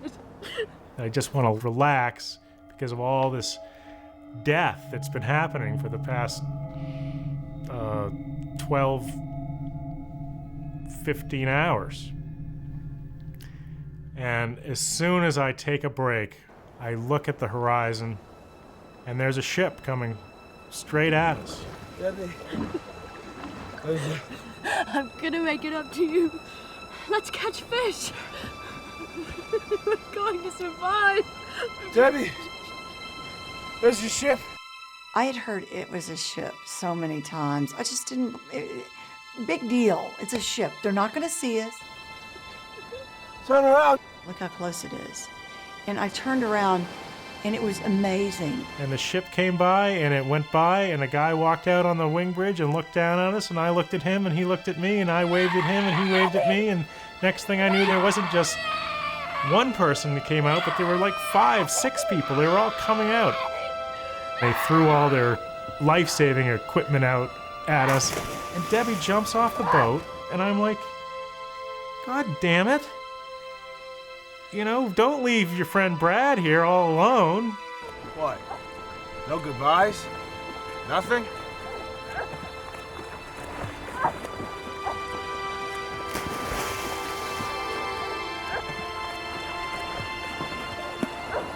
I was holding the rope that held the life ring, and they started winching us in.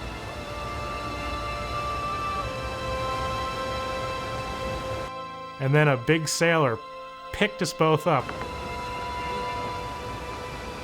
And when they finally hand me off to the last guy, he just gently lays me on the deck, and I realized that they were Russian. And I didn't care. It was... I didn't care where I was going. I didn't care who these people were. I was lying there, and Brad was there, and we were alive.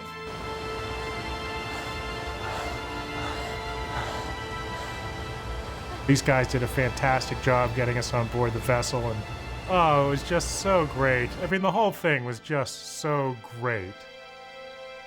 That was just wonderful. And then, you know, but it was just the start of our journey back to life. There's never a day that you're more thankful for life than the day you almost die.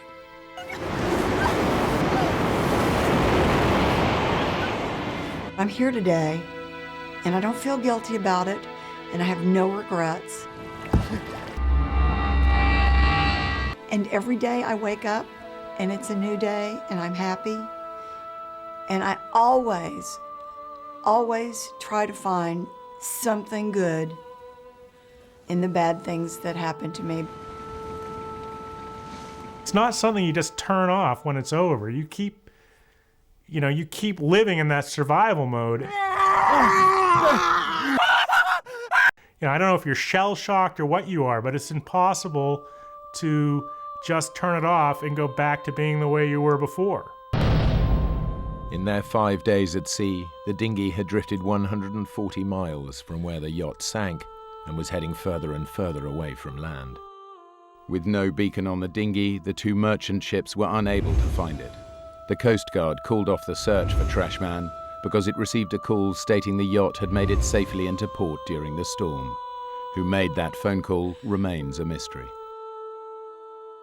I believe that, John and Mark could have pulled through, but I think with these guys, the real problem was that they had just reached the end of their rope and it was not worth it for them to put up with the pain and continue living. But for me, I'm not going to take myself out of the game before it's over. Brad and Debbie have no idea how much longer they could have hung on. What they do know is they had an unshakable will to survive.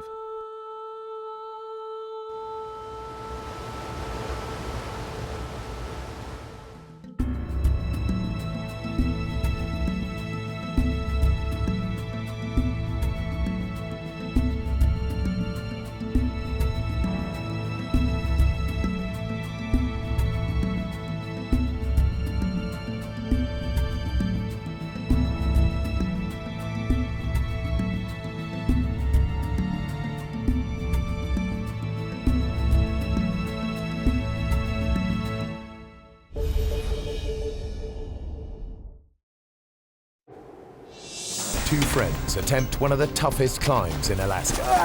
Yeah? One is horribly injured. Do they wait for rescue or risk a treacherous descent? Do you want it? The choice is tearing them apart. I want off this mountain! Help isn't coming. And the mountain is trying to kill them any way it can. Avalanches are roaring everywhere. It's bad. It's war.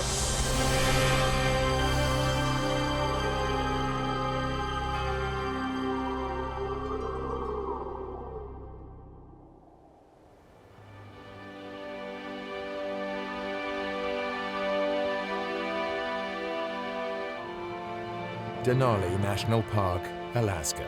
6 million acres of wilderness, dotted with spectacular glaciers and rugged mountain peaks. It's a magnet for extreme climbers like Dave Nyman and Jim Sweeney.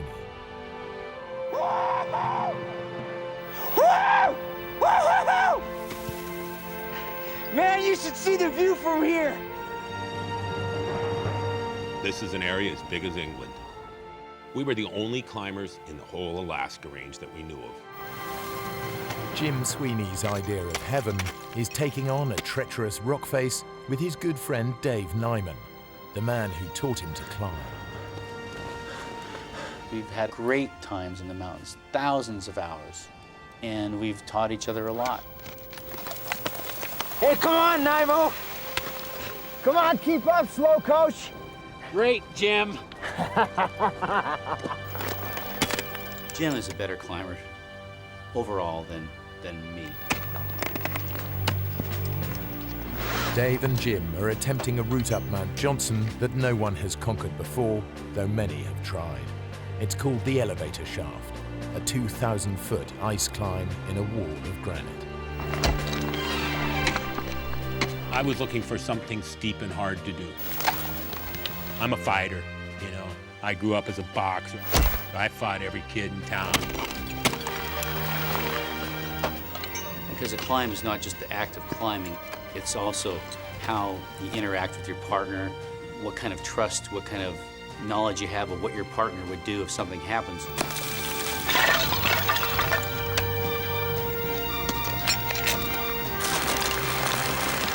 Jim's taking out the rope and he's moving fast.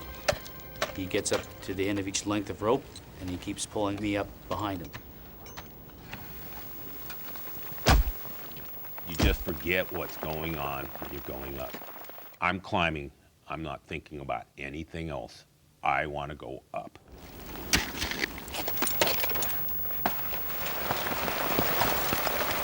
Hang on, Dave. We gotta get past this snowballs. After 2 hours of fast climbing, Jim reaches a bulge of snow above him. I'm looking for ice. I'm looking for something hard to get some purchase in. Hello! I was just kind of hunkering down, trying to keep snow from hitting me as he was fussing around up there. You're thrashing me, Jim! He's hollering at me, you know, and it's just constantly the snow's going down. Have you hit anything yet? This is nowhere, Dave. If I can't find some rock and ice to climb onto, I'll come down.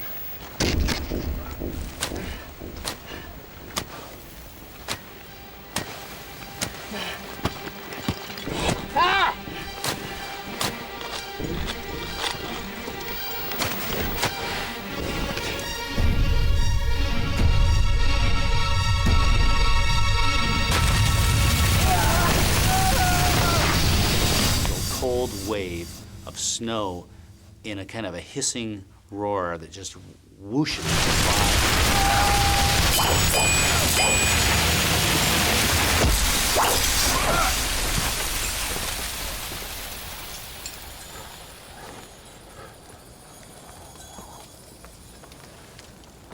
He's not moving.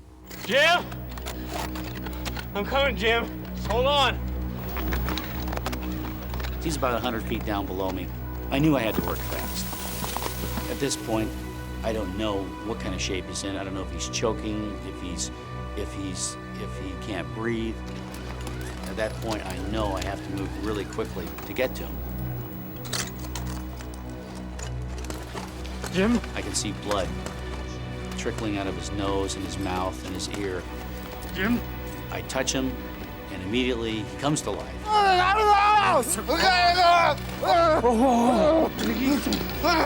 Jim, stay with me. Jim!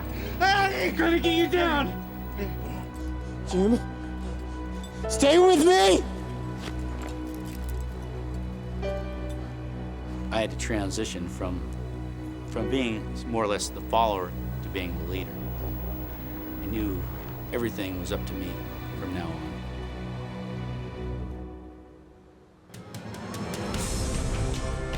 Dave's first task is to get Jim out of danger. He has to lower Jim's dead weight 1,000 feet down the near vertical rock face of the elevator shaft. Over several hours, I would lower him below me, and I'd drop Jim down another full length of rope, maybe 165 feet. Jim, I need you to wake up! Jim! Oh.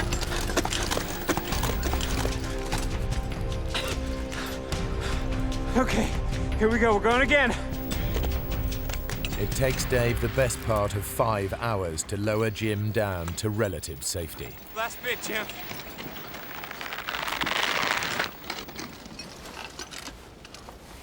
Jim. God damn it, Jim.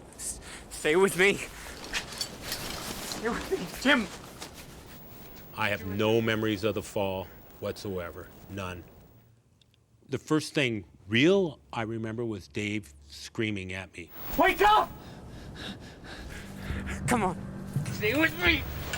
Dave and Jim are still 5,500 feet up Mount Johnson, in an area rife with avalanches.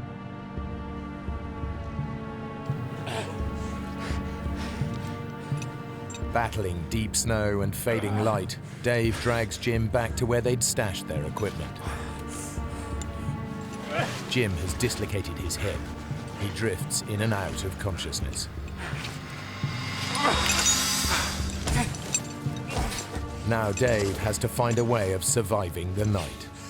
I dig straight into the hillside and move the snow from this 45-degree face. He digs a snow hole.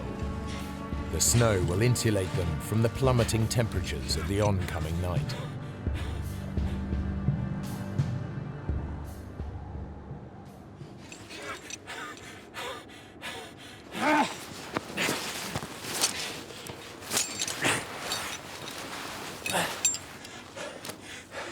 Okay, Jim, let's get you safe.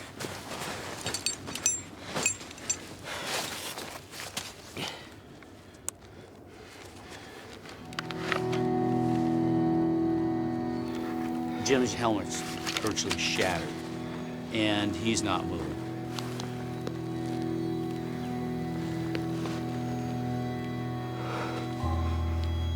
Oh, no.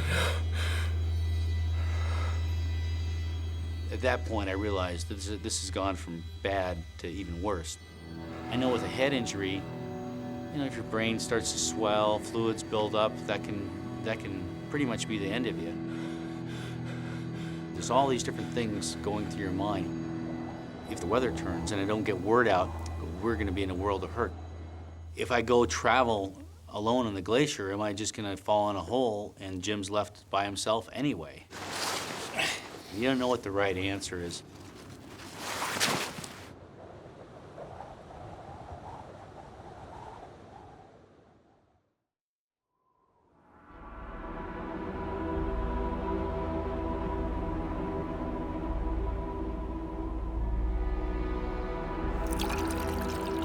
By morning, Jim is semi-conscious and Dave has made a decision. He's going for help. Do you think you can light the stove? Don't go. Next thing I remember was in the morning, Dave's talking to me. He's telling me he's gonna leave. I told him, I don't want you to leave me. Don't leave me. I gotta go, Jim. I'm going for help. There's a ski hut up the gorge. Maybe there's people there.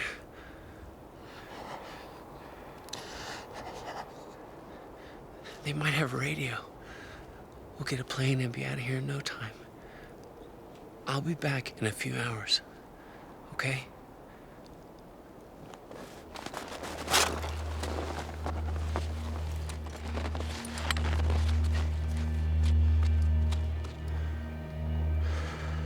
Leaving a partner in that kind of situation is, you might come back and he'll be buried or he'll be dead.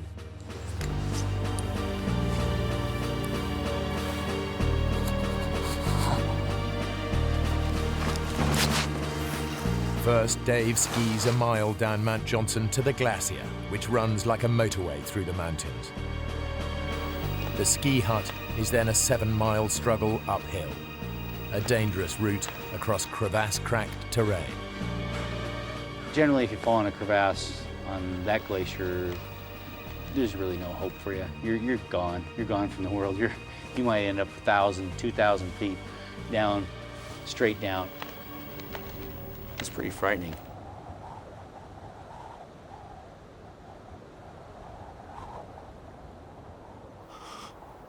I don't know who I am.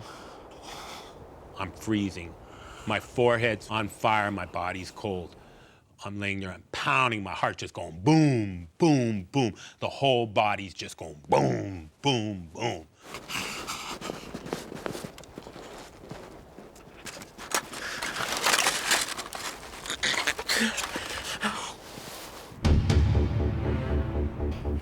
After 6 hours hard skiing, Dave reaches the ski hut.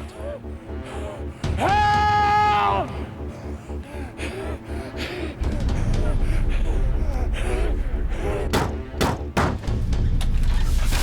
Yeah, radio! Radio! No! Oh, great. That means there's no cavalry coming today, and we can't just pick up the radio and call a plane passing overhead. Come and sit down. The group of skiers are on vacation. One of them is a paramedic. He agrees to go look for Jim. I'm greatly heartened by this, but I am shot. Just stay here and rest up. We'll see what we can do. And I told the 2 skiers leaving, if they don't get to him tonight, they'll probably freeze. You're clear about where he is. You sure you can find him? We'll just follow your tracks. It's okay. Hey, be careful with him.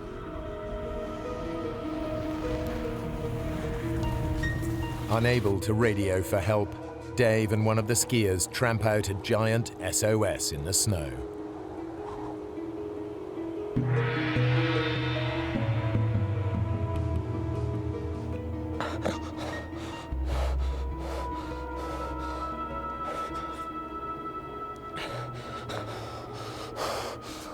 I can remember my fevered brow in the snow and still being warm, but my body freezing. You know, I can remember that feeling.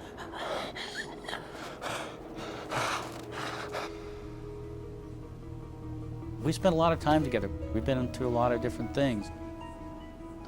Hang in there, buddy. Jim would never give up. Miles away, alone and exposed on the mountain, Jim is losing his grip on reality again.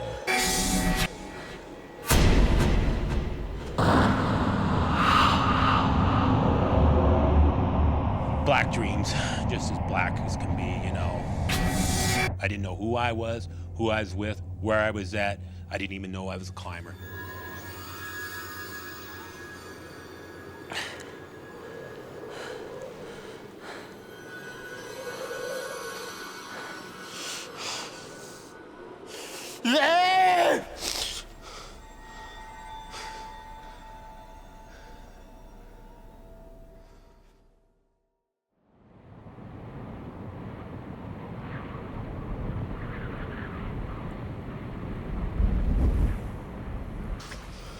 The next morning, Dave heads out to try and find the rescue party.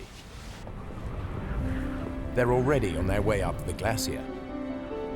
They're towing a sled. My heart leaps. Oh, great, great. They're coming back. They've rescued Jim. And then I think there's no way they can ski as fast as they're skiing towing Jim. Then my heart just drops. Where's Jim? Didn't you find him? Look, we skied all the way over to the base of that shaft thing.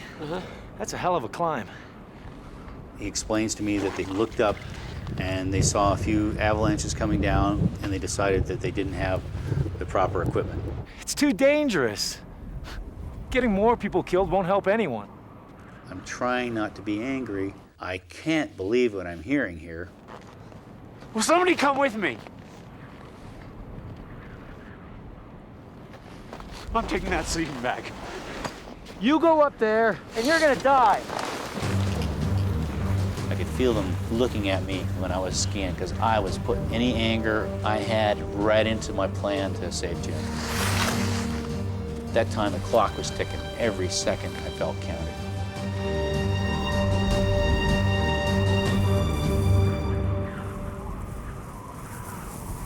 Eight miles away, Jim is being buried by snowslides. I realized I was somewhere bad. I'm totally encased in snow. I'm going, where the hell's Dave? I raced down the glacier. Maybe what I covered in 6 hours took a half hour, going downhill. And so I made it in no time down to the camp and just started grabbing gear.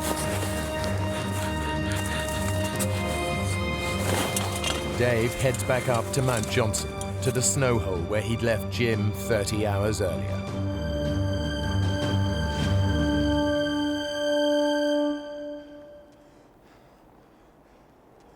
Jim!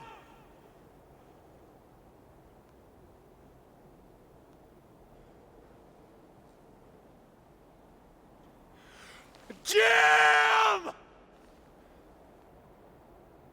I heard probably the most beautiful sound I've ever heard.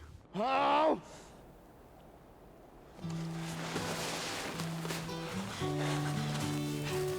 Oh!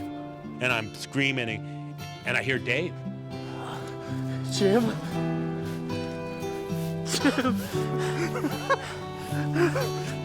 Jim? He was buried in a snowslide.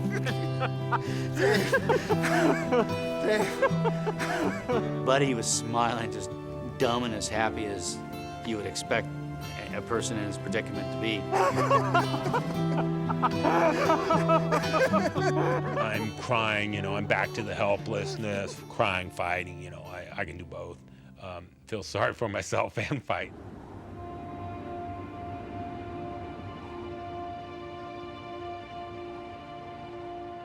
Dave pitches the tent near the snow hole, and at last Jim gets the opportunity to warm up. This is a nice, big, warm sleeping bag. Jim, I need to take a look at your hip. I think it might be broken. I know my hip's busted, you moron. I can take care of my hip. I'll stay in the bag, and you can pull me out of here. I don't believe that I have the ability to move Jim out of this area. Skiing off by myself, that's one thing, but I can't drag you out of here. I can't do that, Jim. Listen, there are people at the ski hut. They know we're here. Let's just hunker down and wait for help to come. Hey? Positively, 100%. He was waiting to get rescued. Dave's waiting for the rescue to come.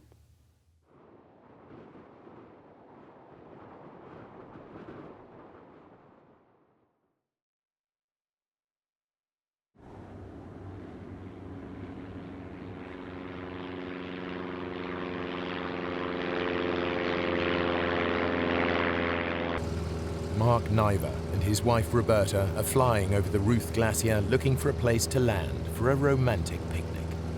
It was the place that Mark had proposed to me. It was our anniversary, so we decided to go up there. That was our plan. Stay up there for an hour or two and have some lunch and kind of walk around and kind of, we wanted to enjoy the sights because it's just such a gorgeous area up there. As we turned, I could see that the weather doesn't look all that great. I don't think we should land. I think we better go home.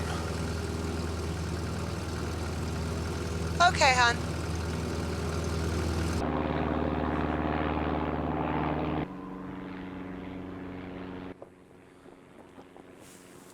Jim, do you hear that? Jim, come on, man, there's a plane. And I figured it'll see the SOS. We'll be out of here in no time.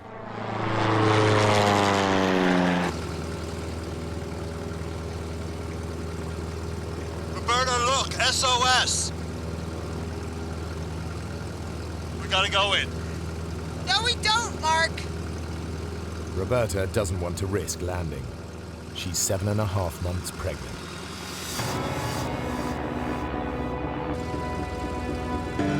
What are you doing? You just said we shouldn't land here. It's an SOS, we have to land. She's nervous, obviously, and she's telling me, Mark, we can't land. She's kind of hollering at me. It's somewhat distractive as I'm lining up to land.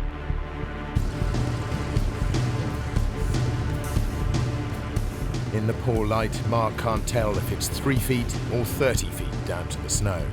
He tries to abort the landing. At elevation, you know, the air is pretty thin. The engine doesn't perform at all like it should.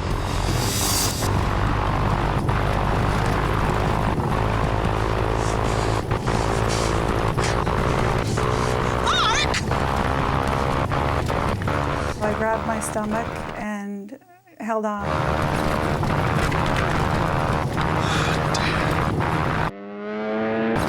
And all of a sudden, we just fell out of the sky.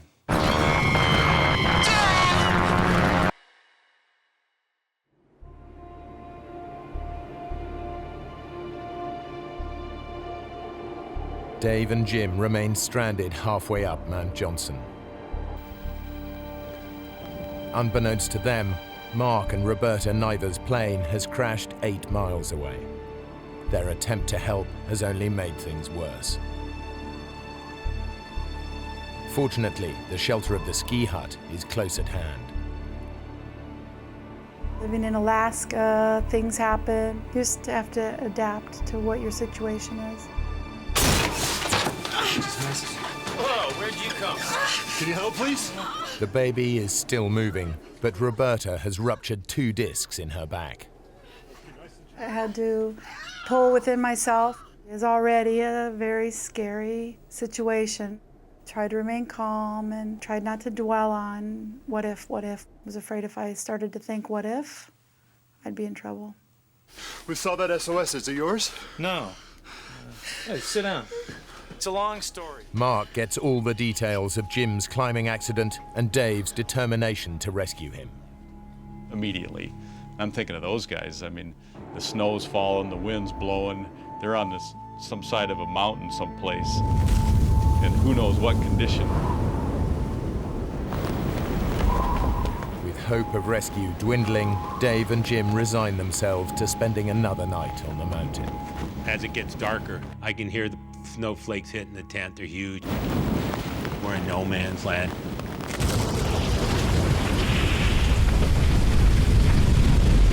Maybe before midnight, we started hearing activity of avalanches in the area.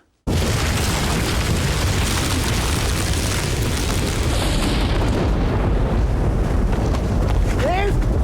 Wake up! Wake up, Dave! I'm screaming at Dave as loud as I can. Wait up! All of a sudden, it sounds like jets are coming. It's like sitting right under a 747, just this roaring noise. The winds pushed ahead of an avalanche can reach hurricane force. Jim and Dave are in the crossfire. It's louder than a Pink Floyd concert. It's louder than anything any noise I've ever heard, and it's right above us.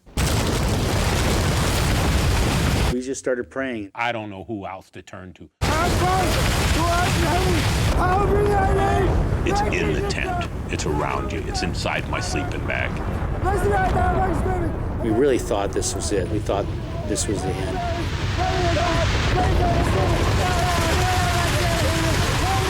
But we're saying these prayers just constantly, 3 every minute for hours. Numerous times we were hit by 100-mile-an-hour wind blasts and just pelted with snow, but the big one didn't come.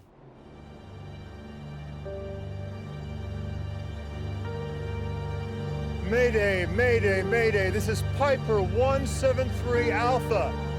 Mark's attempts to get a call out are hampered by the surrounding mountains that block the radio signal. Only a plane flying directly overhead will hear his call. We've crashed on Ruth Glacier. Do you read me? Over.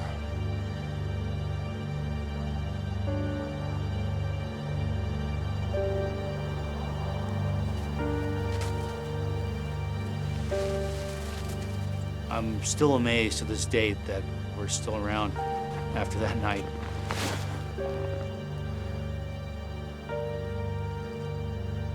Dave? Jim has no intention of spending another night on the mountain. Okay, Dave. I'm ready to go. Let's go. We can't just stay here. We're sitting ducks. You gotta haul me out.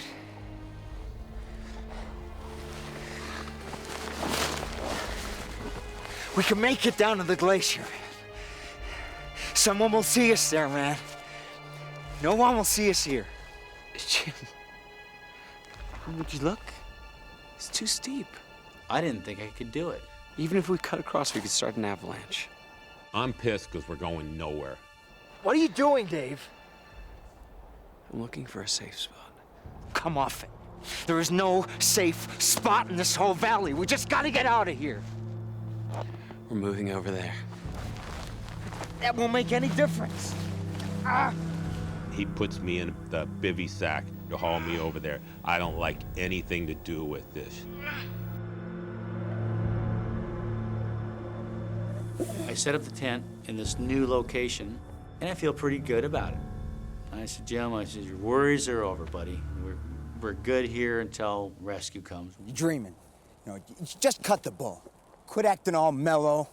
There's nothing mellow about this. You are always trying to swim upstream. What are you talking about? He's not fighting it. He's just kind of, letting it take him for a ride. No, I wish I could stand up and walk off this thing. We would be down in an hour if I could stand up, We gotta fight. What the heck are you talking about? Man against nature. What a bunch of crock of BS. I want to go down, Dave. Do you want to live?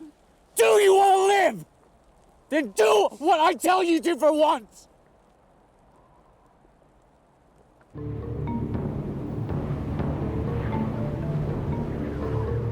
At the ski hut, they're no closer to alerting a rescue party. The food supply is running low, and the strain is beginning to show. There is nothing. Nobody there. I don't know how much longer I can do this, Mark. I'm sure somebody's made contact that we're missing, but they don't know if we're dead or alive. This is the 6th night on the mountain, and it's still snowing heavily. Jim and Dave are now holed up in what Dave believes to be a sheltered spot. And we might get a little bit of a blast. Nothing like the night before. Just feeling good. Yeah, I was right with my assessment. I put us in a safe place.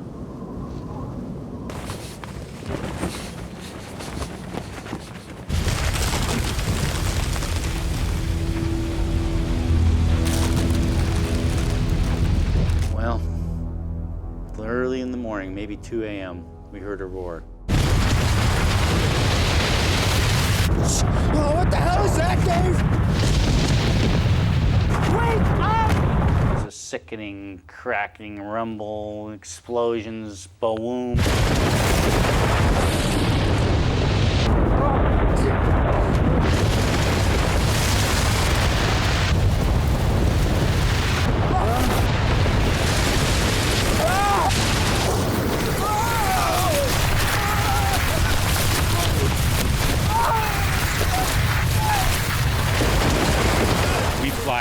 hill, 200 feet, 300 feet.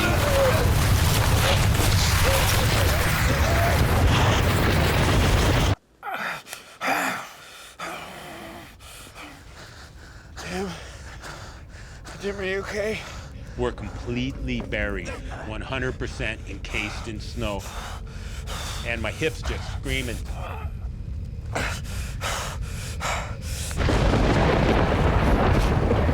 I can feel the pocket.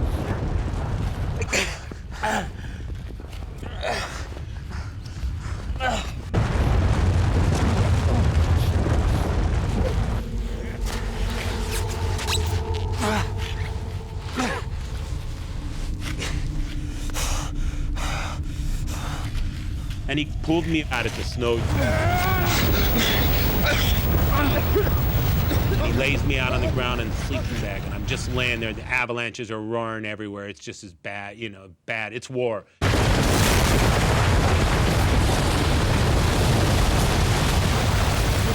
We're just laying out there with nothing. We can't find anything. There's nothing left, Dave!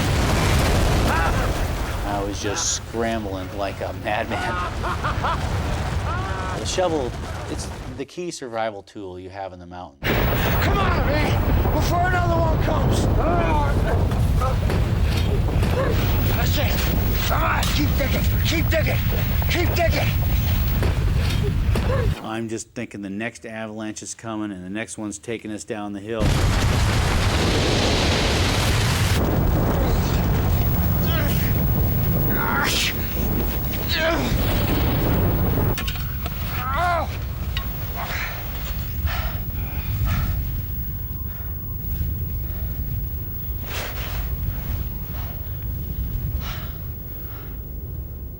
You really could care less about the other person. Sure, you love the guy, but hey, at a certain level, you think about yourself first.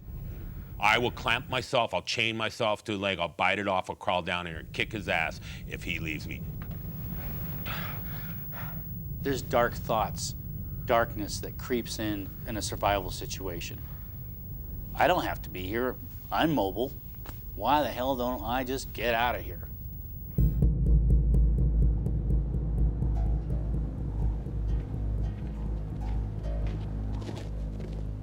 Eight miles up the glacier, Mark Niver is clinging to one hope.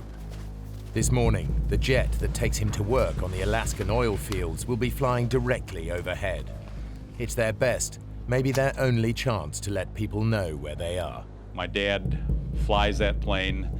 I know the whole crew. I know that they'll be tuned in. Mayday, mayday, mayday. This is Piper 173 Alpha. Over. Hello, Mark. Is that you? Over. How are you doing? Who is this? Over. Mark, we don't read you. Please reply. Over. Hello, do you read me? Over. The pilot can't hear Mark, Repeat, where are you? Over. Mayday. but he can hear the clicks on his radio. So it's one click yes, two clicks no. After 7 days, the word is out. Understood. But rescue is impossible until the weather breaks, and no one knows if Jim and Dave are dead or alive.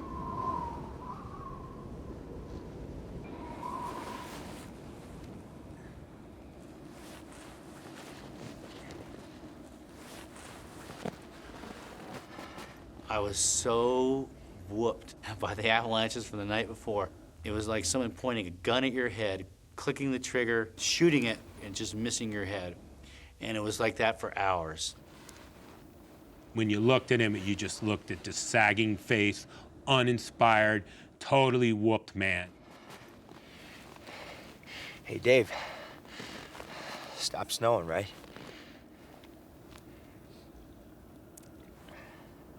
It's time for me to take over and tell Dave what to start doing. This is a tricky situation for me. I'm pissed, but I can't give him a bad time. I want to go down. I have to work with Dave. What do you want to do? You want to go back to the base camp? Get some more food?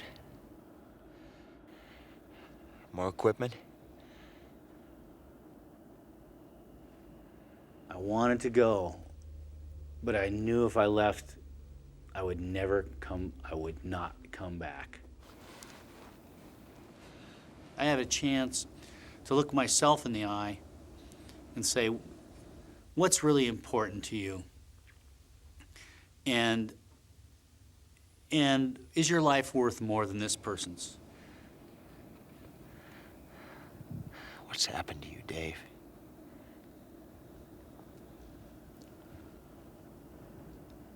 I'll tell you what. You get me off this mountain, I will buy you the biggest, juiciest steak you've ever seen in your life at the Double Muskie. What do you say?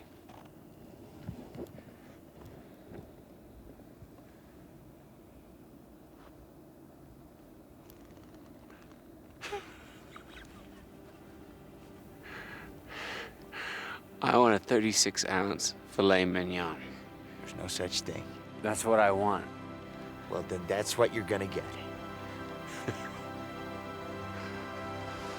That was a huge, huge turning point for me, having that opportunity to leave and then just really deciding with 100% certainty that we were gonna make it together, that I'm not gonna leave him.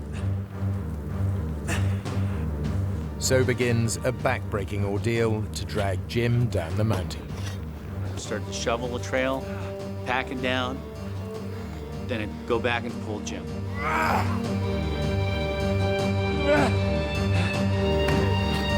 Doing it. See, I told you you could do it. I love you, Dave. This is the most focused I've ever seen Dave in his life. He's really getting it together.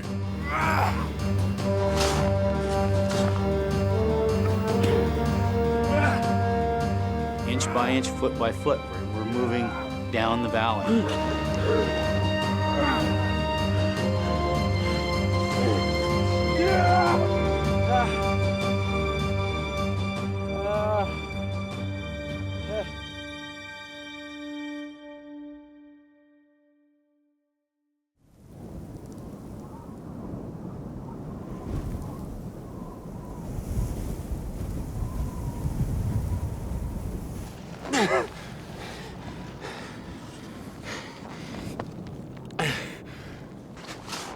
After 17 hours, they've gone less than half a mile closer to the glacier.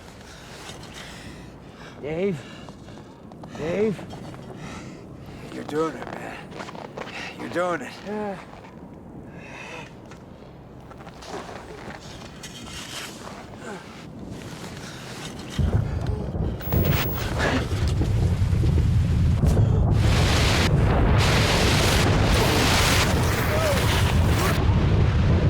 All of a sudden, we're flying downhill. I'm screaming bloody murder. And I pick up speed, and this is it. I'm falling. Free fall. Backwards. This is it.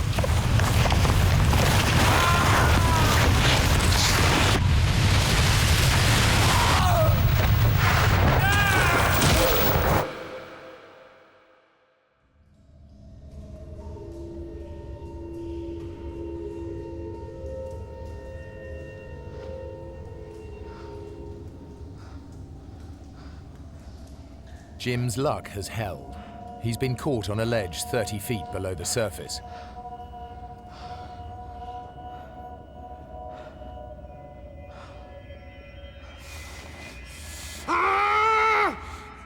Is that it? Is that all you got? I start screaming at God, you know. I'm telling him, I can take more. I can take more. Come on! I can take more!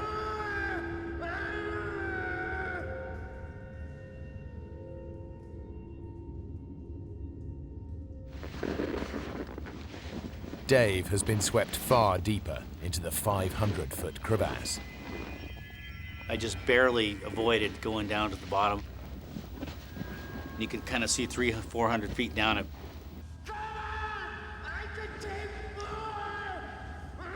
Jim.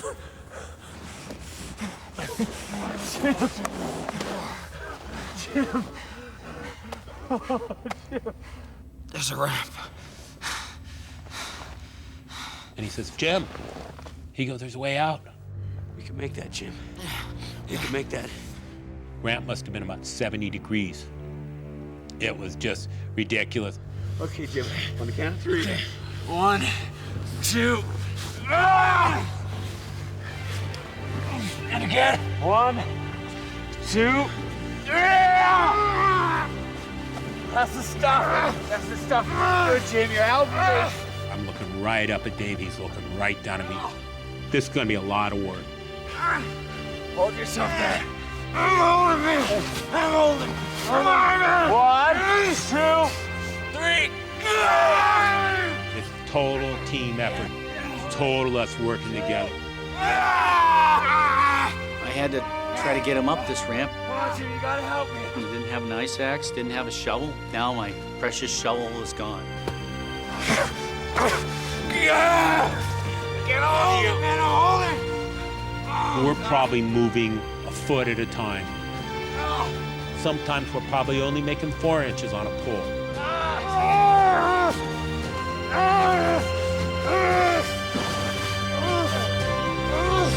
Come on, Jimmy, we're nearly there.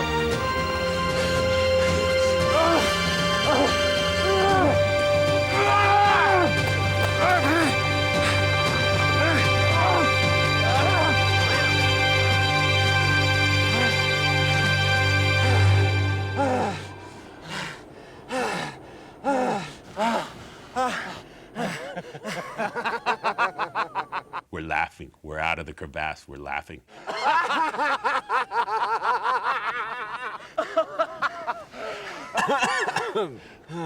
Dave, there's the glacier. Let's just go for it. Let's toboggan down right now. No. No way. It's too steep. It's full of crevasses. I'm feeling invincible. I can slide over crevasses. Nothing's gonna kill me.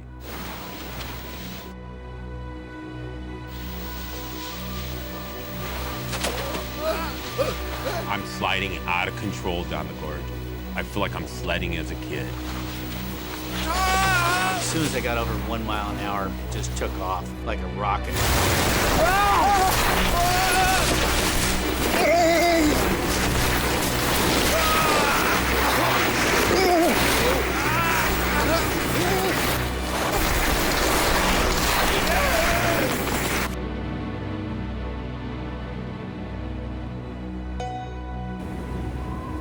It doesn't look like we're going to be able to get in today at all. Visibility is too bad. Over.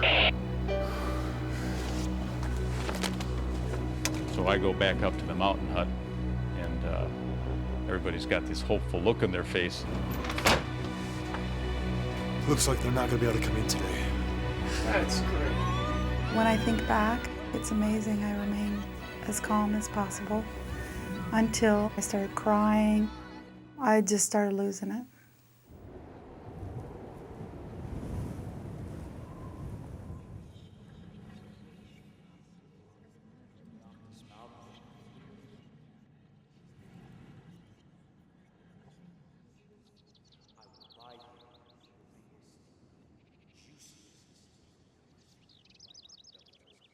I swore I could hear voices. And I don't know if I'm going crazy. I could hear birds chirping, seemingly miles away. I could hear the tinkle of the snowflakes as it hit the snow. My senses became very acute.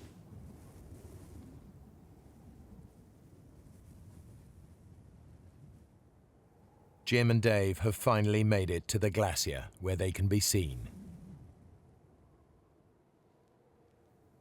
It may be too late. I am starving. I haven't eaten but a few tablespoons in the week and maybe had a couple sips of water. If we don't get picked up now, I'm gonna die soon.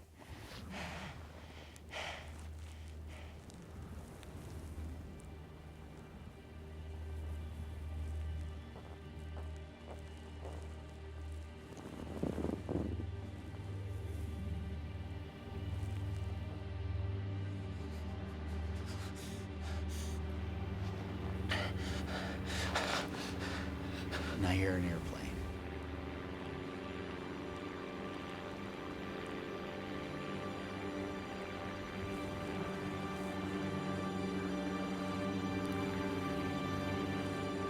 And then I see a little red dot coming up the glacier.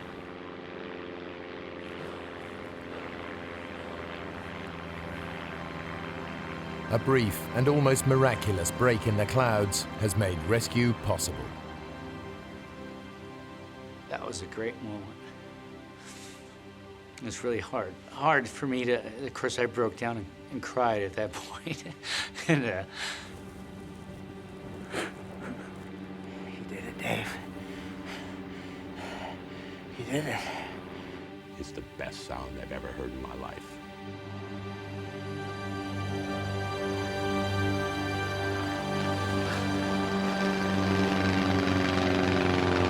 God, it's like we're at the pearly gates. I mean, he's right there. He's circling over us.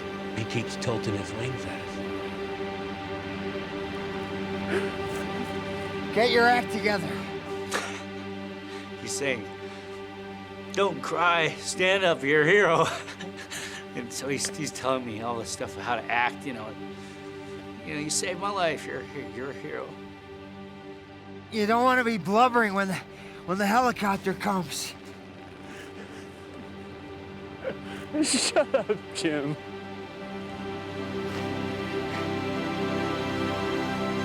Alerted by Mark's radio, planes have been flying above the clouds searching until the weather suddenly cleared. Those few minutes of sunlight have saved them all.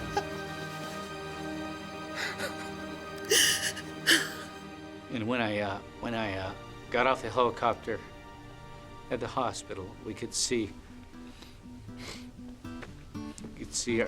our friends all lined up on the fence. It was great. Of course, my mom was happy to see I was the one that was walking. I smoke dope the whole time I'm in the hospital. My buddies show up with a bunch of beer. It's like a party every day in my room.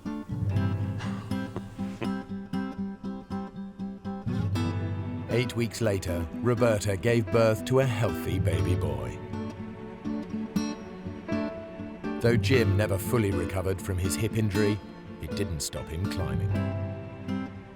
Dave is now a father and doesn't climb as much as he'd like to. For his efforts to save Jim, Dave was awarded the Carnegie Medal for bravery.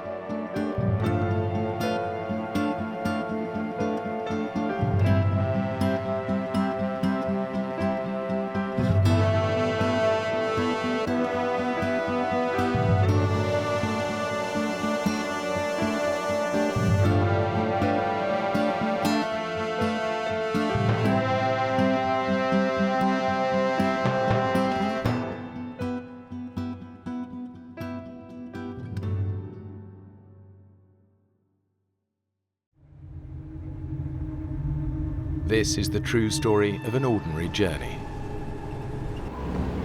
I think we took a wrong turn back there. that becomes a descent into hell. Jim, stop! Oh, God. A family is lost in the wilderness for 9 days, in sub-zero temperatures with no food. Nobody knows where to look for them. A young father faces an agonizing choice: to stay with his family and face certain death, or walk into the unknown to seek help. How the hell are we gonna get out of this?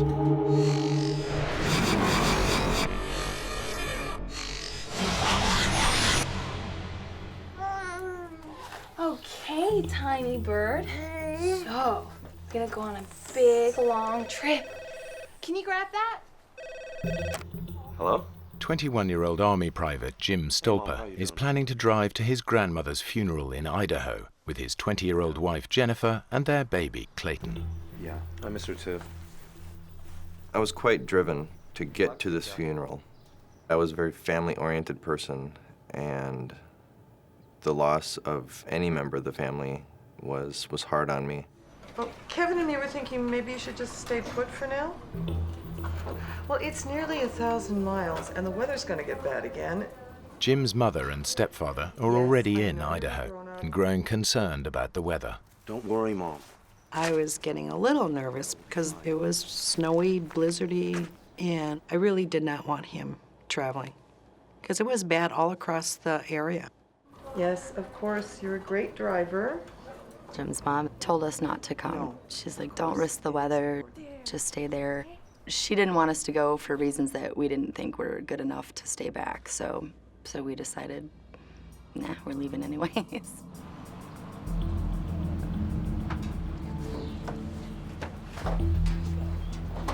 Poor Clay. He's gonna be stuck in this thing forever. What is it, like a 13-hour drive? He'll sleep right through. Isn't that right, little boy? Are we good?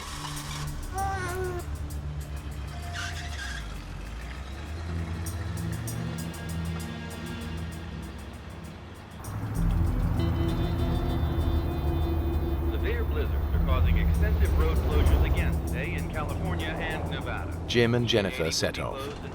They haven't made the 800-mile journey before, but reckon it'll take at least 12 hours. They head northeast from the San Francisco Bay towards Pocatello, Idaho. What they haven't bargained for are blizzards, which have already closed the main interstate highway, their most direct route. They were telling us the roads would be closed until the next morning, and we certainly didn't want to wait a whole nother day. So we thought we'd try to get a map and maybe see if there was an alternate route. We're just pretty determined by then, you know, this is, like, we're gonna do it. Thanks, sir. Have a good day now. And you?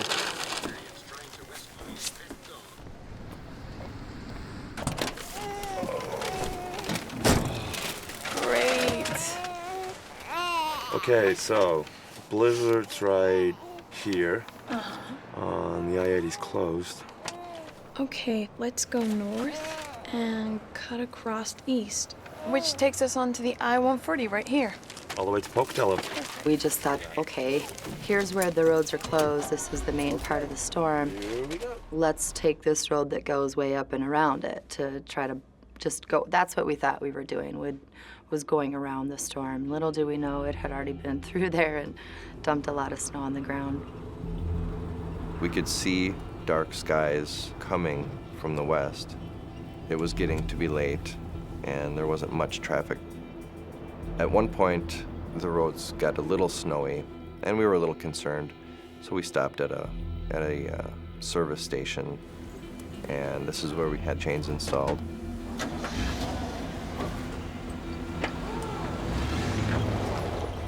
We had planned to call and let my mother and stepfather and family know that we had taken this alternate route. We didn't have a cell phone, so we looked for a payphone. Damn it. It's eating all my quarters. We knew that my mother would be worried about us. So we were disappointed we couldn't call, but we were also relieved that we weren't adding to her grief at the moment.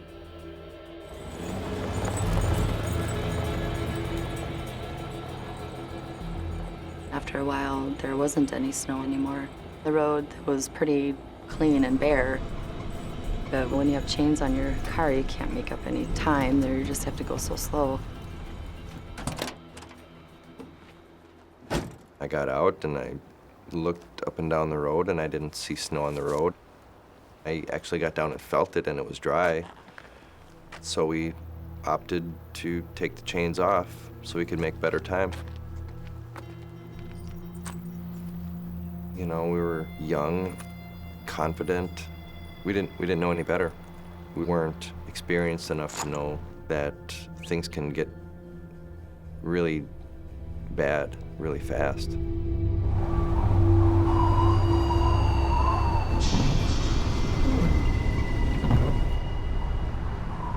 There was snow back on the road by this time. It was like getting pretty bad.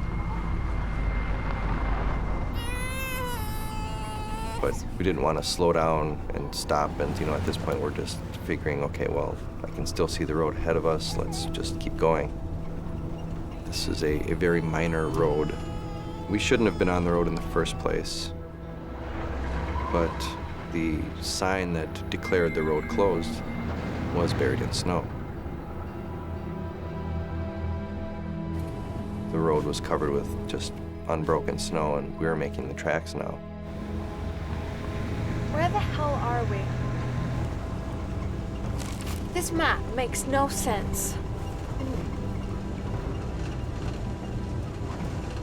This is weird. It's totally deserted. Wait, you know what? I think we took a wrong turn back there. Jim! Jim, stop! Jim, we're in about 2 feet of snow! Jim, stop! You're making it worse! Jim, stop! Jim, stop! Stop!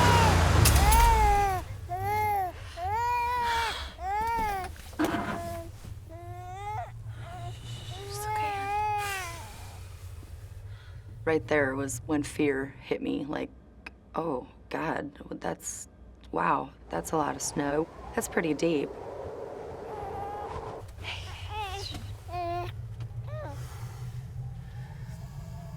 It took a while to really figure out what really had just happened. I can't believe this. What is this stupid road anyway? We were a little concerned, but people get stuck in the snow all the time, and it's not that much of an issue because there are other people around to help. Oh, we are going nowhere tonight. So we decided to just wait it out and hope for somebody to come along and help us. Look, honey, we still got plenty of time to get to Idaho. If we don't freeze to death first.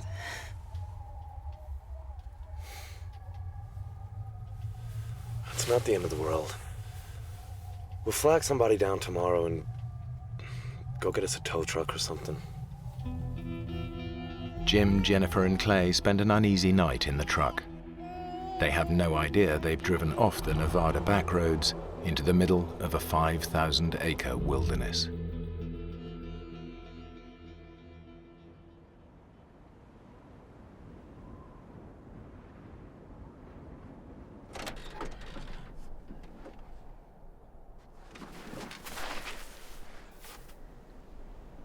Oh, God.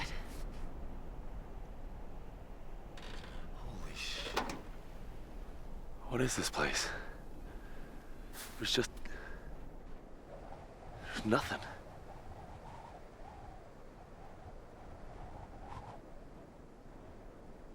What have we done? When we saw how desolate the area was, it occurred to us that that road probably wasn't very well used. And I guess there was a little bit of anger at first. Gravel! Because it looked main enough to us at the time. This isn't even a paved road. How could we be so stupid? We didn't know really where we were. Look. But the last town we had passed through was well over 50 miles. The only place we can be is here. We must have left the 299 right about here. Let me look. Wildlife refuge. God, it's huge.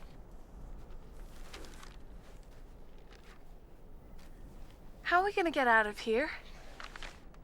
We'll never get those too tight, crappy chains back on without tools. To make us feel like we were doing something to help the situation, we decided to try to dig the truck out. So pretty much all day long, that's what we did. The wind was blowing. The snow was really dry, so as fast as we could shovel it out with our hands and cups, the wind was blowing it right back in our way. There was so much snow underneath the truck, in front of it, behind it. We really couldn't get it moved at all. This wasn't the answer. This isn't how we're going to get out of this. But we were still kind of hopeful that somebody would notice this truck in this location or drive by, or if a plane flew overhead or something. We decided to stay with the truck. We spent time getting cozy, using clothing and towels and whatever we could find to plug up any areas where cool air was getting in. Every now and then we would turn the truck on and get the heat going and listen on the radio for any news of a search for us, but we never heard anything. F for fries. No. Just decided to kill the time by playing hangman and 20 questions. M. No. Oh, man. The food issue was always right there. C for chocolate. Oh, God, chocolate. Hunger wasn't quite as bad as being as thirsty as we were. Okay. Surviving on very dry snow. D. A D. No. You are dead. Man.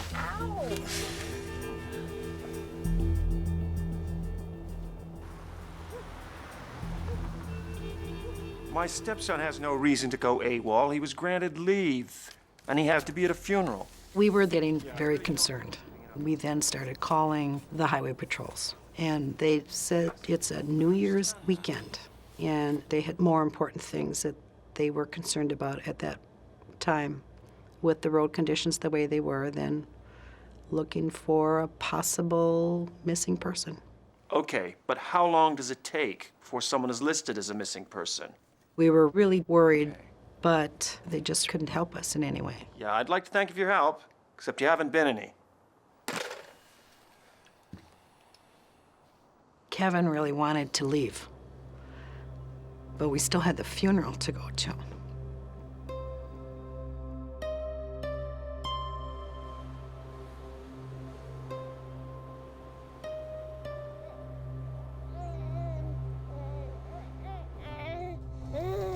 Clayton was breastfeeding still, and we were just introducing solids into his diet.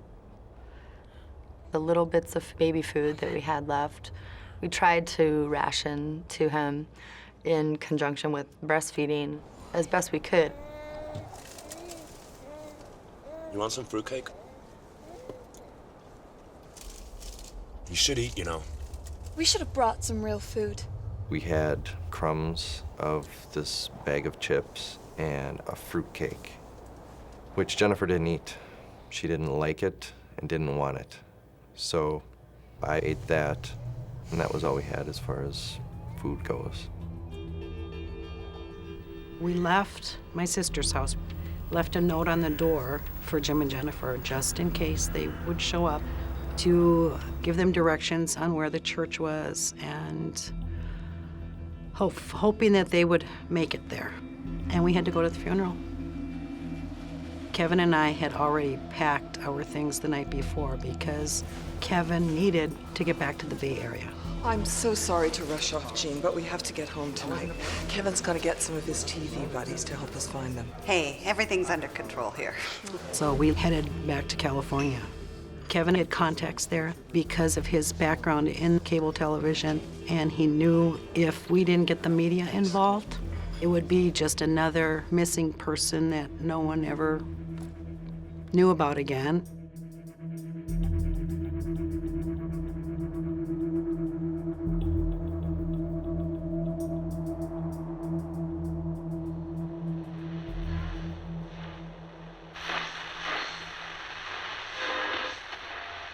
We should see sunny spells all across western Nevada. We knew that it's been days now and nobody's come, and we knew we were going to have to do something. And we had heard on the radio that the weather was supposed to clear up and get better on Saturday. Listen, I've been thinking. Nobody's coming, are they?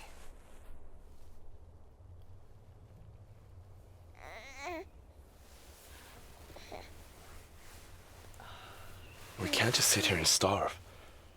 And if the weather's gonna break, then we could walk. We could make it to the highway. How far do you think, Jim? Well, There can't be anything for 50 miles back the way we came. But if we go this way, to the I-140, it's, I don't know, 20 miles? How long will it take? If we leave early tomorrow, we could be there by nightfall. If the weather guys are right.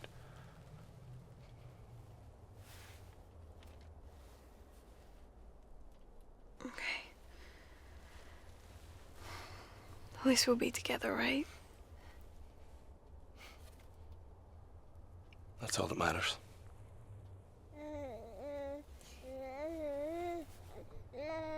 We should maybe write something. Just a note to whoever might... You know, just in case.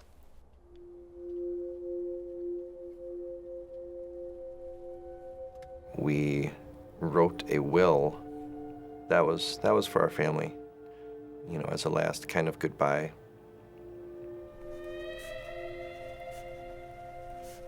Mostly just apologies, really, like just really sorry that we put our parents through that, and that if this is how it turned out, you know, just to know that we're happy that we were together, and you know, we loved each other, and if that was what was going to happen, at least we were all together for it. If you are reading this, then we must be dead. Don't be sad. We tried our best to make it, but God must have wanted or needed us sooner than we thought. Our biggest regret is that we've lost time together. We honestly can't give a justifiable reason as to our whereabouts when this occurred. We were just determined to make it all the way to Idaho so you would quit worrying about us. Please cremate my body and bury Jim in the Forest Hills Cemetery by his grandfather.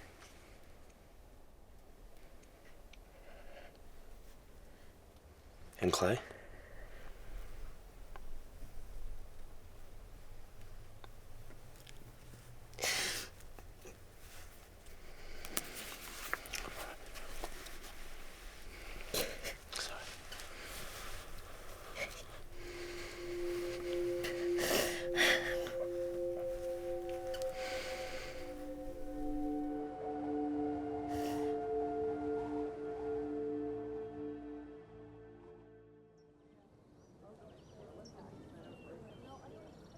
Things started happening quickly once we got home.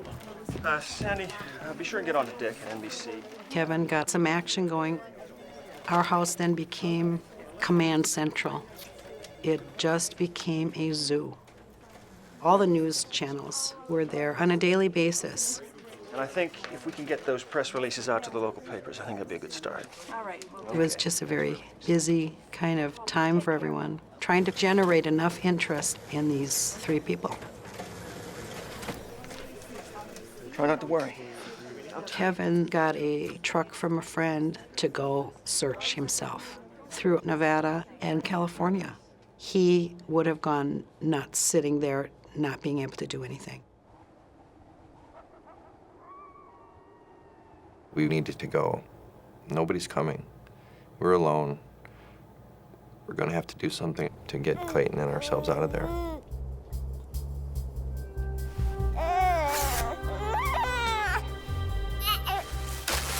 We knew our shoes weren't waterproof, so we each put on some pantyhose, a couple of layers of socks, and we took the plastic from the dry cleaner bags that clothes were in to hopefully keep out the moisture.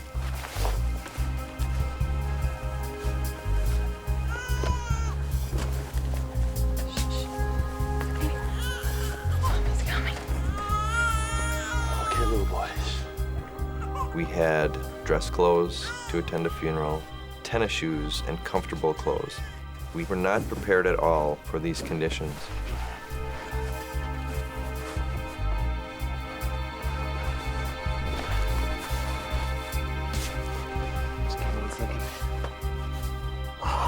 Clayton had a little sleeping bag of his own that we nestled him in. And then used the adult sleeping bag kind of as a cushion and put him inside this garment bag to keep him sealed up from the cold and the wind. Okay, little boy. Honey, it's gonna get a little cold, but Mommy and Daddy are right here, so if you need anything, you just say, okay? Good boy. I was a little worried that he might freak out being in the dark and everything, but that kid was, I don't know, it's like he just knew. He just really knew what was happening. He was just really calm and okay with it.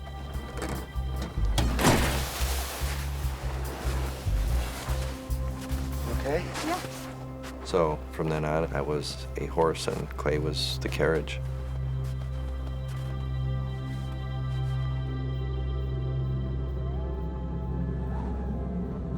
Dragging a 4-month-old baby 20 miles through the snow in search of a highway is a huge gamble. But it's Jim and Jennifer's only hope.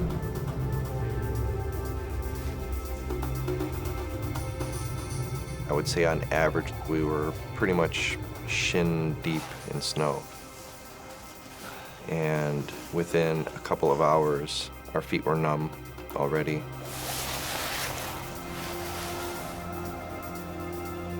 We were getting very thirsty, so eating snow was a full-time thing. Our mouths were tired and cold because we would be chewing on a mouthful of snow, trying to suck it and melt it and drink the water from it.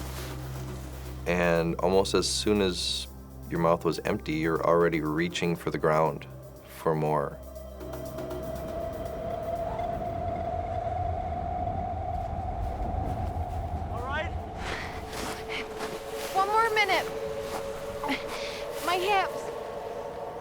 We never really had to stop because of Clayton. Mostly Jim would have to stop for me. My hips were really sore. It was hard walking in the snow.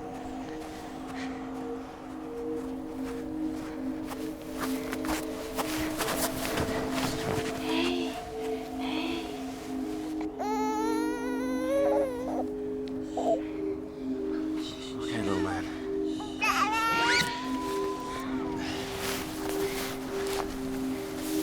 I wanted to get to help, but I also had to keep in mind that Jennifer was lagging behind and was weakening by the hour. So I had that on my mind, and dragging Clayton behind me was tiring me out. Finally, we saw there was a big hill, and that was a long, long walk to get up there. Just give us a second. We were both just exhausted. I was just over the hill now. Okay. We were so sure this highway we were looking for must be just beyond.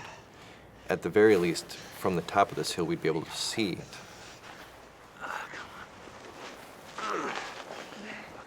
The map says that the road was over here, so it was sort of a boost for us to keep going because we just knew we were getting close. It's just taking us really long to get there.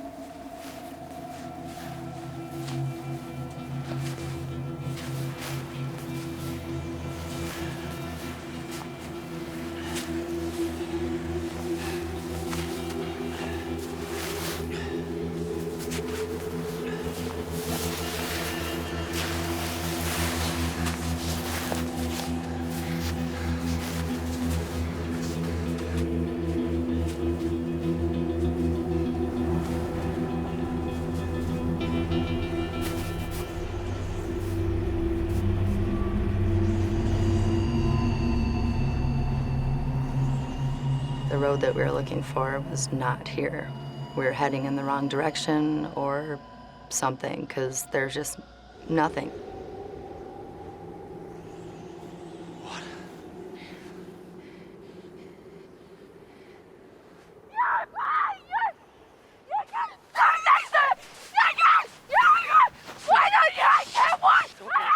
It's okay. It's all right.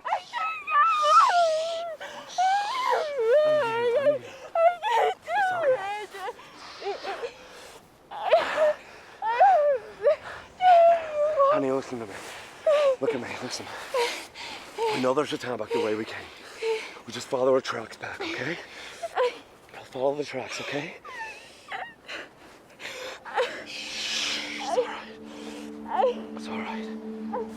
After my total freak out, we just pretty much realized that's what we're gonna have to do now. We were just gonna have to turn around and go back, miles and miles to the truck. I can't. Yes, you can. Come on. I got you. All right. All right.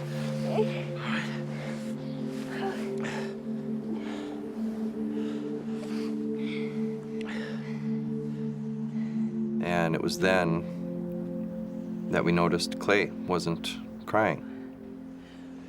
Oh, God.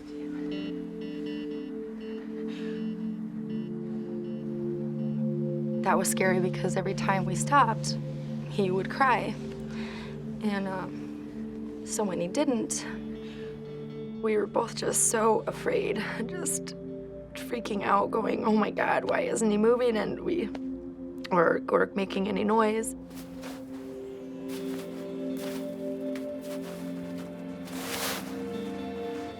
Neither one of us wanted to unzip it to see. And we just sort of just kept looking at each other going, oh God.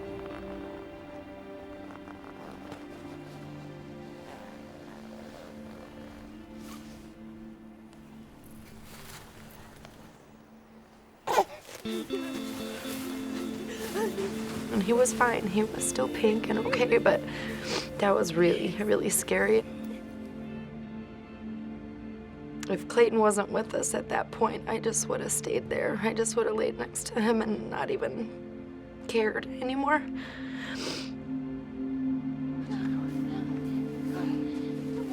After that, just having that fear that that could have happened really made us determined, so we packed up and turned around and started walking back. The family has come within 12 miles of the highway. The nearest town back beyond the truck is 60 miles away. Hi, it's me. Anything to report? No. Look, I just need you to map a new sighting for me. I'm in a little town called Whiting, Nevada, and I've got a storekeeper here who thinks he might have sold some maps to a guy who matches Jim's description. Okay. By this time, we were getting information from people who thought they'd seen them. He thinks they might have headed to Reno. They had seen them south, they had seen them north, they had seen them along the highway with some strange person. And that horrible thought of maybe them being abducted came to mind because one of the callers had kind of suggested that maybe they had run into some bad situation. Television executive Kevin Mulligan is following a trail of clues that he hopes... By that time, the highway patrol, the police, everyone had realized that these kids had not just run away. They were really, truly missing, and we may never see them again.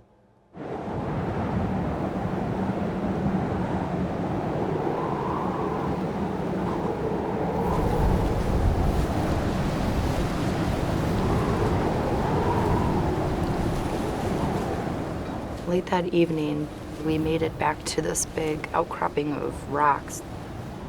Oh, it was so windy that it was blowing me over.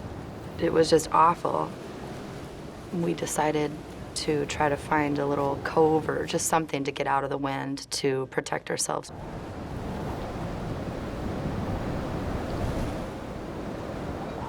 We just used a sleeping bag and just threw it over the top of our bodies. Our feet were mostly exposed, but got as warm as we could and kind of slept for the night.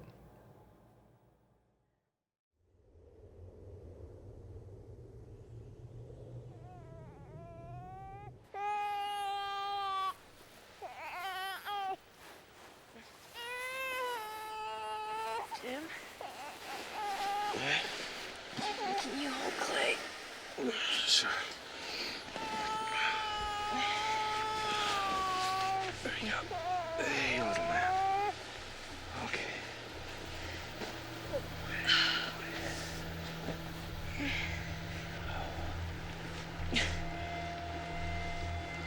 When I stood up, What's the matter with me? all right. It was like my hips were just, they were just done. I could not walk. The pain was just excruciating. And I knew I wasn't going to be able to go very far for that day. You okay sitting there for a few minutes? Let me go and find someplace you can rest. There you go.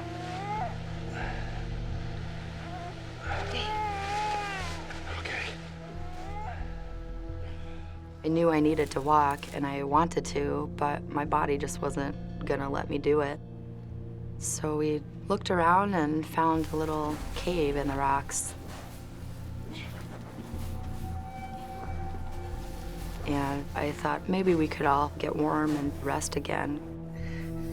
Are you okay in there? Sure. I was thinking, here we are in the middle of nowhere, now farther from the truck, no food. How the hell are we gonna get out of this? Come and see for yourself.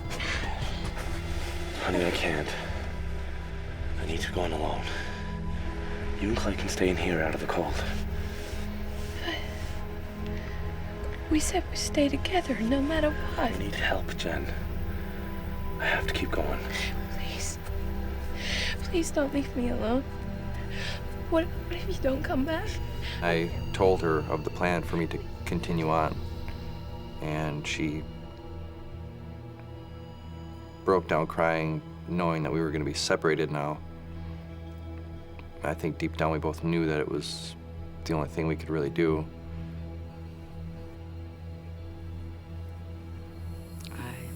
Didn't want him to do that. But I understood where he was coming from, but I didn't want him to go. I thought that separating would probably be the worst thing. Please, Jen, please. I'll be back.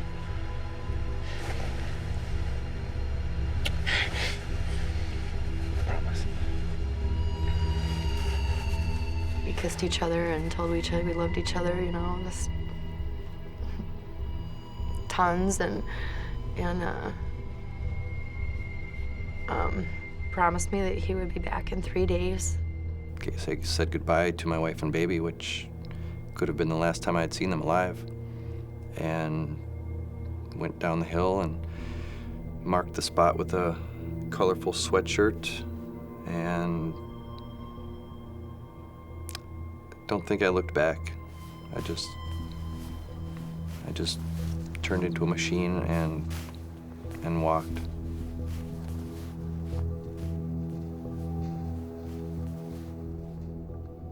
It was very, very frightening to watch him walk away.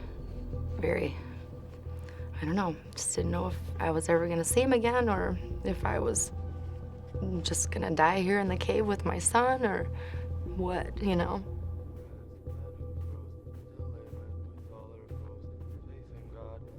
This was a seemingly never-ending task. Just walking and walking. Every now and then I would sing Army cadence to myself, kind of to keep my pace going. But for the most part, I was stoic and single-minded, and, you know, I just couldn't stop. I just kept going and going.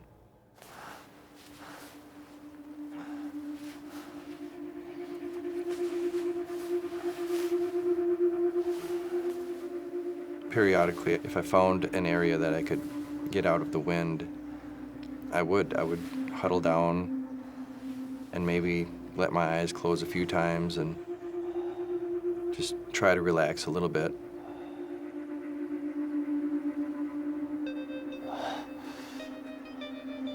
But I really didn't want to let myself sleep, just for fear that I wouldn't wake up.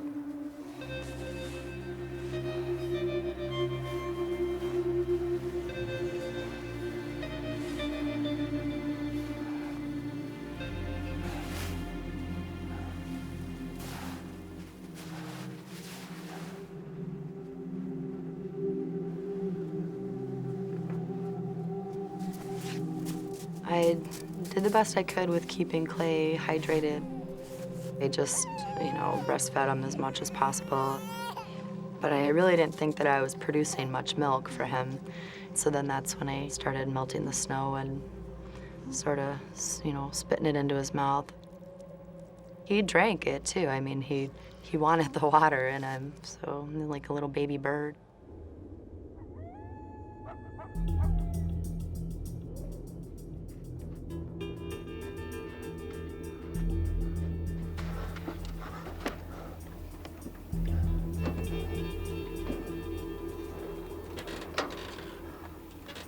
I got back to the truck that night, thankful that I was going to be out of the wind, and hoping that I could start the truck and feel the warmth for the first time in a few days.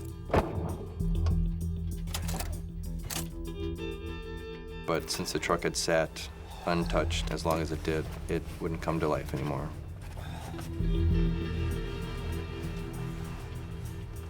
And I just laid on the front seat and went to sleep.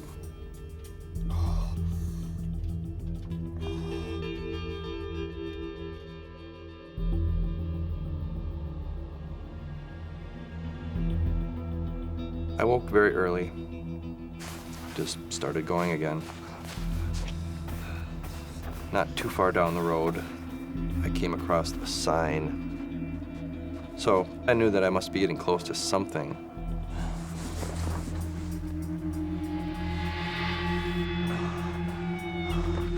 When I saw that it said 51 miles to the nearest town, that seemed almost impossible. I was thinking, with no food, barely any water, no real rest, how am I gonna walk that far?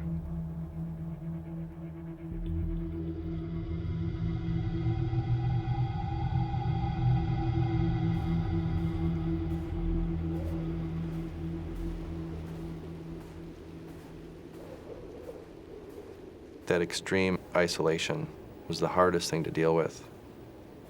Kind of like being adrift at sea and nobody knows you're out there. You could scream as loud as you wanted and a bird might hear you. There was one point I could have swore that I heard Jennifer's voice not 10 feet behind me. Keep going. Come on, Jim. Jim! It scared me because I thought, did she die? Is this her telling me to continue going because Clayton's still alive out there alone now? Or I just didn't know what to think.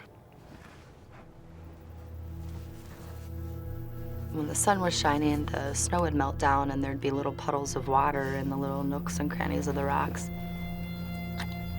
And I thought that maybe if I took a cloth belt, I could suck on that to get water, anything just to get fluids in me. My feet really, really started hurting really bad. And my shoes were just frozen. I mean, they were solid. And I thought that it might be good to take them off, to let my feet warm up.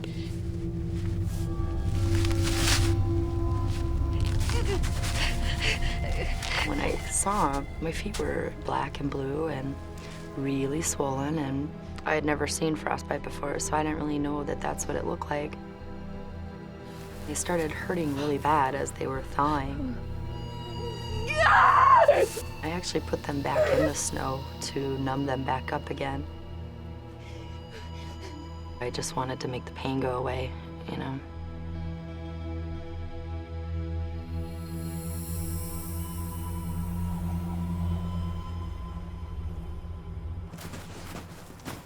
I knew that I must be getting close to something when the road was somewhat plowed.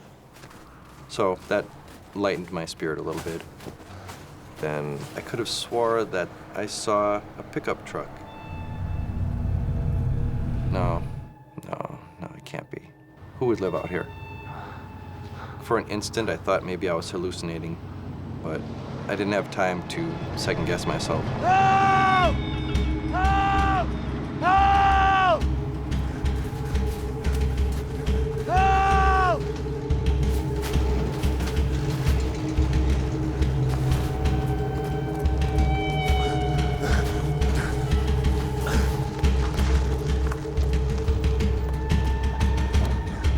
Listen, my wife and baby are out there. I blurted out everything that had just happened, and this grizzled-looking, middle-of-nowhere living man, Dave Peterson, looked at me like I was just crazy. Hey, tiny bird. We're gonna fly away real soon. I would fall asleep and then wake up and check on Clay. That was hard. It was hard looking at his little face. He never cried once. It was almost like, I know, Mom, it's okay. But I didn't think it was okay at all because he wasn't really making any, he wasn't crying, it looked like he was slowly dying, is what it seemed like, because he just wasn't doing anything, just laying there.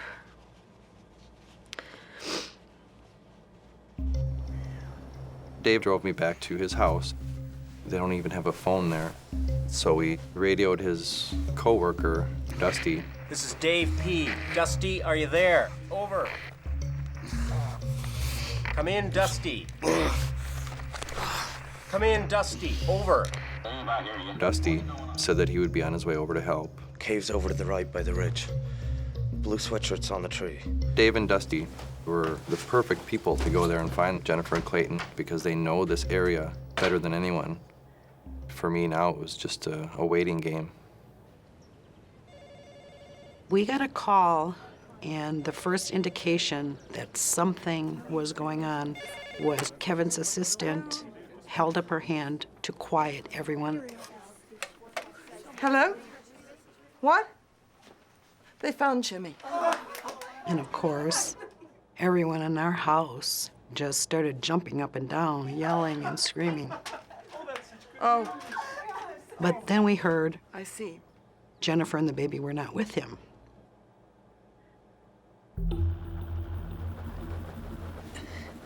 I had been sleeping. I woke up and I thought I had heard engine sounds. I didn't really know if I was still dreaming or if I was really hearing something. I sat there for a minute listening and I thought, okay, yeah, I think I really am hearing something here.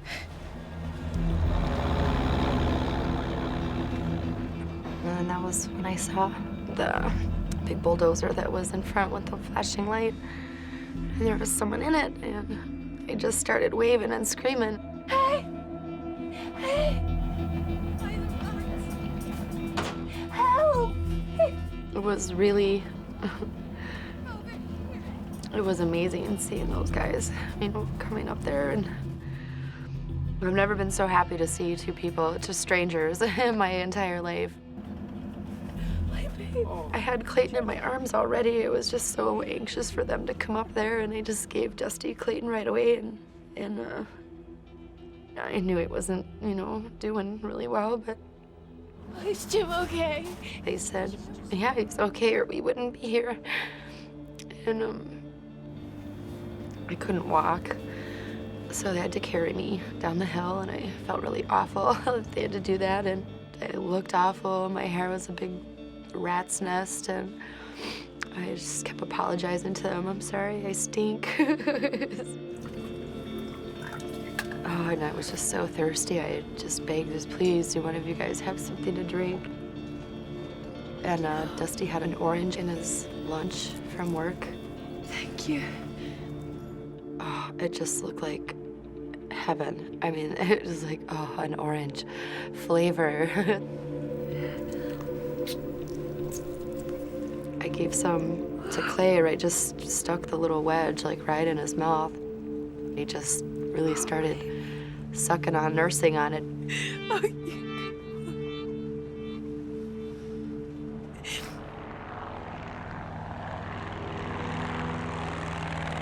The California Highway Patrol decided they would fly me to the hospital where Jim was headed. We kept trying to get information on Jennifer and the baby, and there just wasn't any. Just before we landed, we heard Jennifer had been found. I went in the bathroom and just slid right down to the floor and crying hysterically. And it was such a relief to finally hear that they were found, because 9 days of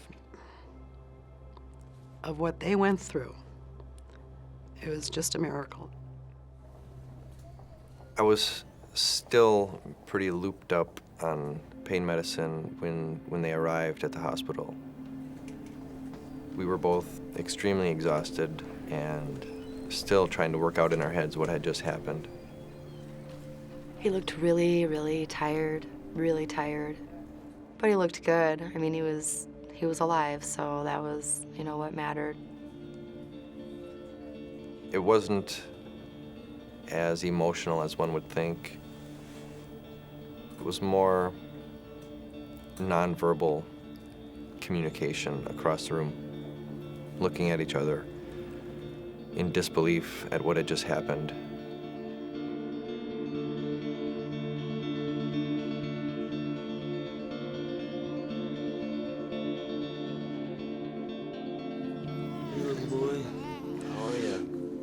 They told us Clayton was really, really dehydrated. He had a really bad diaper rash. But then otherwise, once they gave him fluids and everything, that they thought he was going to be all right. Hey. The price that we paid, our feet, was just nothing compared to having Clayton be whole and healthy. And I mean, I'd die for that. Just had to look at Clay and go, okay, it's all right.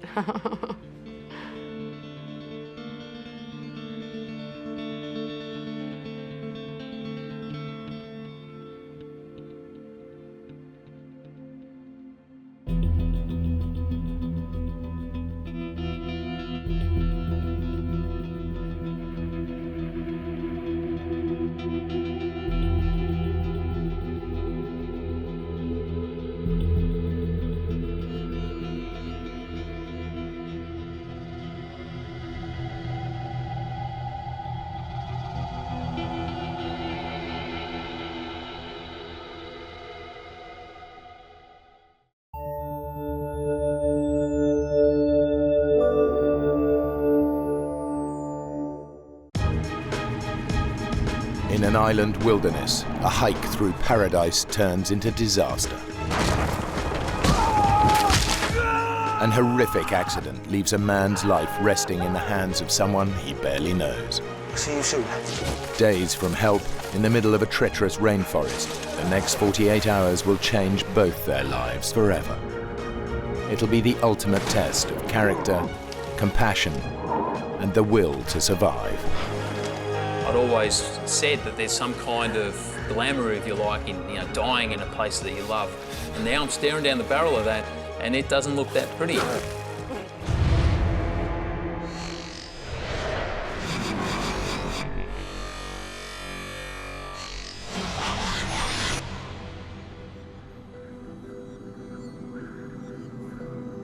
Hinchinbrook Island, at the northern tip of the Great Barrier Reef. 40,000 hectares of dense tropical rainforest, surrounding formidable rocky peaks. A protected wilderness, there are no roads and no inhabitants.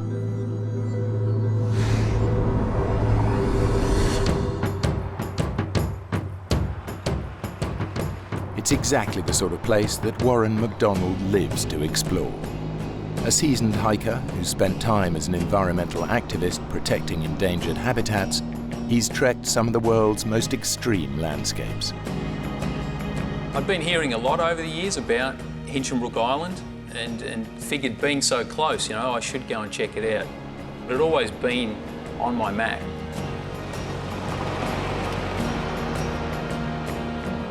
Hinchinbrook is renowned in the hiking community as one of Australia's best kept secrets. Accessible only by a single ferry that makes the crossing once a day. When I go hiking, I don't go hiking usually to be with the crowd, so I took off on my own. It was a big sense of freedom, I suppose. I think the isolation is always a huge part of it for me. You know, I'm always out to try and get to those places where not everybody goes to.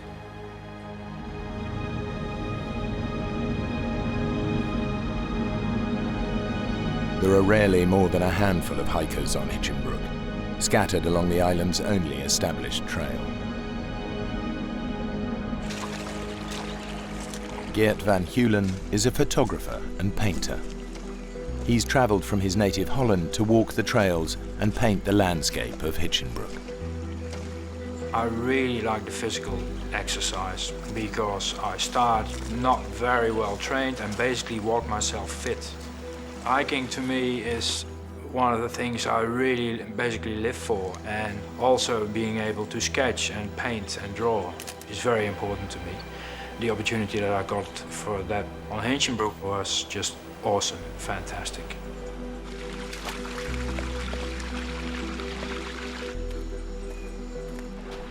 Eventually got towards the end of the day and got to Little Zoe Bay, and first thing I noticed is there's a guy sitting down on the beach wearing a bandana basically, sketching the scene out on the ocean, and I remember thinking, wow, that guy looks pretty chilled out. Hey, how you going? Hey. I'm Geert van Keulen from Holland. Or McDonald's. Yeah, good to meet you. Good to see you. Straight away there was a connection.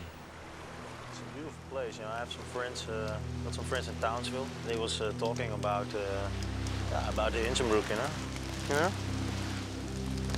What do you got there? It's the trail notes. Some trail notes for Mount Bowen. I was thinking to climb it, you know? Take a look. Yeah, take a look.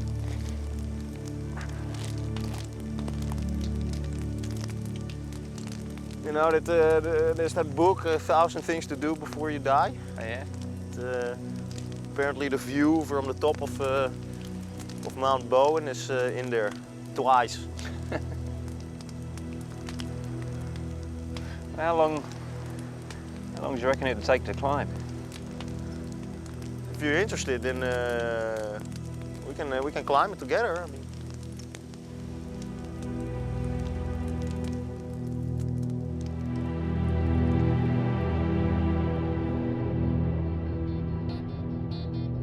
So we made a plan to get an early start in the morning.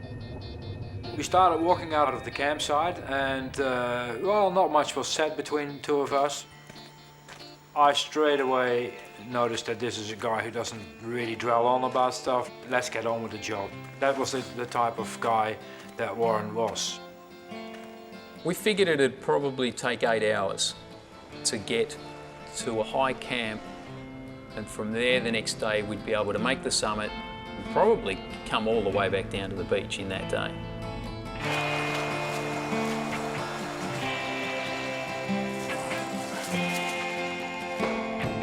Mount Bowen is covered in almost impenetrable rainforest, but from its peak to its base run creek beds that cut through the dense undergrowth. Now, one of the things you come across in Queensland is this vine called lawyer vine. Pretty aptly named. When this stuff gets hold of you, it's not too keen to let you go. So we tried to spend as much time as we could in that creek bed. Geert and Warren plan to follow the creek to the mountain's summit.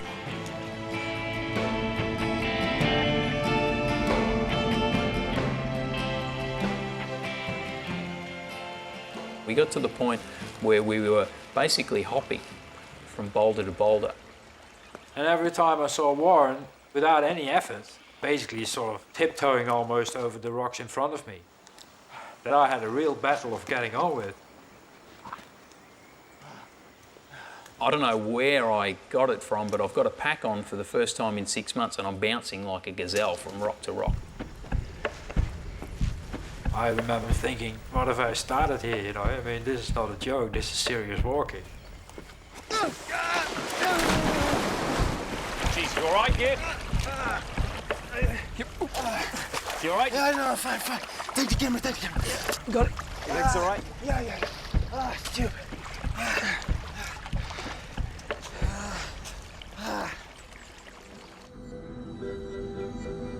It came obvious to me that he was just fitter than I was.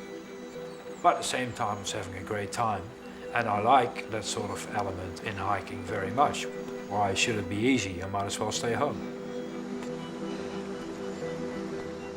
We'd probably been going for 5 hours or so when I started thinking, wow, you know, we don't look like we're anywhere near where we need to be.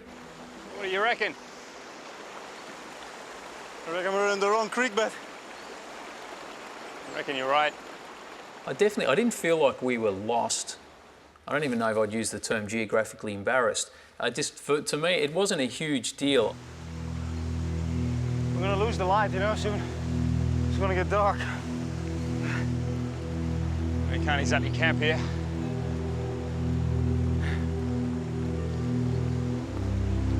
Come on, Git. Come on, Git. We kept on going up and up, going from one boulder to the other. And as it goes in the tropics, the dark sets in really quickly. And before you know it, you need a torch just to find your bearings. We realized we couldn't go any further. I was just glad to have stopped, and I think Warren was as well. And that's why we made our camp, and we had tea. So I need to take a leak, and the last thing that I want to do is do it in the creek. You remember, we're out there hiking. This is our drinking water. So the rule is you want to get at least 50 metres away from the creek. So I decided that I'd climb up this embankment and, you know, made my way across the creek, feeling my way with my feet, and got to the wall on the other side.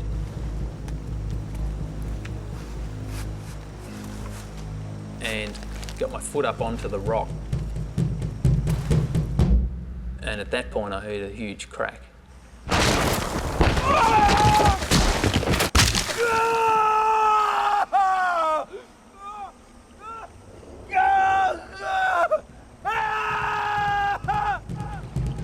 I didn't have a clue what had happened. Not a clue. Warren, you all right? Warren? Warren?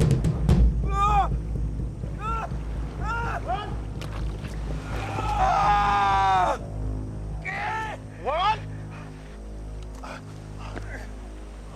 Jesus, what happened? I shone, and I saw a complete surrealistic scene.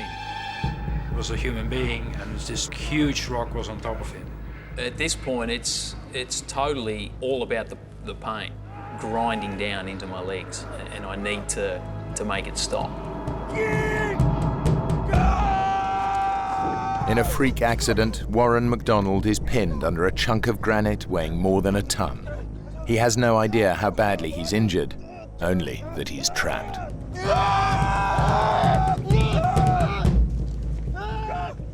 So we just keep pushing at this thing for a couple of minutes. It's incredible the negative energy that the rock actually gave. It was almost as though the rock was pushing me back. Nothing happened, and it's like trying to push a tank out of the way. I'm in a world of pain, but there's not a hell of a lot I can do about it.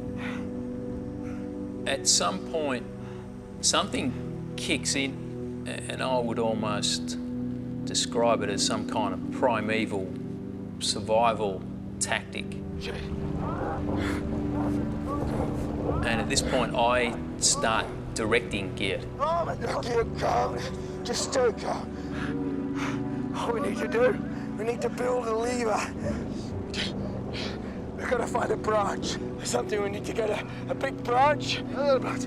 I will be as quick as I can. Go quickly, Git.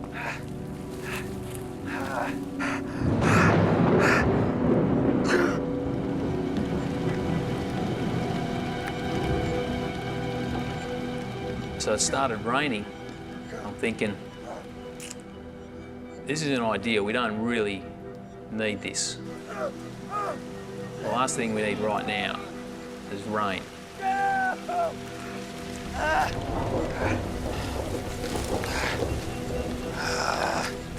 I can hear him downstream wrestling with trees and branches of trees, trying to break off something decent that we can use as a lever, and I can almost picture in my mind what he's doing. And obviously, I want him to come back as quick as he can. You know, I'm almost trying to will him to hurry up. You'll be okay, man. I think I got it. I'm coming, Wyatt. I'm coming, man.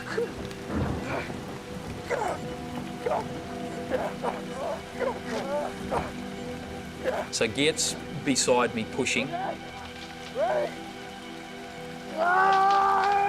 I'm pushing so hard now that I feel like I'm going to tear myself in half. And then all of a sudden it moves, maybe an inch. Again.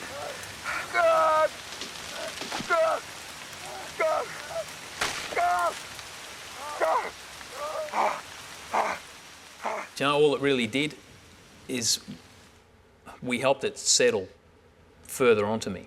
Get it, mate. We need a bigger branch. We need a tree. Yeah. Go get a tree. Okay. Get a good one. You're gonna be all right, mate.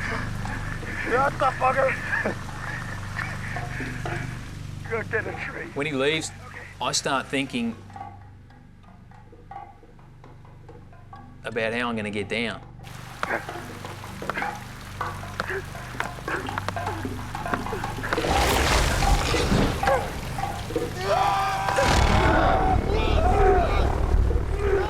I envisage crawling back down this creek bed and how long that's going to take me.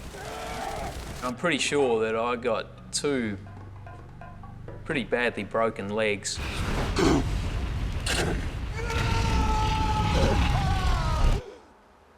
No, I'm not looking forward to it. I'd been given a Swiss Army knife by someone. And with the Swiss Army knife, I decided to start cutting the wood and sawing, as it were. And in the process of doing that, the handles of the Swiss Army knives, I pushed them off and did not realize that the metal bits that kept the handles together had gone into my skin and tore the whole inside of my hand open. I didn't even feel it. You know, you don't feel pain, but the rain's getting harder and harder. You know, it's getting louder and louder, and this realization hits me that I'm sitting in a creek bed and the water is starting to rise. It's not going to take too long at this rate for it to go over my head.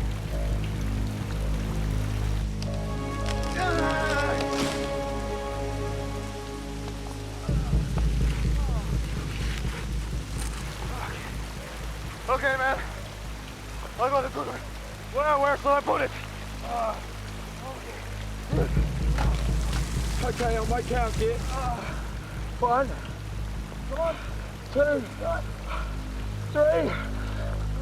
Go! Come on! Go! I think we're both waiting for that miracle of the old lady that lifts the car up, you know, off somebody trapped under a car, and I think we're both hoping for that, and it's just not coming. God, come on, kid! God!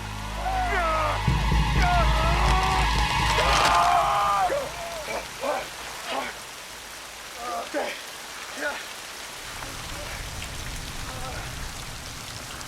Hearing that tree crack, it almost stopped me in my tracks. At this point now, I know that I'm in some serious trouble. that was a really bitter moment. I remember just looking into his eyes and he looking into my eyes, and you don't say a thing because that's the facts, you know. We had just broken what would probably be the strongest lever we're going to find. out here in a creek bed, and it had just cracked like that. And at that point, the fear factor has definitely increased for me.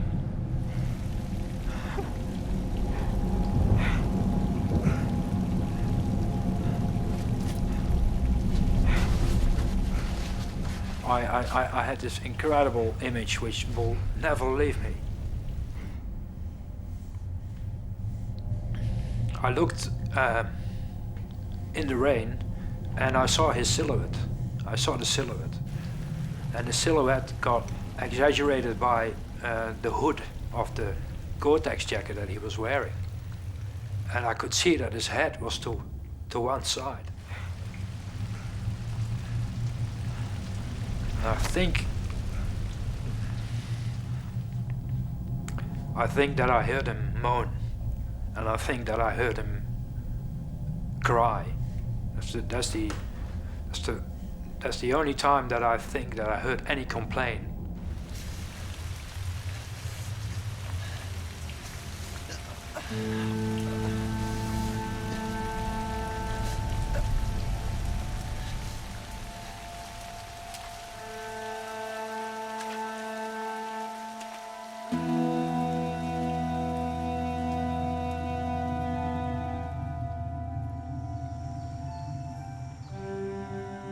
We're both totally exhausted, and it kind of snuck up on me that the rain had backed off. Finally, a bit of luck. Oh, we got lots of luck. It's just all bad. Maybe it's gonna be okay. What do you think? I think I'd rather be in my sleeping bag. I'm sorry. I'm sorry. You don't have to be sorry about anything, mate. You did good. You did really good. I sat next to him, and I put my arm around his shoulder, and just comforted him. And he didn't say much. He just sat there. All along, I think both of us held out this hope that we were going to be able to do something, that something was going to work. Up until that point, nobody wants to even contemplate the idea of him hiking out and leaving me alone. You've got a long journey in front of you, mate. You're gonna have to go fast. Sort out a rescue? Yeah.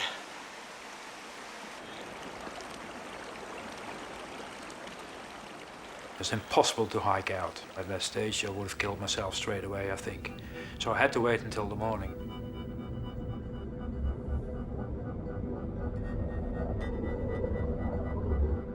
It's been more than 10 hours since the boulder fell on Warren. The torrential rain has flooded every creek. Geert's only choice, if he's to get help, is to find a route through the treacherous rainforest they put so much effort into avoiding on the way up. I had spent my whole life being self-sufficient. All of a sudden, I'm in a position where I'm totally reliant on this guy that I've met the day before. As I was looking around, I got a little bit scared because it looked really mean and spooky, and it was a very macabre setting. He looked pretty bad at this stage. He looked incredibly white, pale.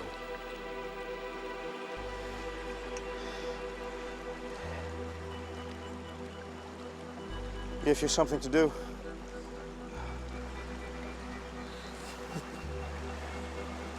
I borrowed your socks. Mine got washed away in the night. You go easy, mate. It's gonna be another night, you know, before I make it back to the ferry. I can do that. Another night I can do. I'm not consciously aware of it, but I might even have ignored eye contact for a few seconds there.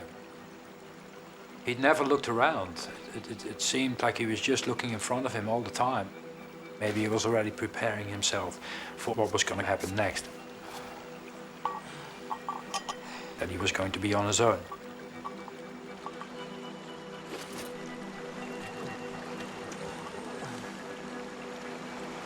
I'll see you soon.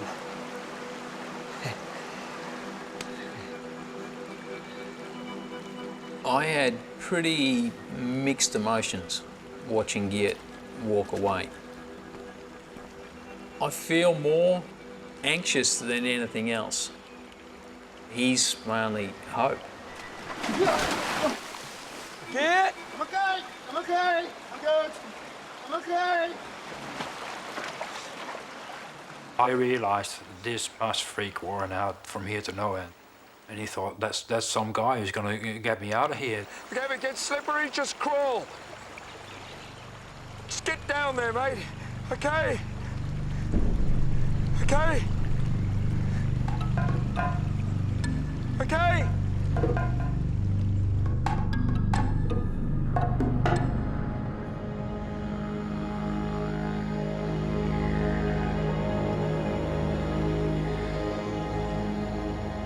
Everything is wet and high, and the incredible, enormous amount of vegetation. Leaves, plants, creepers, plants with edges that can cut your neck in two pieces. You go through it.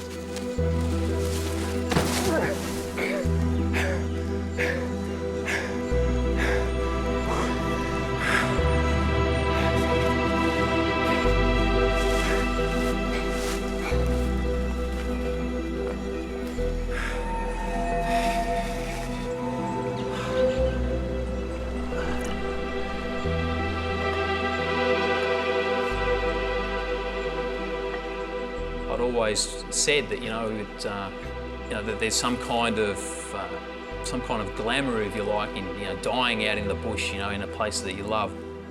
And now I'm staring down the barrel of that, and it doesn't look that pretty.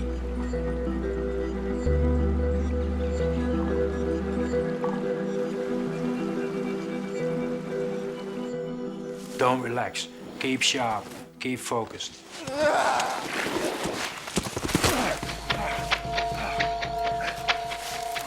Sometimes I hurried it a bit too much.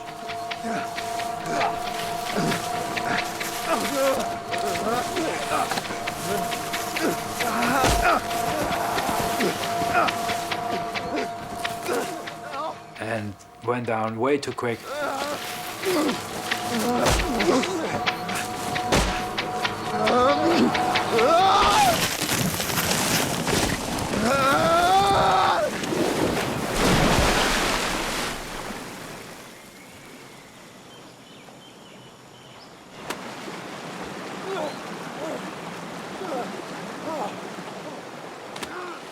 And I'm really angry with myself. I'm thinking, stupid bastard, calm down, take it easy.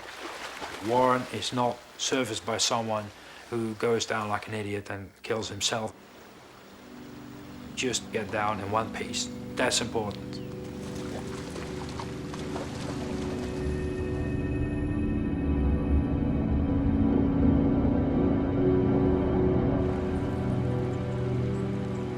I found myself riding a roller coaster, is the best way to describe it, where at times I had to psych myself to such a point. It's just like, I'm getting through this. I can do it.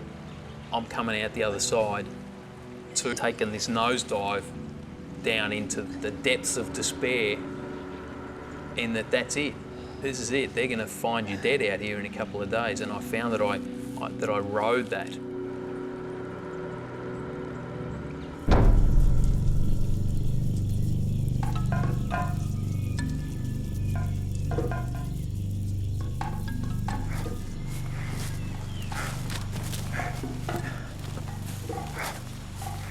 I hit a nest of tree ants. Green as a lime. Oh, God, no, no, no, no, no, no, no! Get off!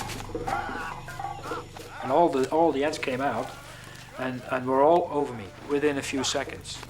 I was covered in ants. And I saw a pool. And I just jumped in it with pack and all.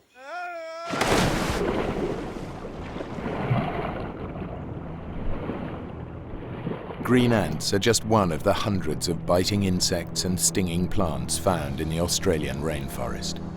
It is in fact home to 6 of the world's most deadly animals, including spiders, crocodiles, scorpions, and venomous snakes.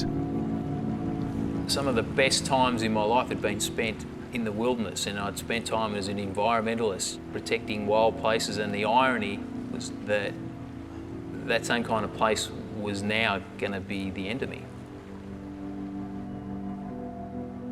I found myself wanting to pick up the notebook that Gerd had left and to start writing a few things down. And I didn't realise it at first, but then it dawned on me that in a sense I was writing my last words and wanting to record that for family and people that I love. And then I realised why Gerd had left it there with me.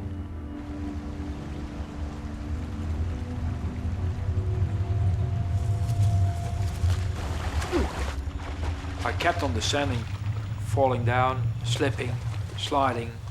I had to get down in one piece, and that was what I was concentrating on.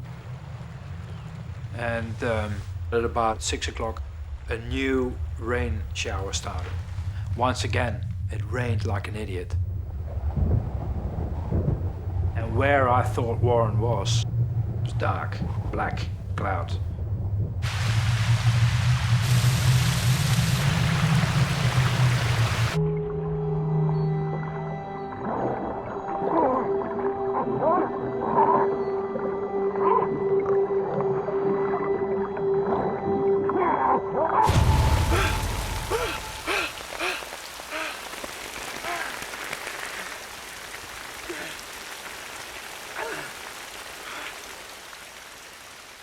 I'd been hallucinating.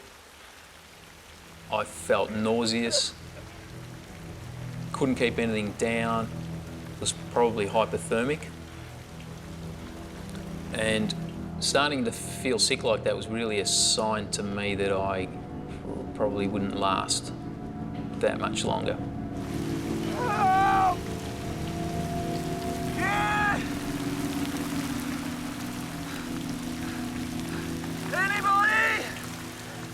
I didn't feel any anger towards that. I think I felt a sense of despair, if you like, that there wasn't anything else I could do, that it was all over. I didn't really know what that meant, but I didn't like it. I don't know about reincarnation and life after death and all the rest of it. Nobody has yet to convince me that, that this isn't it.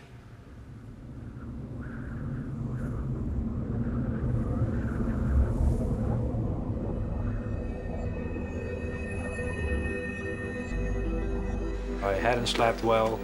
I hardly had slept, and at about 3 or 4 in the morning I started walking.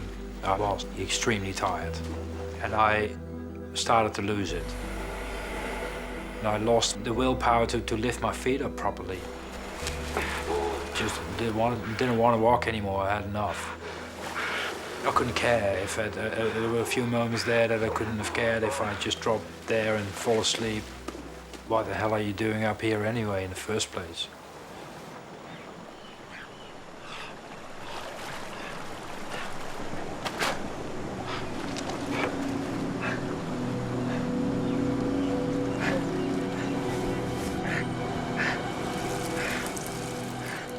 I looked down and saw Warren's socks. Purple Explorers, never forget it. I looked at them, and that reminded me of him being trapped up there.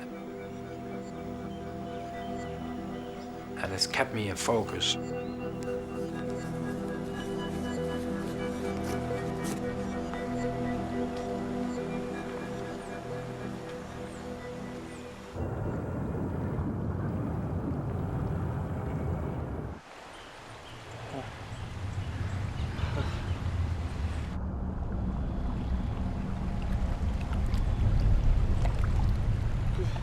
So it must be mid-morning that I notice in the pool of water around my right foot that there's this red cloud. And I'm thinking, what the hell's all that about? You know, it's a little late to start bleeding now. And I'm wondering what to make of it when I notice something moving in the water.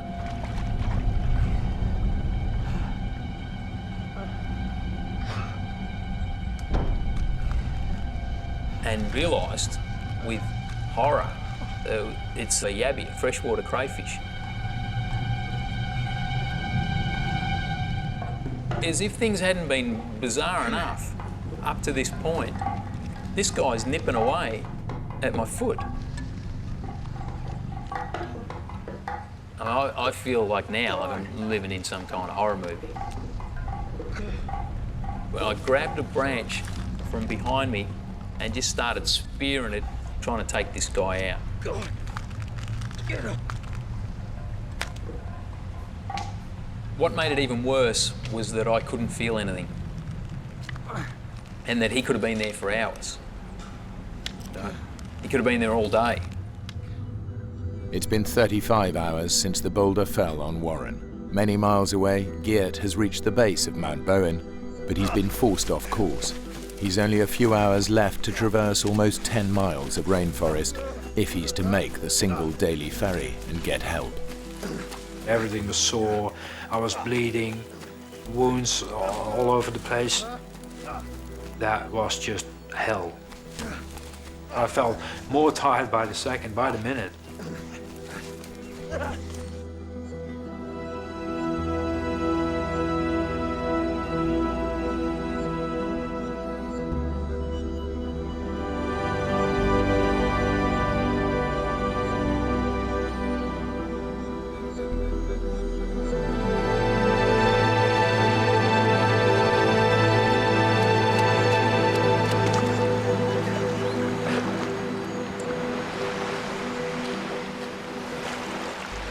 Started vomiting. I sat on my knees and vomited.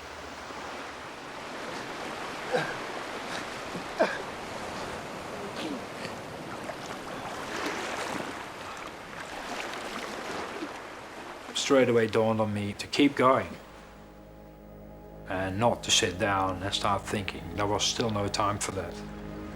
The next task was to make it to where the ferry departs from.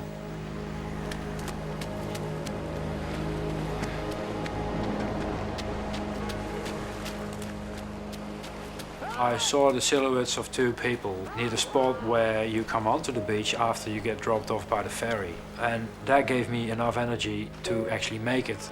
I had the feeling as though you see in Vietnam films when a veteran comes off the battlefield.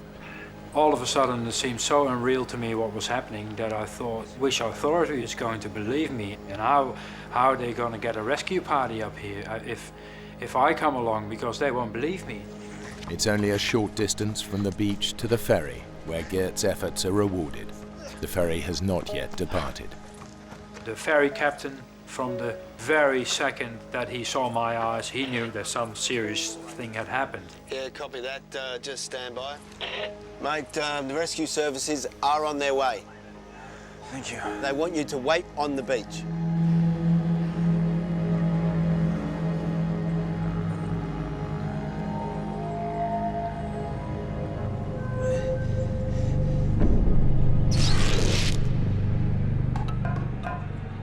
I noticed spots on my right foot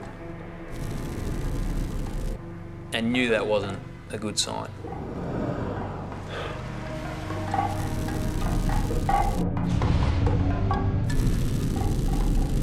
The thought crossed my mind that I would lose that foot, and I thought, don't even go there. You got enough on your plate to deal with right now.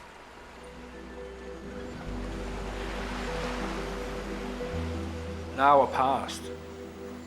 I looked to Mount Bowen and actually changed my position and went sit sideways so I could see it all the time. I just did not want to take my eyes off it anymore.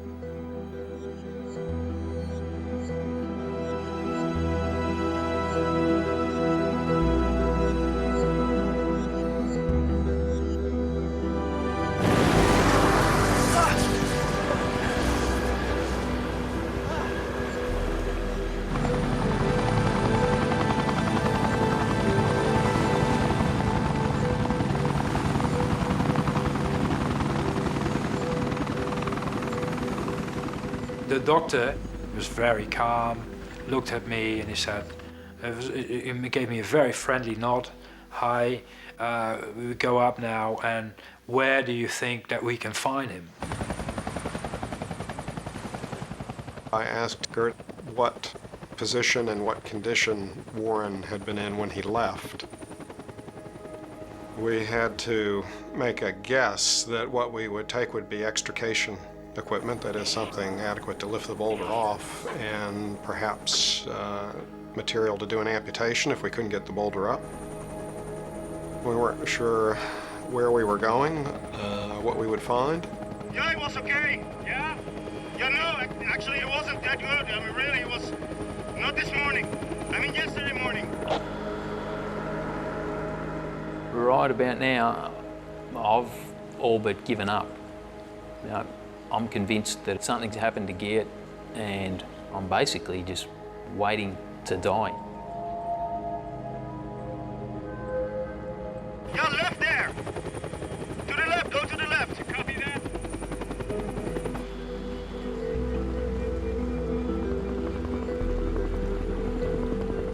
But the instant that I hear that helicopter, I snapped to attention. That's where we went back. This is close. Yeah.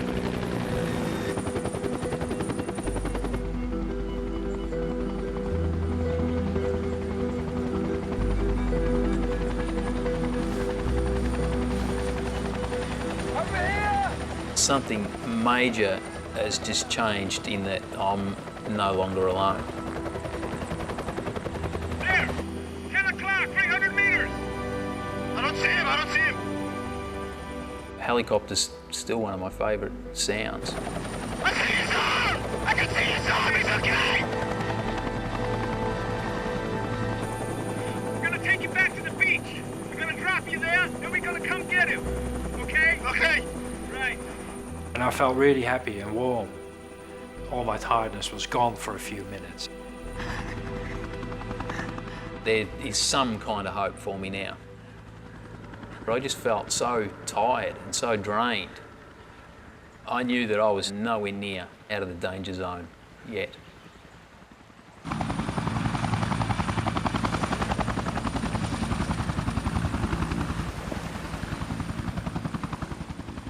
They dropped me off on the beach, and I was asked to leave. I had to go and had to wait for a second helicopter. I think we appreciated early on that because this is a very narrow ravine with trees hanging over it, there wasn't even a place to really bring the helicopter in, and we were going to have to go down on wires.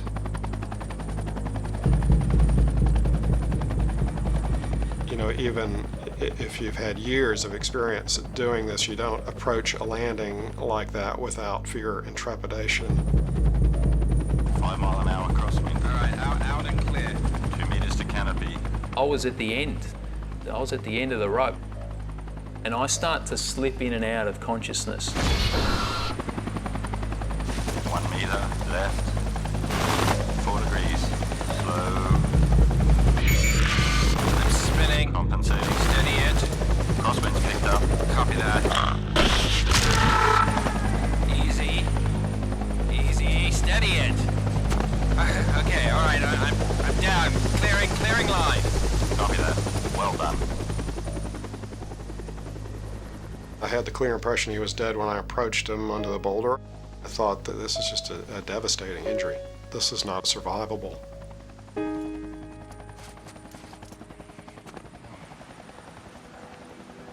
So I was surprised when he responded to me at all. Man, am I glad to see you.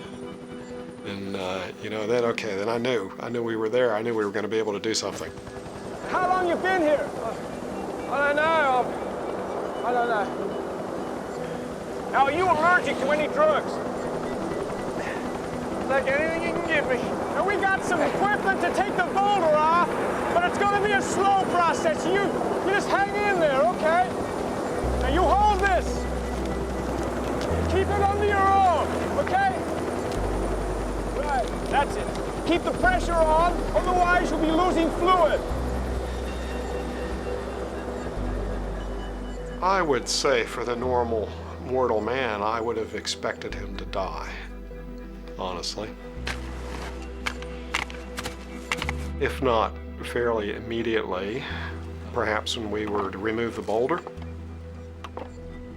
there's a chance that toxins from the necrotic tissue, his legs, would enter his circulation and just push him over the edge as far as acidosis and electrolyte imbalance is concerned. Quite the operation. It took about 2.5 hours for him to lift the rock off me. He could have died at any moment, I believe. 1, 2, 3. Get the hell off me! Get off me! Stay with me, now breathe. Physically, he survived the rescue attempt, but, you know, from a physiologic point of view, the guy's still in profound shock. So his condition, quite obviously, was critical. The helicopter rose and flew over Mount Bowen, and it was of a stunning beauty. And I could really absorb the beauty, and I had that sense back.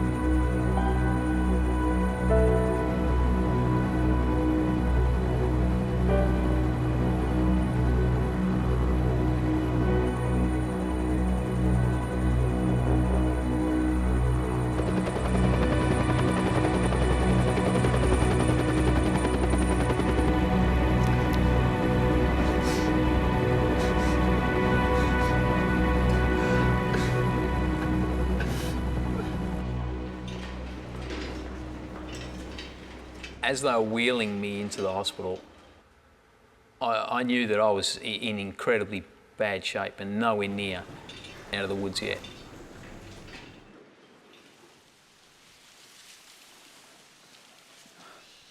I call the hospital in Cairns and I get a nurse. "Ah, you're good. Ah, well, I'm glad he's fine, he's here. Would you like to speak to him?" I said, yeah. I'd like to speak to him, pass on the phone. So I said, "Warren, hi, how you going?" And he said, "Yeah, I'm fine, you know. I was a bit worried that you didn't make it out there, but you finally did it. Hey, thanks, mate, thanks." And then he said, "But I lost my legs, mate. And I didn't even have the guts anymore, I think, to ask what, you know, what?" Yeah, I said, "You lost your legs?" "Yeah, I lost my legs." And I honestly cannot remember anymore what I said after that, but what I do remember is whacking the camera back through the window and getting really, really, really angry. And I couldn't believe it. I could not believe it. Sorry.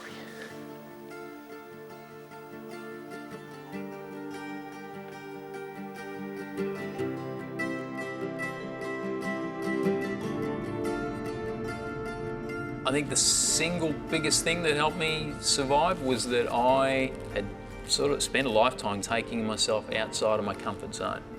And that definitely helped me get through.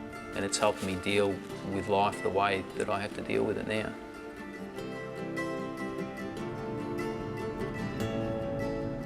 For the rest of my life, I will be tied to the Hinchinbrook story and certainly to him. And I'm pretty proud and happy that I have got to know this very inspirational man.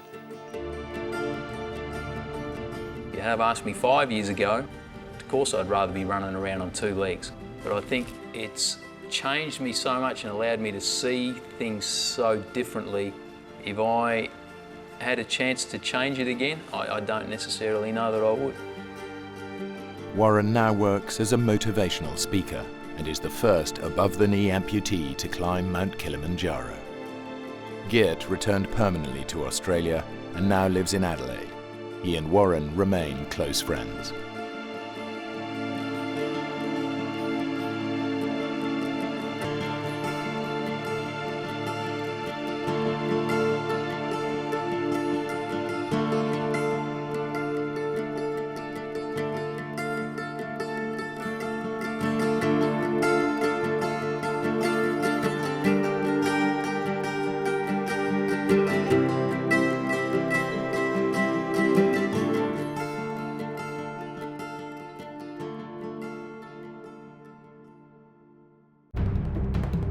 In the vast expanse of the African bush, a British conservationist flying solo crashes his ultralight plane. Severely injured and carrying no food or water in the wilds of Africa, his chances of survival are slim. His best friend desperately searches for him, knowing he may never find him. Staying alive takes all the cunning and guts one man can summon up.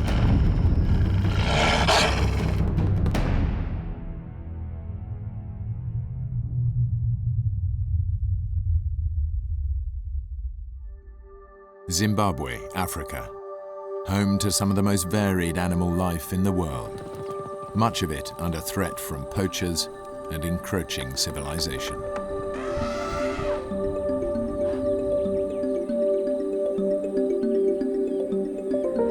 Greg Rasmussen was born in England but came to Africa as a young boy.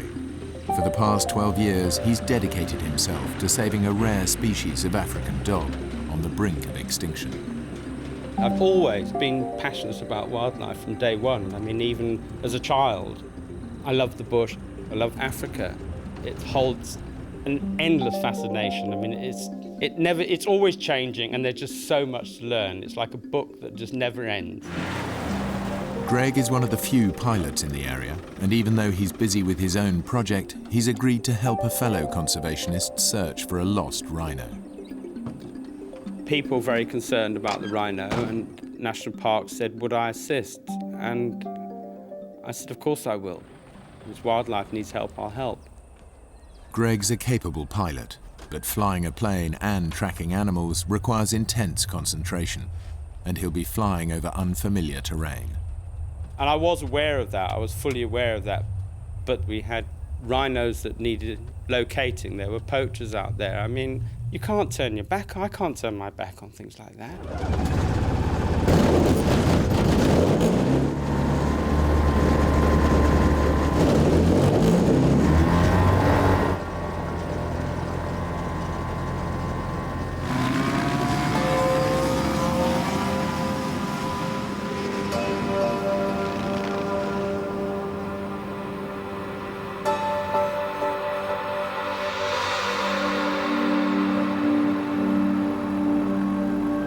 An ultralight plane is a cheap and efficient way to cover the African bush, but is also very dangerous to fly under certain weather conditions. Temperatures in the day can be very, very hot. Tricky flying conditions for a light aircraft. Because, it's hot, the air's thin. So it's quite hard keeping the plane up in the air.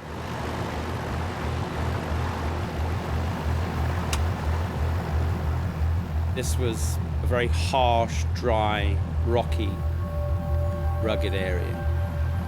I'd never flown that area before, and I realized I was in a completely different territory. The rhino is electronically tagged, and in no time, Greg's tracking device picks it up. I just found it. I hadn't actually seen it, but I realized that it was alive by this movement signal. And I was just starting to circle out. And as I turned the plane, suddenly I went into something known as a wing storm. Literally, one wing's flying and one wing isn't. Suddenly I had this gut-wrenching feeling.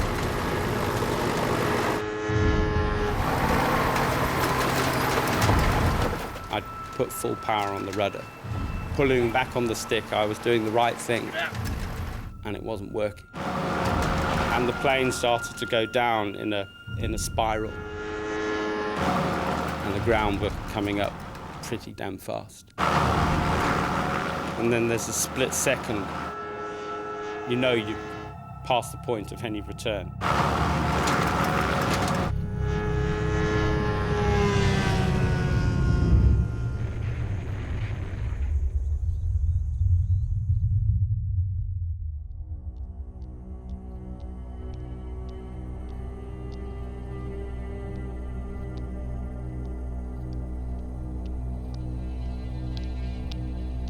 I almost didn't want to open my eyes.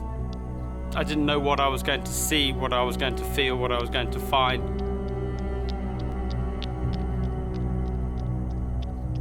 I was totally dazed, stunned. And I was like, I'm alive. I'm alive. And at that second, petrol started dripping over me.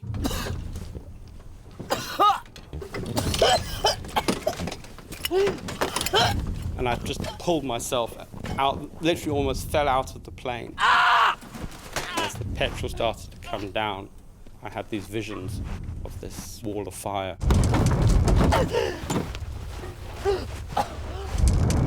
And I could just see myself being incinerated alive. And I knew my legs were doing nothing. I couldn't do anything with the legs at all. But I just had to get away from this plane. I mean, this thing was a nightmare now.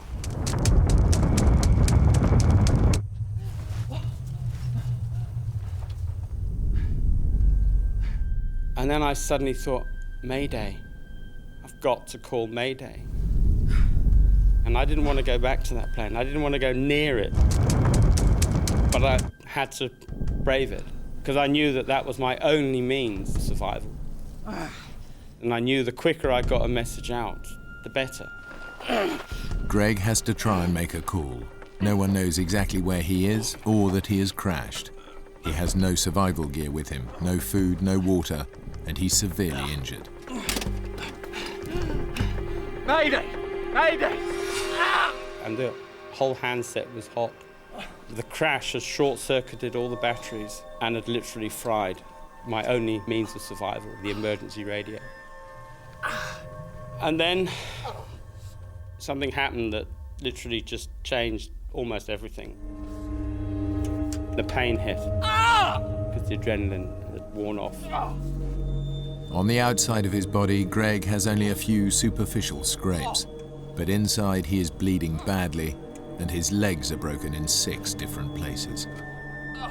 That was a pain that I'd never experienced before. Anything like it, anything that even came close to it. My legs felt like they were going to explode from within. My feet were just doing this. My legs were just one big lump of jelly.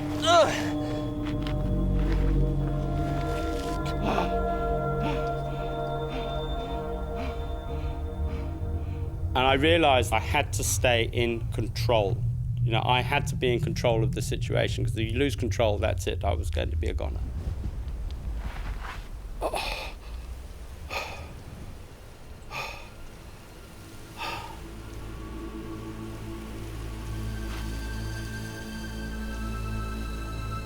I started to try and take stock of the situation.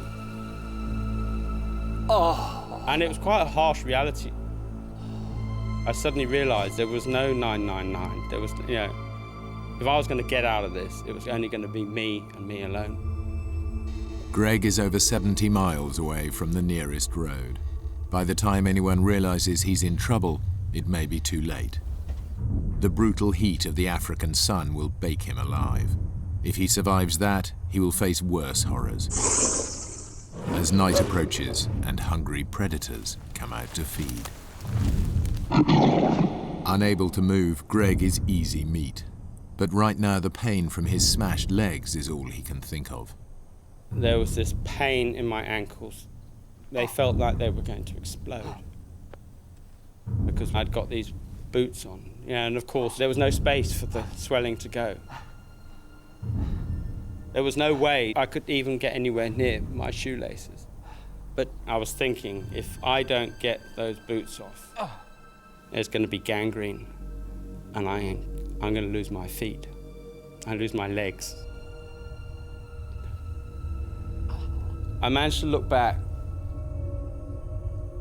and I thought, well, maybe if I can drag myself to this tree, I can tilt my body forward so that I can maybe get to my shoelaces somehow.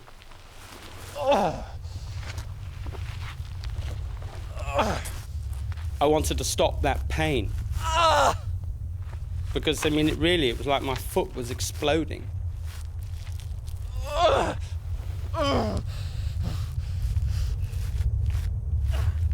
Fate is being cruel today. The closest tree to Greg is a thorn tree. But as its thorns dig deep into his back, Greg realizes they might be useful. And I managed to just break a twig off that was about a foot long, and it got a hooked thorn on the end of it. And I lay there and I could hardly focus. There was just so much pain. I started to pick the shoelace. I thought, well, this is all I've got.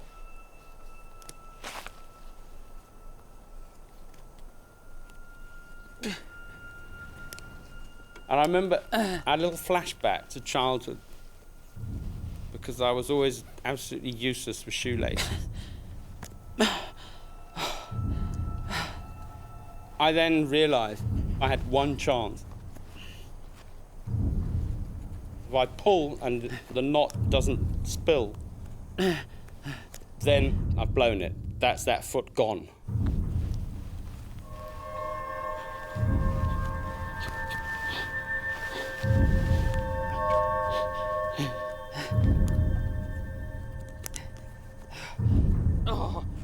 Greg manages to loosen the shoelaces and get them both to the same stage, but nothing happens. But the boots remained absolutely solid on my feet. And I realized then I had to pick the shoelace, eye by eye, through every single eyelid.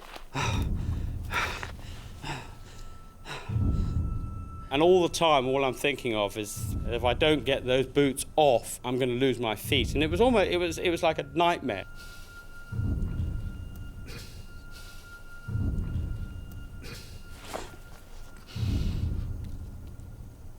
Ah! I had to remain as focused as I could.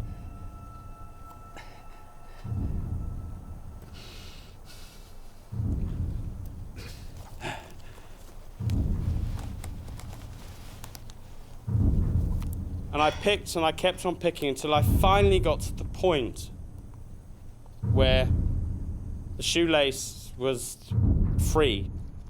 Ah! Loosening his boots isn't having the effect Greg expected. The pain is just as bad because his feet keep swelling up to fill the newly expanded space. He has to try something else. I saw a stick. And that was all there was. I thought, well, that's the only tool there is that I can see other than rock. I'll go for that. And as I even just touched the shoe, the pain was just, it was terrible. And I thought, oh my God, I'm not, you know, and now I've got to push this. And absolutely bizarre, you know, then I had a flashback to a movie. You know, I mean, ridiculous. It was a John Wayne movie, you know. Oh, well, you bite on that while I cut this. And I grabbed this stick.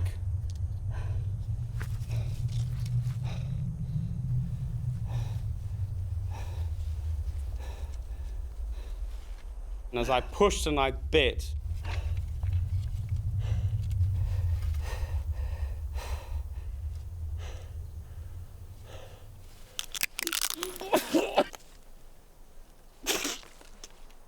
this stick was just rotten. It was full of termites. And my mouth was now even drier than before, and I went, but I pushed with such force. The shoe came off. And I just forced the other shoe off. And lay there.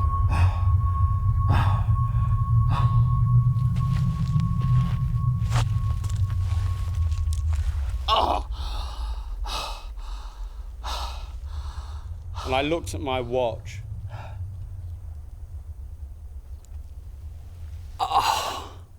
And it had taken me 2.5 hours.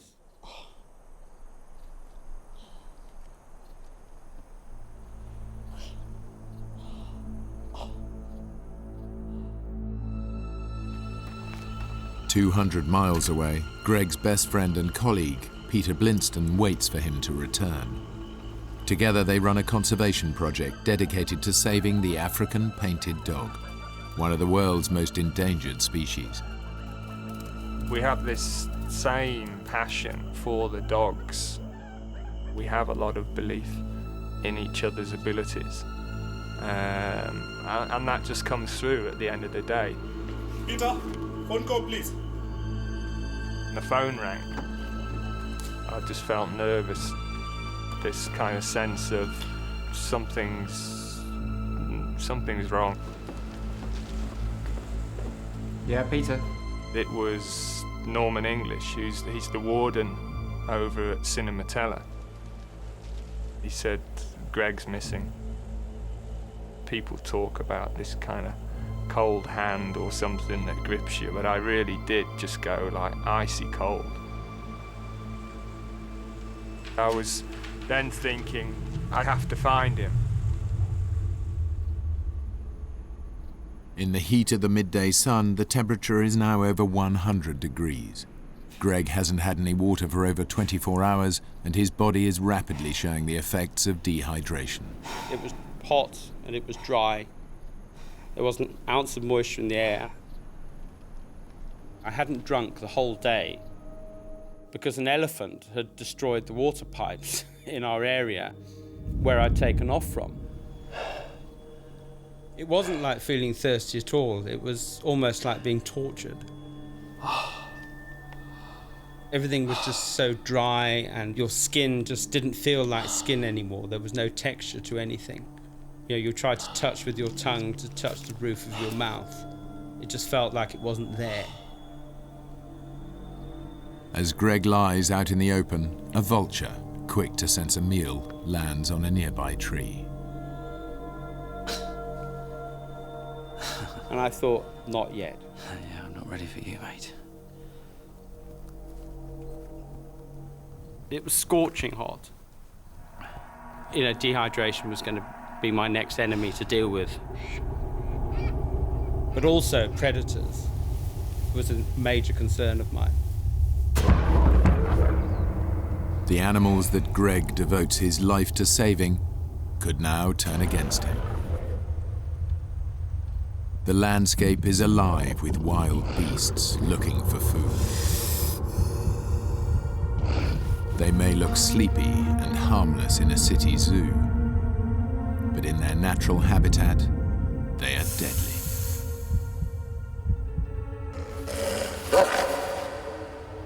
My fear wasn't the predators themselves, it was the fact that I couldn't run away. Here was me lying with a pair of legs that were just jelly. Greg knows he has to find shelter, both from potential predators and the sun. His only option is the plane.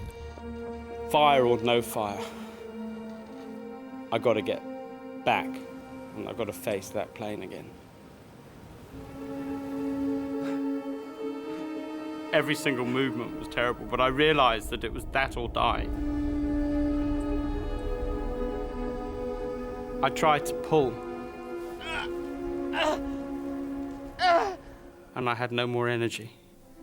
I've come this far, and now I've got no power anymore to pull on my back. And I suddenly thought, I've got to roll over. Because he's a biologist, Greg knows that some species move more efficiently on their stomachs.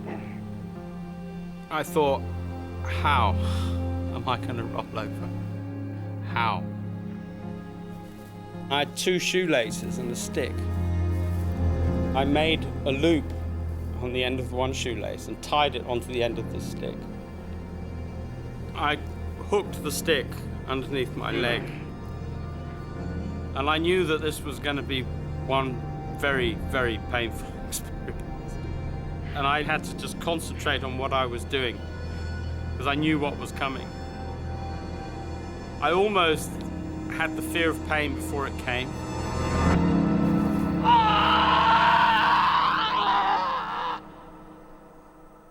Just as I rolled, I heard a crack. It wasn't the stick, it was my pelvis was broken. With the temperature now hovering at 110 degrees, Greg is literally frying in the sun. As he drags himself towards the shade of his downed aircraft, his thoughts turn to other dangers that threaten his life. Being in the bush for so many years, you get to know absolutely every single noise. You know every footfall. You know which footfall belongs to which animal.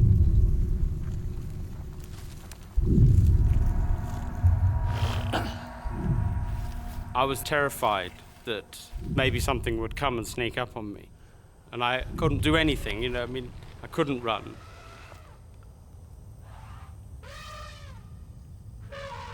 And then I heard elephants, a whole herd. It is in fact an entire herd of elephants, and they're moving right towards him.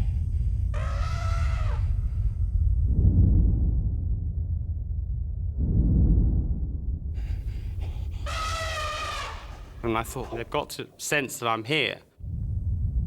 If they detect you at the right moment, that's fine. If they detect you too late, that's the scary bit. Because then you're in their attack distance. And I thought, if the wind is wrong and they don't detect me until the very last minute, that's when I'm in trouble. And then suddenly there was this huge screech of... And I remember just thinking, oh no, please, just don't stampede.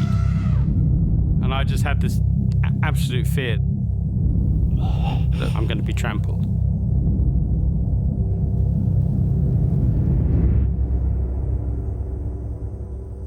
Greg has dodged a bullet. The herd moves on away from him. I wanted to cry at this point. And I realized then that I couldn't have cried even if I wanted to. There was no moisture for me to expend on tears. They wouldn't have come anyway.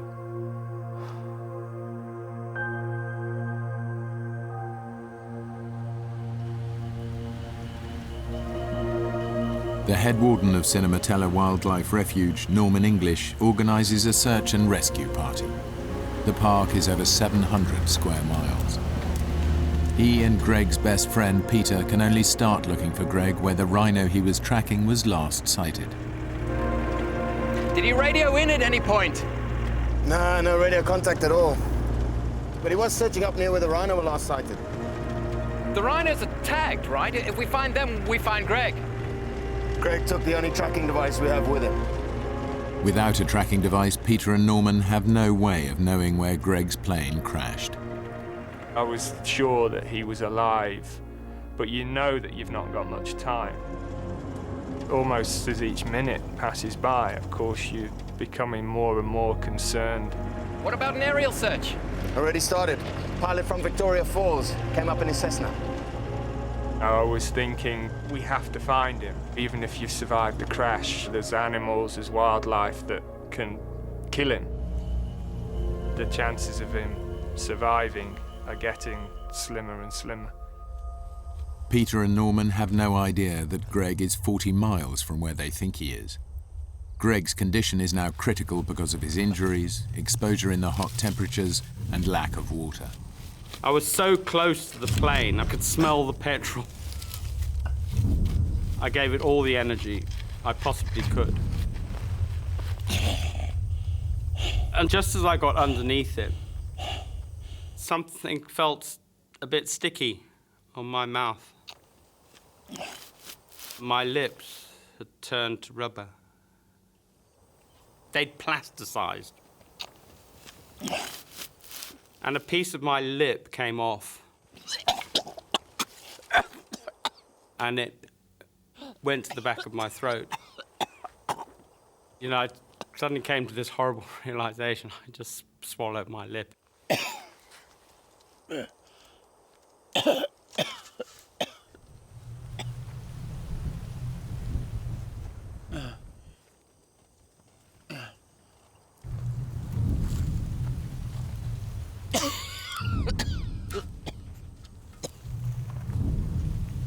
But within moments, Greg has a new worry. He hears the sound of an animal walking nearby. It was lion footfall. And I listened very, very carefully, and it was getting closer and closer. And then I heard this call. It was a lioness. And lionesses have a very distinctive call they use when they're calling cubs. And obviously, because she was a mother with cubs, that makes her far more dangerous. Greg knows that animals in the wild have a unique defense strategy. They make sharp, sudden noises to scare off their enemies. As the lioness moves in closer to Greg, he knows that creating a noise at the right time is his only defense. When he finally sees the big cat's silhouette, he makes his move.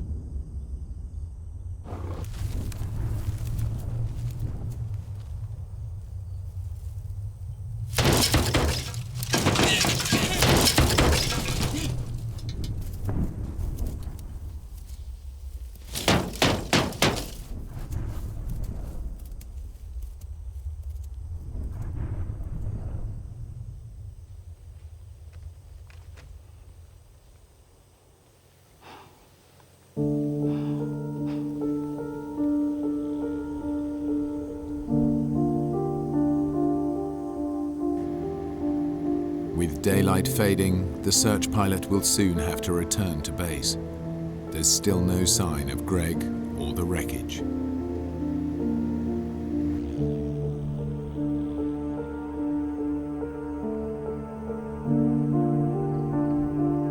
I heard the plane.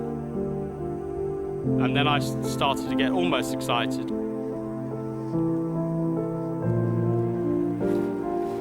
And then I thought, no, I'm still a needle in a haystack. They had an area to search of about 1,000 square kilometers. And I wanted to scream, I'm here, I'm here, I'm here. Hello! Hello! I almost wanted to will the plane in, you know, come my way, I can hear you, please. Hello!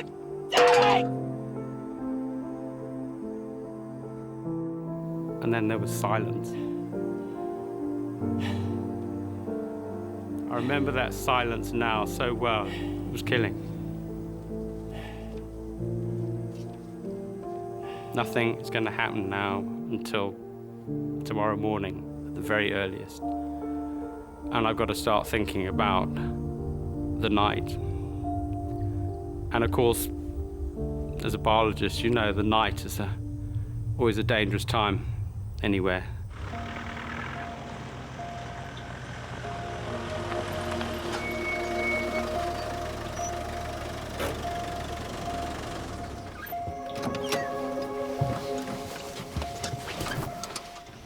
It probably won't help much. I'm just going to take the Land Rover out, see what I can find. There's no way you're going to find him in the dark. We don't want to lose you too. I won't be long. I'll be back soon.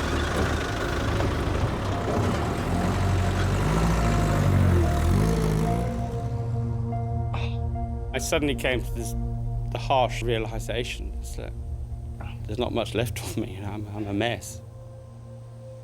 And I actually, at that point, I thought, do I really want to carry on? Did I want to live, or did I want to die?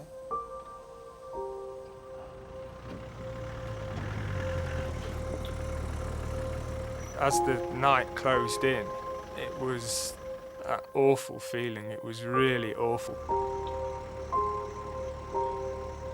I was trying to imagine what it would be like for him now, still being out there. I thought about my life, and I thought, well, I've had a good life. I have achieved. I was suddenly, for a very short period of time, I was at total peace with myself. I wasn't afraid of it. I wasn't afraid of that death experience. I suddenly realized that I had it in me, the power, to just switch off and just let myself go. People started to voice their doubts that he was now alive. I was thinking about what they were saying, and for a moment, thinking maybe they're right. But I wouldn't hear that. Greg wouldn't give up, and neither will I.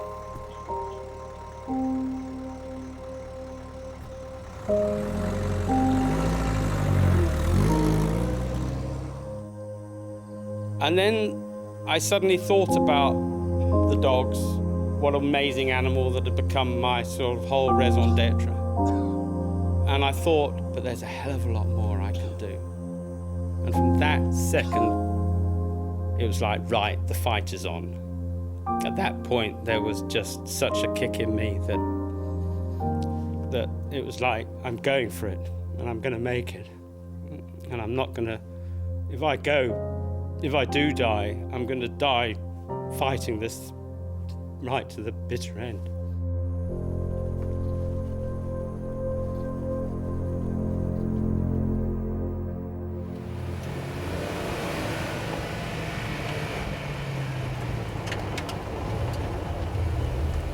Night comes on very quickly in Africa, and with it a blanket of darkness that provides cover for the predators. This is the time they come out to hunt. I was trying to picture how terrifying, really, it would be, even for somebody like Greg. You would almost wish that he were dead and not have to face a night like that.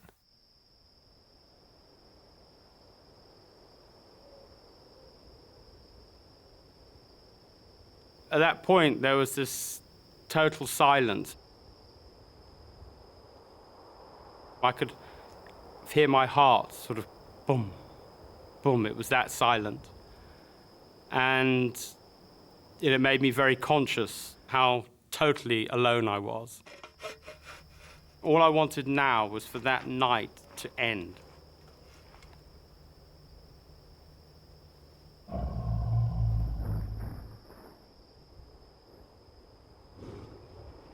I had this nightmare that a hyena was going to come up behind me. I know what hyenas are capable of. Bone crushers, as they're also known. They've got the most powerful jaws of anything. I also know someone who was carted off by a hyena, and he was a fully able-bodied man, but he was sleeping and they dragged him away. That was the biggest scare of the lot, that a hyena might come up behind me.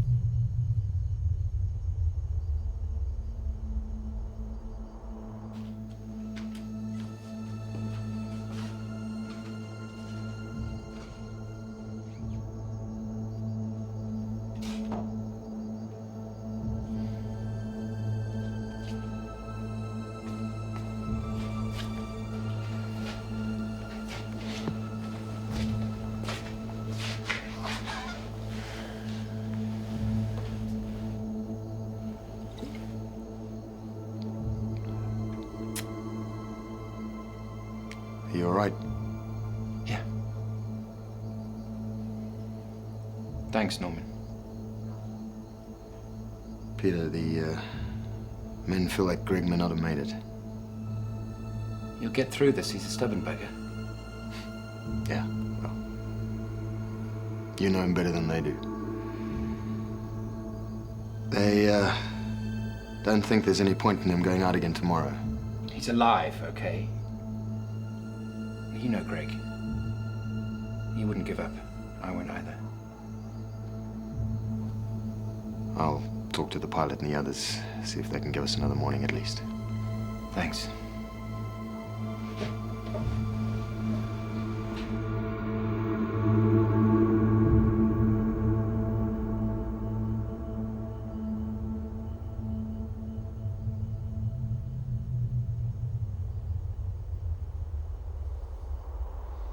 I was terrified to even think about going to sleep because I knew that I wouldn't wake up again. That would be it.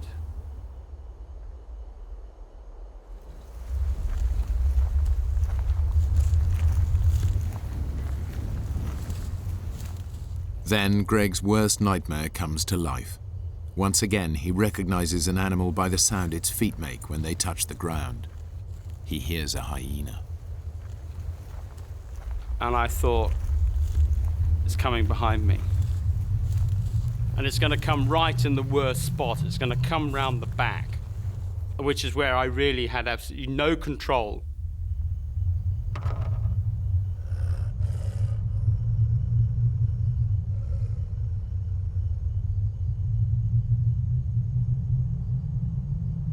Once again, Greg uses his knowledge of animal behavior. He grabs hold of his stick and gets ready to hit the plane with it and create a noise to startle the beast.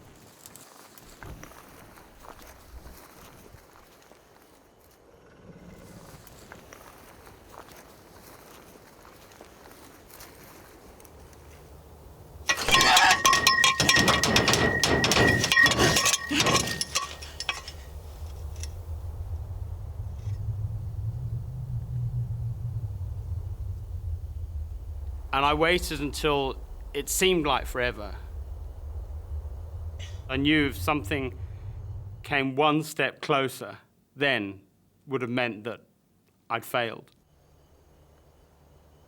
Then I heard this, like, just footfall, just getting less and less and less.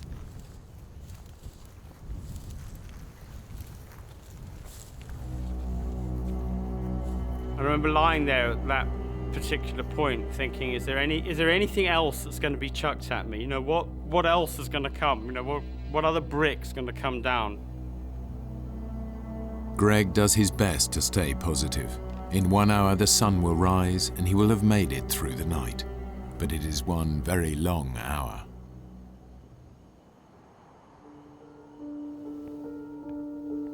It was very frustrating waiting for the daylight to come.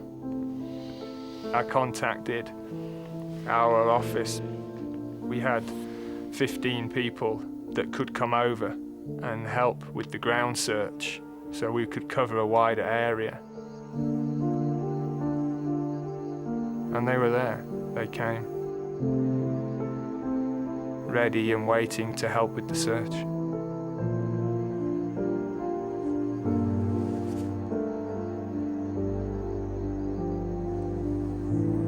I watched, looking for the sun to come over the horizon. And when it finally did, I felt these rays coming all the way towards me. And it was an amazing experience. I suddenly felt wonderful. I was bathed in light and heat and warmth. I felt secure for a moment. And then the harsh reality dawned on me that it was that sun, that burning, was going to continue and it was going to kill me.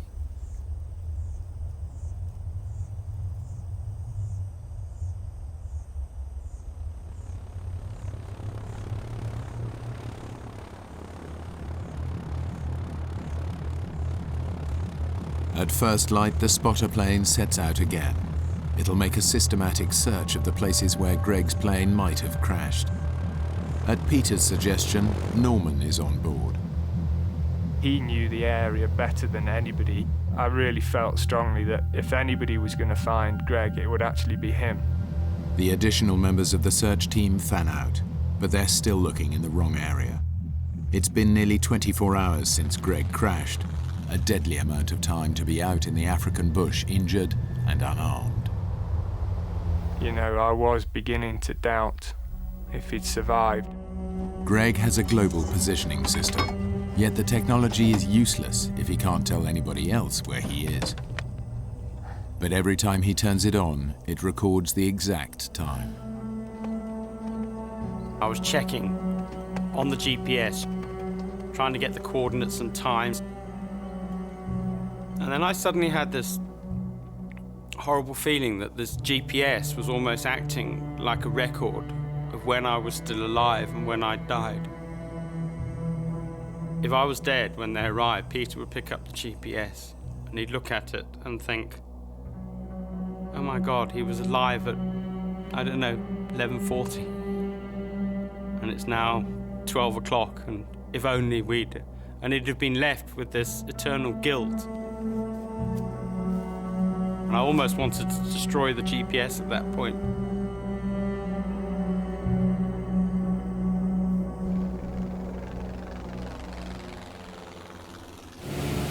Norman to Pitter, can you read me? Over. Receiving. There's nothing from up here. Even an elephant can merge into this landscape. We're going to try another area.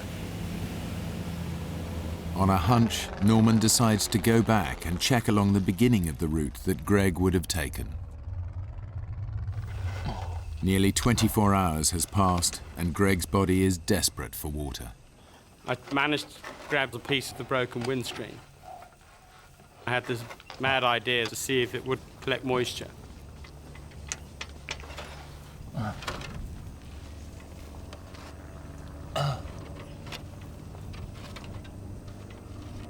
And then I heard this plane. And when I heard the plane get louder and louder, I thought, right. I was going to try to see if I could get something out of that radio. Basically, it was all I had left that I could think of. Even if it gives the weakest signal, it's worth a try. And I gave it all I'd got. I remember it now. This is Zulu Mike Echo Bravo calling Mayday. And then my position is 20 miles east-northeast, Cinematella. Mayday. I thought I heard the plane get louder. And I thought, it's worked, it's worked. And I gave myself almost an elated sort of feeling. But that's because that's what I wanted to hear. I knew I was lying to myself. Mentally, I had to stay with it. Because if you get into depression, that's it, the game's over. Not knowing whether he's imagining the search plane or if it's really there, Greg grabs a piece of his wreckage, one of the struts, hoping it will reflect the light and be seen by the plane above.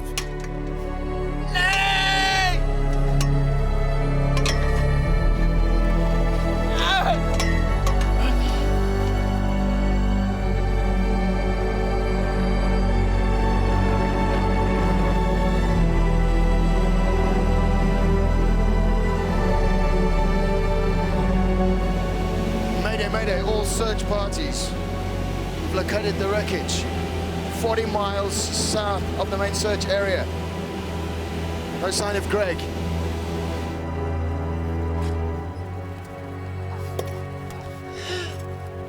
I was trying to keep up the dream that they had really seen me. But I realized I had to keep telling myself this lie. Because I did know that I was reaching the point of no return.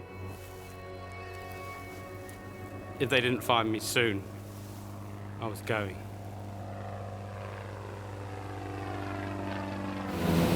We can't land, I repeat, we can't land, we're gonna have to go by road. Meet back at the base camp immediately. I repeat, meet back at the base camp immediately. I felt numb. I wanted to see, you know, what was there. I wanted to see Greg. I wanted to just get to the site.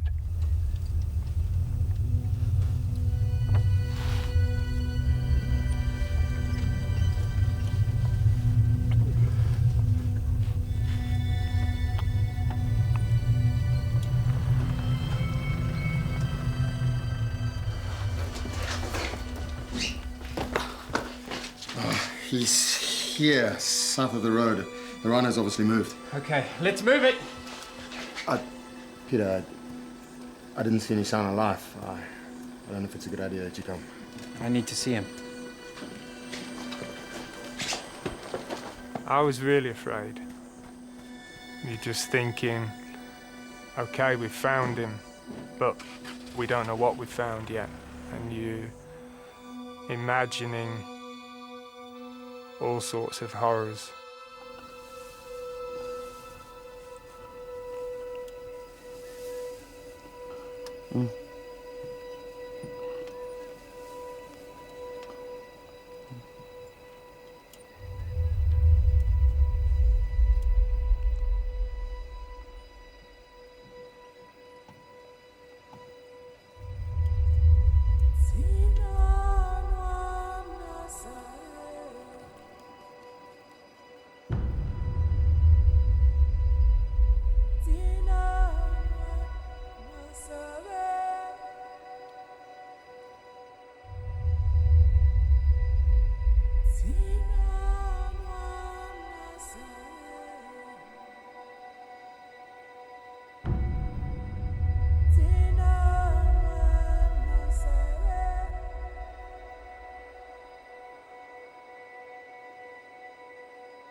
And then I heard these footfall. I can't describe.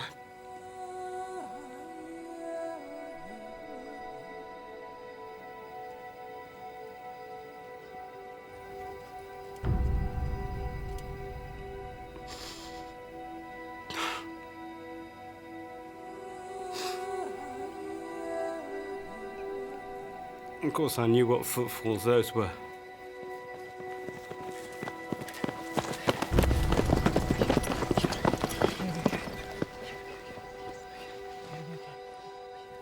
And among them was Peter.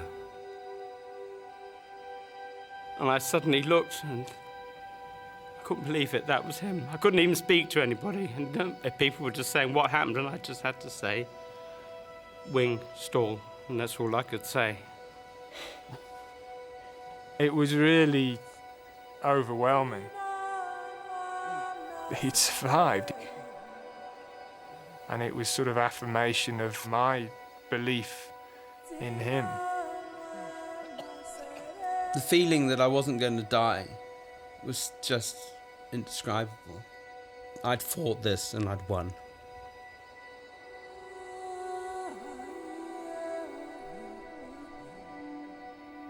And somebody came up, I hadn't got a clue who it was. Someone put their hand on my shoulder and said, "You're in safe hands now."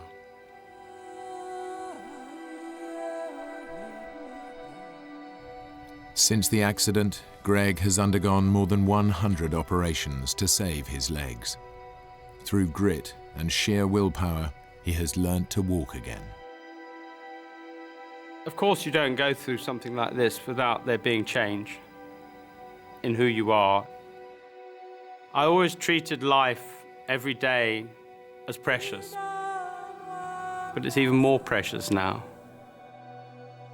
I still am dreaming of that day when I go back to Africa, back to the smells, back to the sunrises, the sunsets, and most importantly, the painted dogs and wildlife conservation.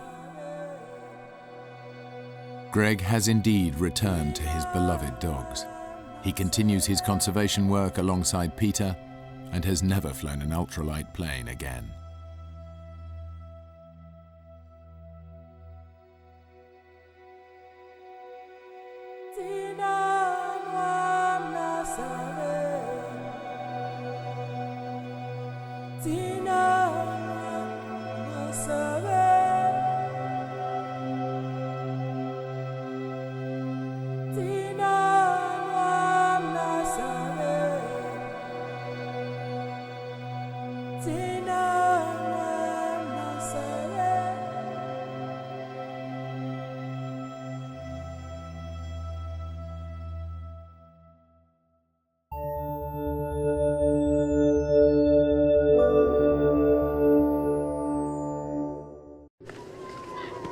A day on the ski slopes turns into every parent's nightmare. Come on, man. Let's go. Stranded in an icy wilderness, hopes of rescue fade.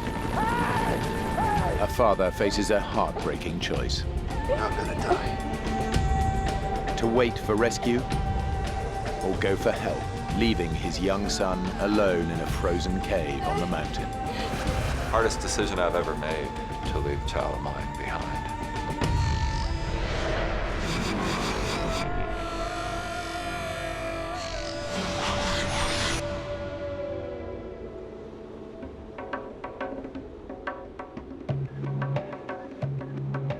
Kartalkaya, a mountain ski resort in northwest Turkey. We had boots that you laced up. US Air Force Lieutenant Colonel Mike Couillard is taking a few hours off to go skiing with his 2 sons. I hope we have a lot of snowball fights. Mark is 12 years old. Don't hit me in the head. Matthew is 10. The family is based in Turkey, where Mike is part of Operation Provide Comfort. After the first Gulf War, the American Air Force flew thousands of missions to protect the Kurds of northern Iraq.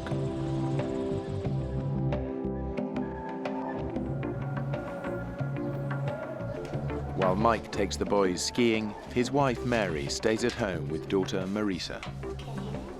A lot of people we know are going, but it's mostly dads and their sons. And I'll stay back and I'll keep Marisa. Got you all myself tonight.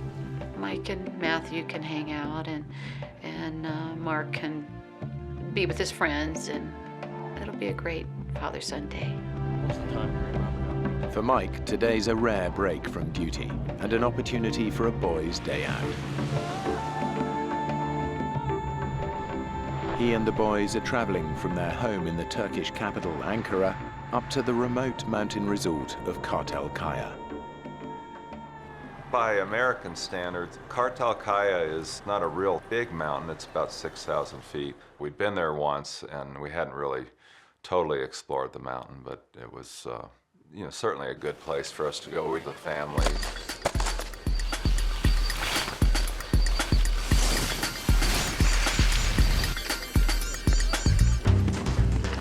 I thought, well, what a great time for my sons and I to get some bonding time. Get out of it. Matthew's got a quiet strength and heart of gold. He just cares about people.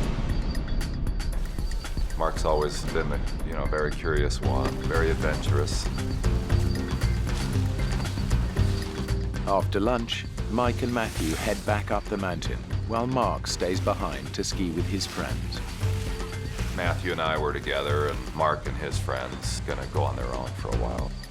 He said that him and Matt were gonna ski together, and that was the last time I saw him that day. Tired? Are you? We were pretty tired from skiing all day, and the resort was about to close, so we decided to go on one last run and take 3 different lifts all the way up to the top of the mountain. We've been skiing in Colorado where you have a nice sunny day and then you see these wispy clouds rolling around the top of the mountain, and that's kind of what it was starting to look like. The weather at the top was much worse than at the bottom. The mountain of Kartalkaya is rarely welcoming.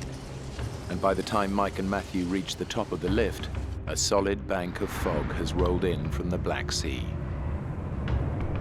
Locals call it the Mister. It produces a whiteout, and the ski slope back down to the resort is no longer visible. There's 2 different paths you could take, the left or the right.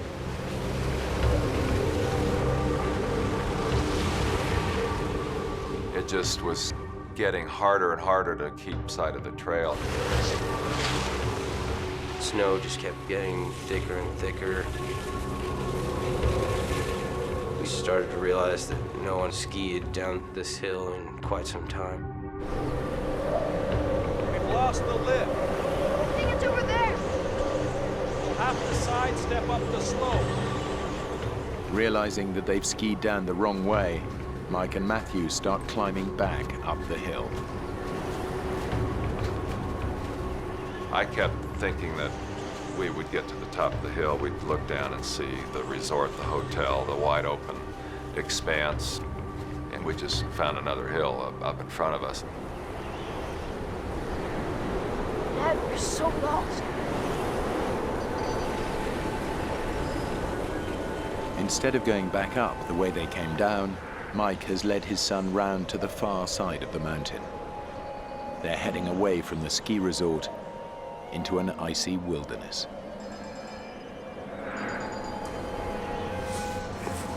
Probably by now it's between 3:30 and 4, and it's already starting to look like the sun's going down, and it's getting on towards twilight. Dad, you okay? It's okay. I'm good. Down at the ski resort, the bus home is about to leave. Mark hasn't seen his dad and brother since lunchtime. When I got to the bus, my brother and dad weren't there. So I figure, you know, the bus will have to wait a minute, but they'll show up, and they didn't. We've gone miles by now. I just knew we couldn't go on. Matthew was just totally exhausted, cold and soaking wet. We were in a complete whiteout, and the temperature was dropping by the minute. I just couldn't believe the situation I'd gotten myself into. I mean, it was like one moment we were having a nice time skiing in the sun, and then the next we were facing this terrible situation. We're already looking at darkness, and we're still not anywhere close to being able to connect with this bus. Close to exhaustion, Mike and Matthew struggle on through heavy snow for 7 hours. As the temperature on the mountain drops, hypothermia and frostbite become a real danger.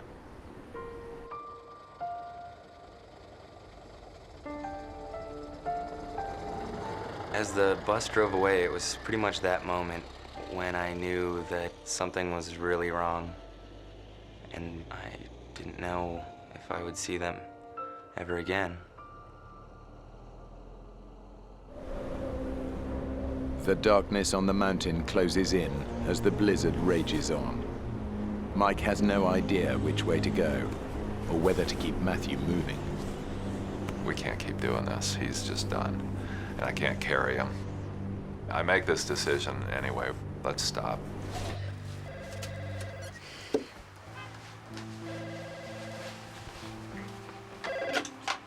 Hello? Hello, Mary. It's Wanda. At the ski resort, Mike's colleague, Major Wanda Villiers, is looking after Mark.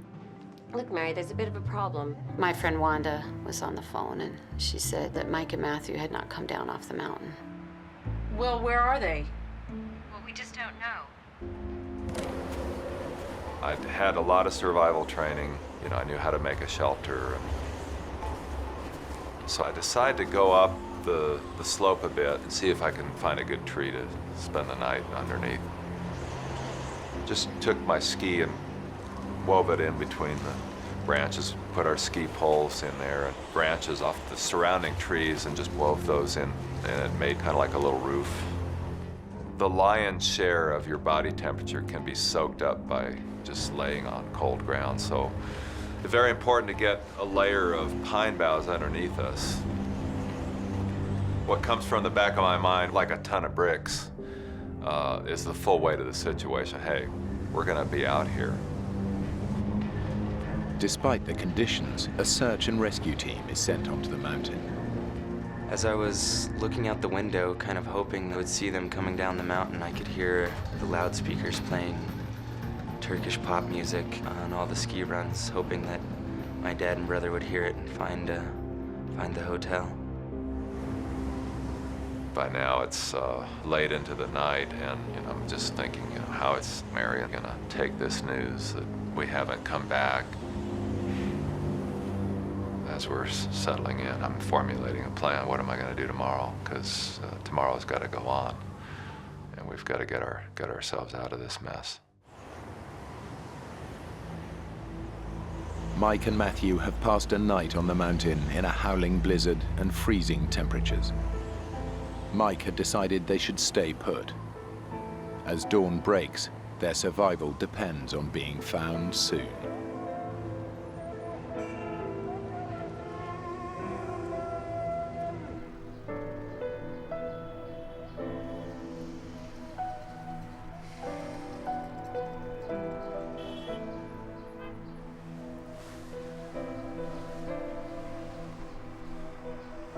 I've sort of kept it from Marisa that they didn't come down off the mountain.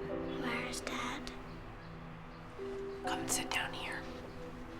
But I know it's morning now and the phone hasn't rung in the middle of the night. So I have to tell her. With daylight, special forces from Mike's airbase swing into action.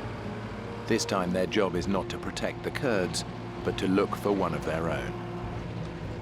Turkish troops with their local knowledge join the operation. Mike's commanding officer is leading it.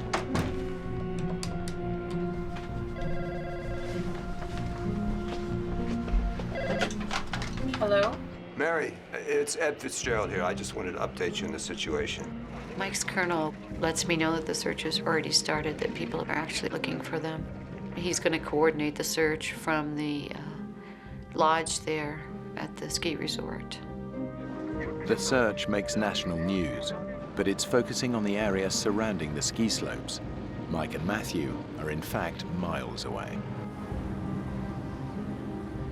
After an uncomfortable night, Matthew awakes cold, wet, and still exhausted. We woke up kind of groggy that morning. I think because we had slept off and on the whole night. In the daylight, I was able to see there was like an opening in the rock. Mike's survival training kicks in. When lost, find shelter and stay where you are. It's a cave. We've been sitting on top of it all night. Come on, son. They can stay in the cave and wait to be rescued.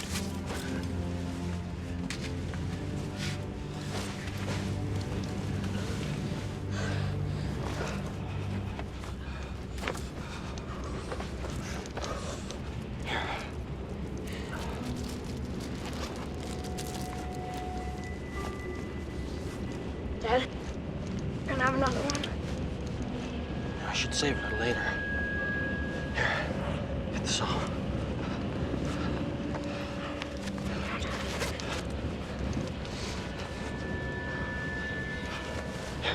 Wow, that's wet, huh? All right. Take mine.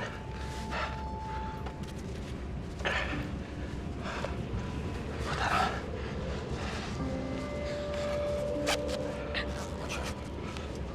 Dad, you know what? I don't think I can ski today. That's okay. Because we're staying here tonight. First rule of survival: give people a chance to find us. Yeah? They'll be looking for us right now. How will they find us? The snow will stop soon. They'll find us. I knew there were certain things that I could do to enhance our chances of being seen. Just took my skis and planted them as a big X, the international distress signal for skiers. I just hoped that there would be people come up and see those, and if they saw the skis, then they would be able to find us.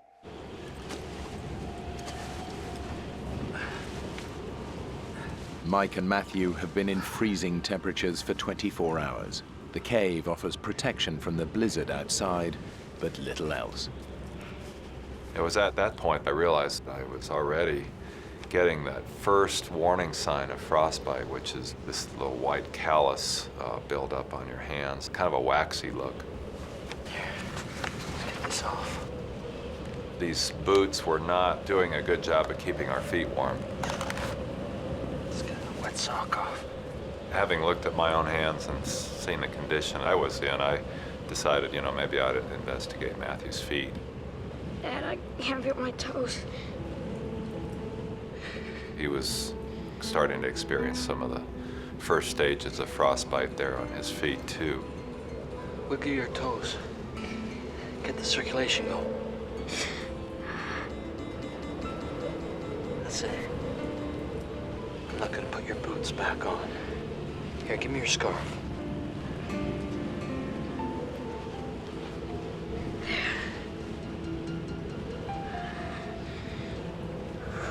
Inside the cave, it was cold enough for water to freeze. The temperature dropped below freezing. Let's get this one off.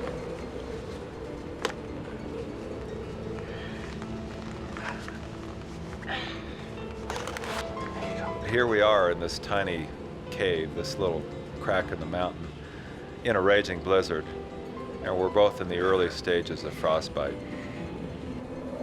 If we didn't get help, we were just going to die on this mountain. The ground search is called off as night falls. It can't begin again until morning. Thanks a lot. All right, bye. I'm getting phone calls. Well, it started out once a day, but that just wasn't enough. No news yet, honey. There's just too many hours where we didn't know what was going on, and so you get your hopes tweaked every once in a while, and it just seems like all the little hopes just keep getting put out. One of our immediate needs was just keeping ourselves hydrated. The bottom line was that you really shouldn't be eating snow. Better stop. Don't eat anymore. You gradually lower your body temperature to the point where you get hyperthermic, and you're making your situation worse by just trying to keep yourselves alive.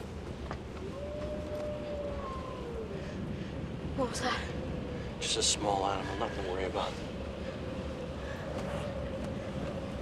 Remember when we were in the Mediterranean? All that Italian food?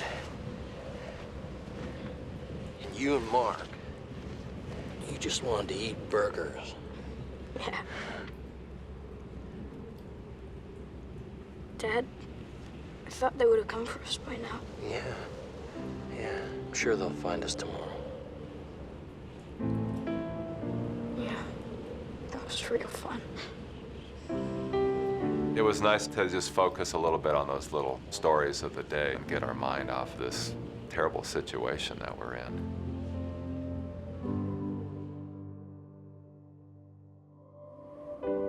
As dawn breaks on the mountain, the storm clears. Thanks. I will. See you, Mark.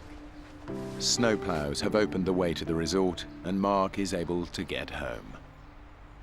I'm keeping sane because I'm thinking Mike would never leave Matthew.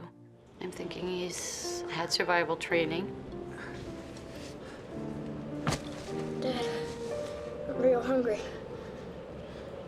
I'm realizing they probably don't have food, but maybe some of the snacks they took, they just had stuffed in their pockets. It's our last one.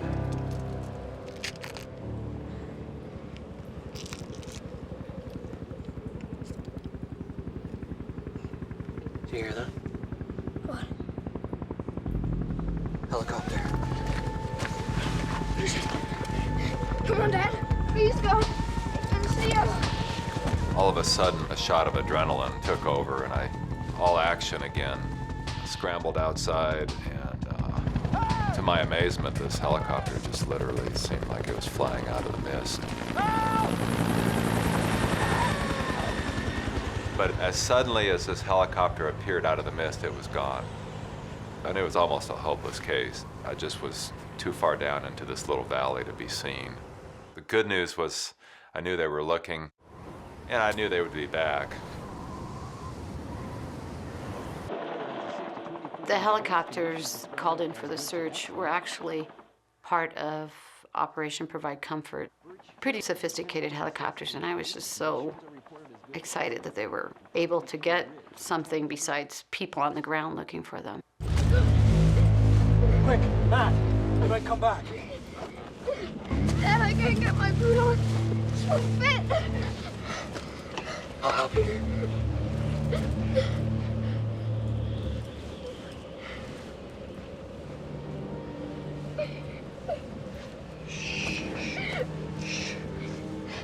Don't cry.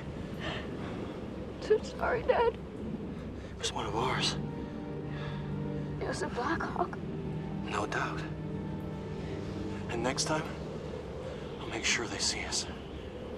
To see this Black Hawk was a solid sign that they were putting everything into the search. I knew that would be a challenge if they ever came back, that I'd have to figure out a better way to be spotted.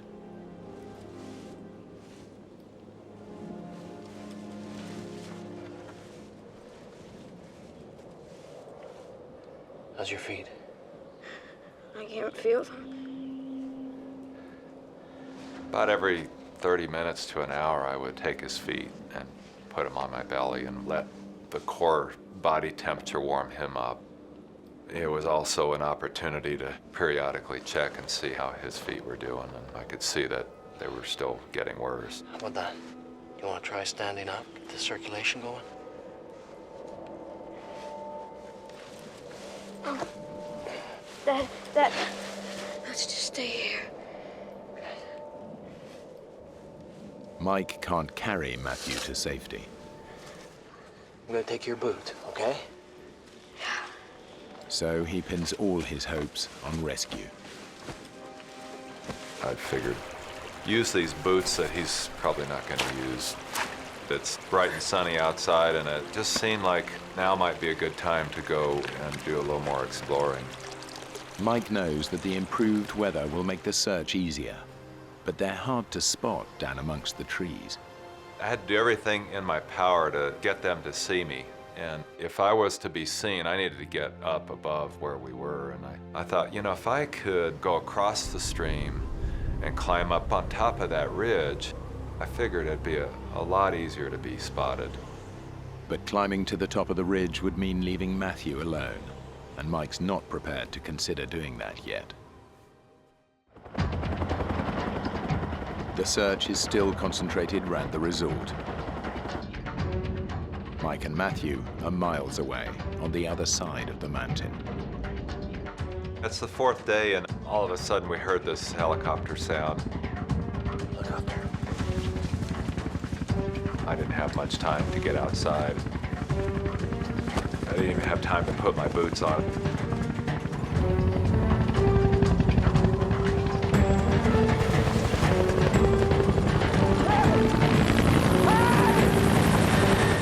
It came seemingly out of nowhere. I could even see the American flag painted on the side. It just flew right over the top of us and was gone. It never made 2 passes. Mike realizes that the helicopters aren't looking for them where they are. They're flying over on their way to a search grid on the other side of the mountain. My hopes took a plunge into despair.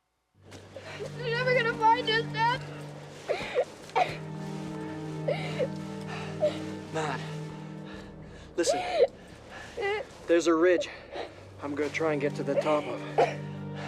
Maybe see a way out. What's the point?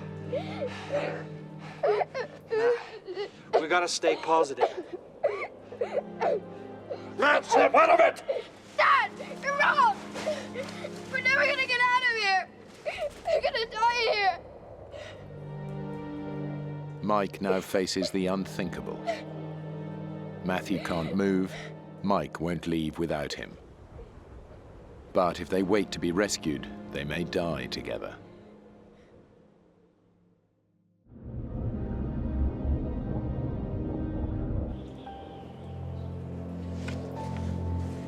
Mike's survival strategy is to wait to be found. He thinks the ski resort, and therefore rescue, is close by and visible from the top of the ridge. But as the days pass, his and Matthew's conditions are deteriorating. I kind of did this morbid calculation that, you know, it'd be better to come back without my feet than not at all. I kept putting myself in that situation where I've left a family behind without a father. I just couldn't face the reality of that. I found myself looking at Matthew as he lay there sleeping, and he just looked so peaceful, almost like a little angel as he lay there sleeping, and I became aware of just how fragile he was. One of the new developments is the Office of Special Investigations is coming over Well, they just wanted pictures, you know, and as current as I could get them. They're talking about putting things in the paper, and I'm wondering, are they trying to figure out if they've found the bodies, what they would look like or something?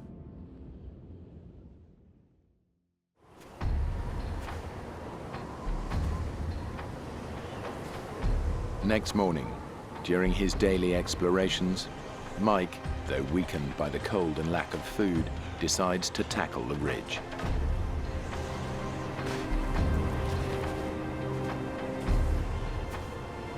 We're hearing helicopter sounds for a long time. They've come by and they've flown directly overhead, but primarily they're over in this one area. That's probably where the ski resort is. They've done the calculation. How far is a father and a 10-year-old child going to go?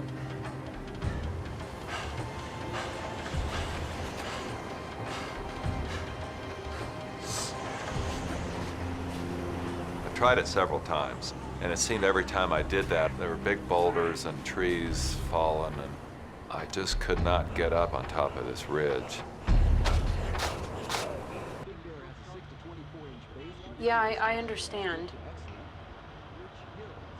But we still have the Hueys, right? The search is winding down. The American military withdraws, leaving the Turkish soldiers to continue, using less sophisticated aircraft. Colonel Fitzgerald was telling me that they're going to change the type of helicopter that they're going to have out, and it's just going to map out the area where they think they are so that they can go back and find their bodies in the spring. Mike and Matthew's disappearance is still a major news story. Colonel Fitzgerald calls a press conference in the resort hotel. If we do not find any more information in the next 24 to 36 hours, then we may consider stopping the search and assume for this particular location that the bodies are underneath the snow. I'm just infuriated at that thought because I just don't think they're gone. I shouldn't give up. Can I get you a cup? Colonel Fitzgerald has come over to the house. They want to look at the options again, Mary. He's talking about, well, maybe they skied over a ridge and didn't even realize in the dark. This kind of snow coverage. He's got pictures of all this tons and tons of snow, and you can't even tell trees are trees. And of course, it is pretty bad looking.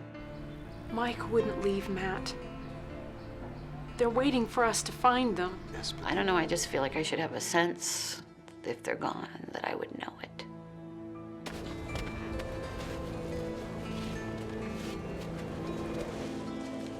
Mike's first attempt to reach the top of the ridge has failed. But he knows that getting there offers the one chance he has of saving Matthew.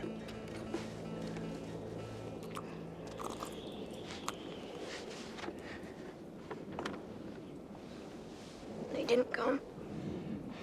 When we get out of here, I'm gonna buy you the biggest hamburger you've ever seen.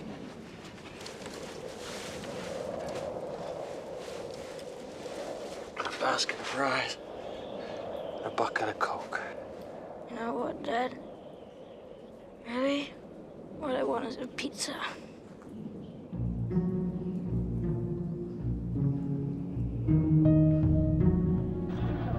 Well, the Turkish government had decided to do one last big push, and they were going to send out 500 Turkish commandos to search for Mike and Matthew.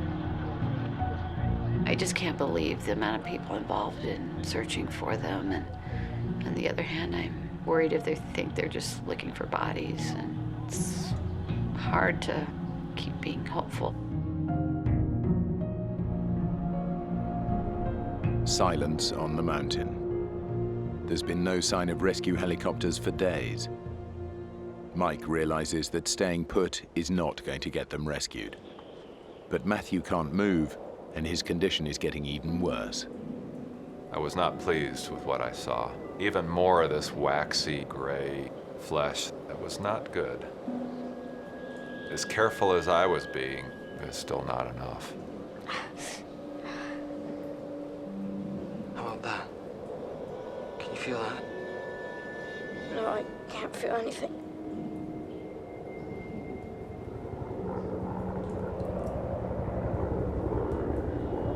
A helicopter! Dad!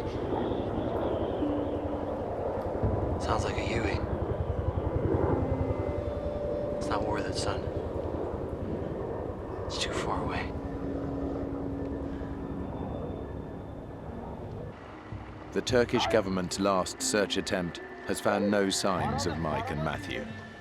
The rescue team doubts they could have survived for 7 days in these conditions. The search is cooled off. Dad? Uh-huh. Will I still be able to kick a ball? Your foot's gonna be fine, son. I've got another question. Go on. What's it like to,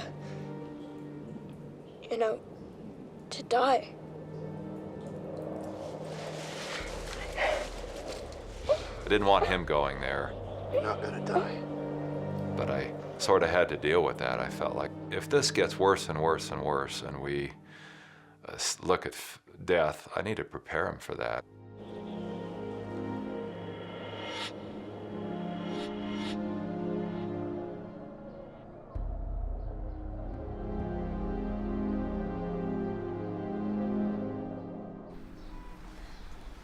Friday afternoon, my friend Wanda comes in, and she says that they're thinking of sending Mark and Marisa and I back to the States.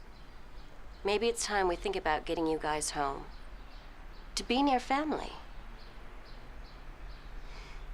This is my family, Wanda. I'm adamant that I'm not going.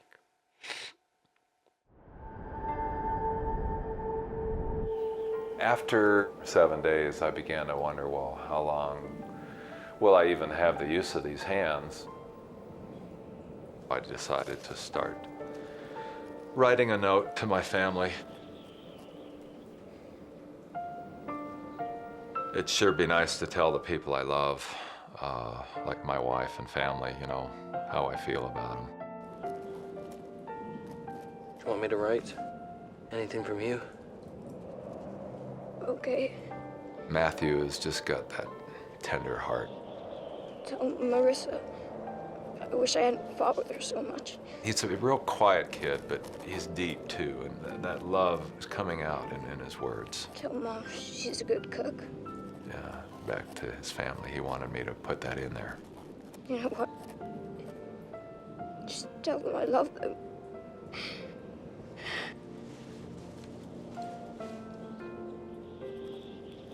Dad, leave it. We don't have to do it today.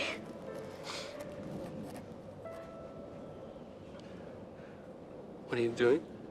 I thought maybe you could warm my feet. Mike knows they cannot survive much longer. He also knows that it's up to him to find a way out.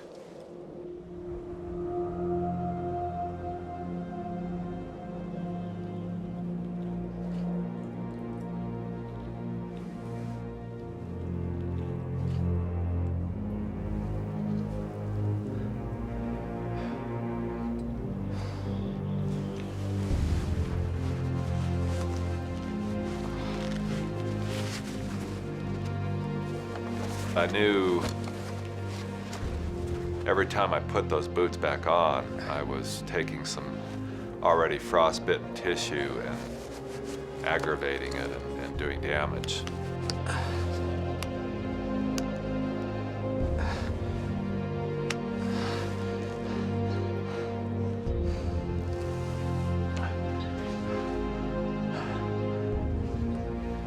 I'm gonna go back up onto the ridge and take another look.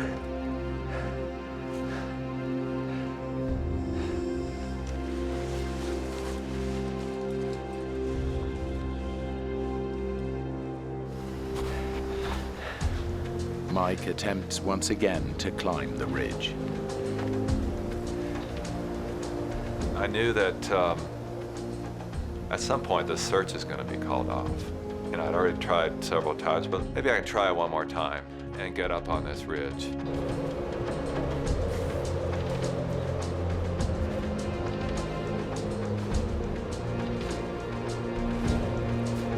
From the top, Mike hopes to get a sense of where he and Matthew are.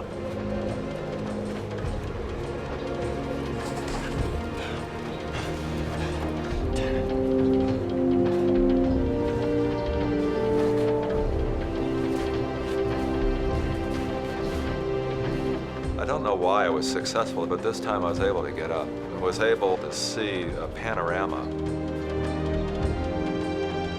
To Mike's surprise, the view doesn't reveal the ski resort. Instead, he sees a distant clump of cabins. But to go down to them might mean there was no way back up to Matthew. I had this debate. What if you go to these cabins and you get there and there's nobody there, and now you're in a worse position? And the other voice was saying, well, what if you don't go? What if you just stay here and die? I'm losing energy by the day. I'm getting weaker by the moment. I sort of calculated at some point I'm gonna maybe go for help. It was kind of a now or nothing thing. The only way to decide this is to put this to Matthew and see how he's with this.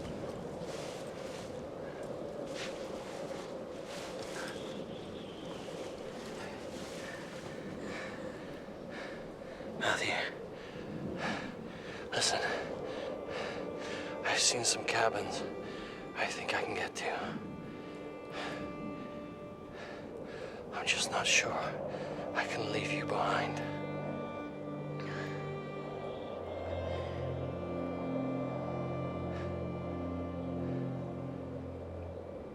You know what, Dad? Maybe you should go. Because if we stay here, they'll just be finding our bodies. It was like he was giving me permission.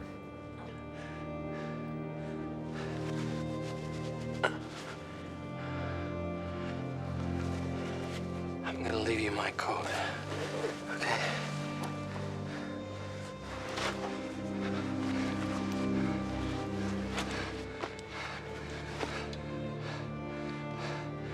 Don't try and leave the cave. I'll be back before nightfall.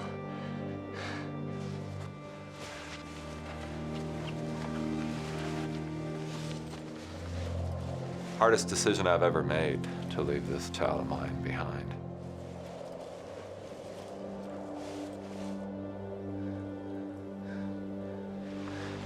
It's tearing my heart out to do that, even knowing that it was the logical best thing to do.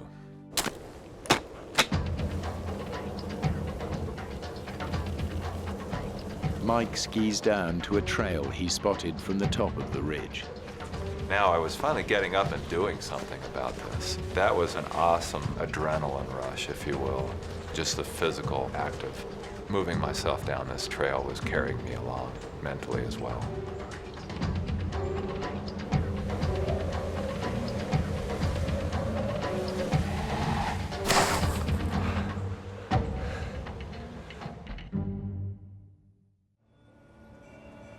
The idea comes up to have a service of hope on the Monday, 8 days after they're missing. Absolutely, it wasn't going to be anything like a funeral for us. It was going to be the last big push in the spiritual battle.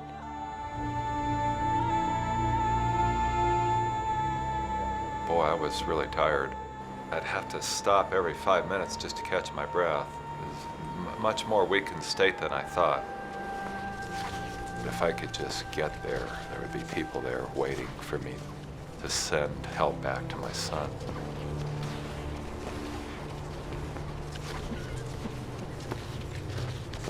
Well, as I get closer to this village, I'm looking for telephone lines, power lines, signs that there really are people there. I don't see smoke coming out of the chimneys. I don't see any snowmobiles. All I see is animal tracks.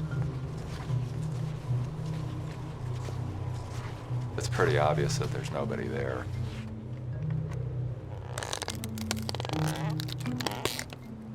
If I can get a fire started, smoke comes out of this area that's clearly been abandoned, that'll be a sure sign to the searchers that they need to investigate.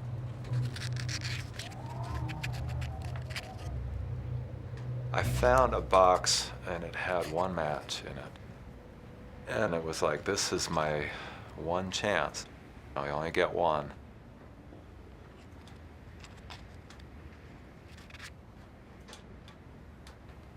I decided to wait. And I thought, well, what's in the other cabins?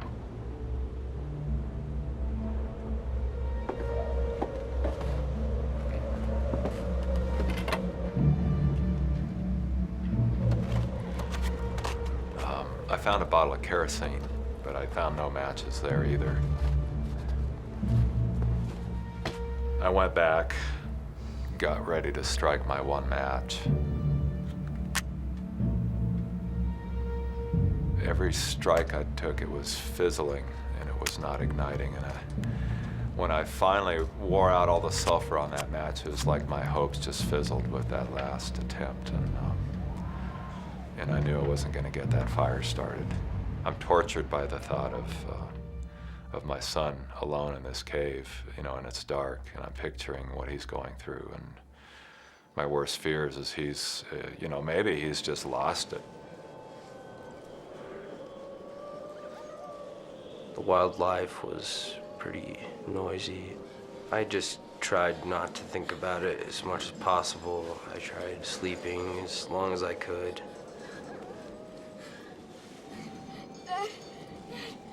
He wasn't there, and I was really scared.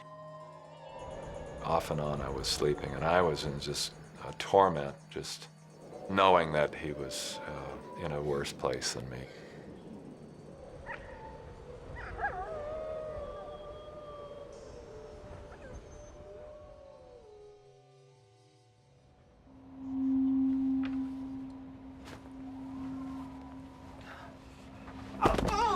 I woke up in such excruciating pain, and I imagine what it must be like to be burned, because frostbite is very much like a freezer burn. My feet had thawed and expanded to a third bigger. There's no way I could physically get these boots back on. I felt like a helpless child, you know. You know, I've lost control. Now I can't. Now there's no way I'm going to get back up to where Matthew is. There's no way I can get back.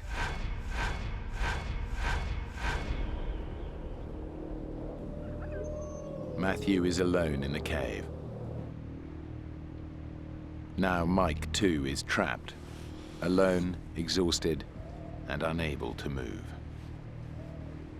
I drifted off to sleep with this prayer on my lips, like, God, just help us, because it doesn't seem like anything I've done is getting it done.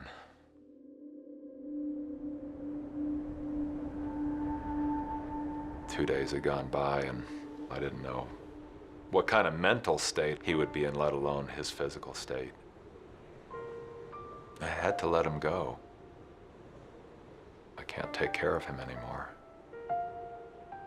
I just came to the thought that I don't know what I'd do if I had to go back and face Mary without Matthew with me. I'd run out of water. I grabbed a couple pots and pans and crawled my way to the front door to just scoop some snow off the steps.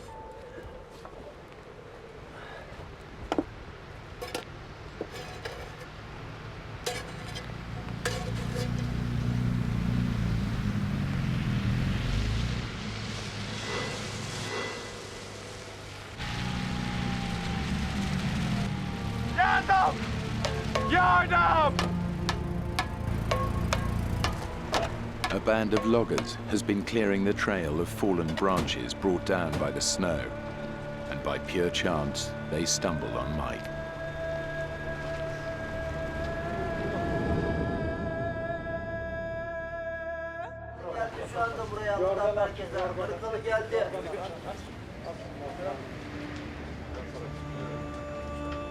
There was a man at a shortwave radio, and they were telling me, well, we're in contact with these people that are out looking for your son.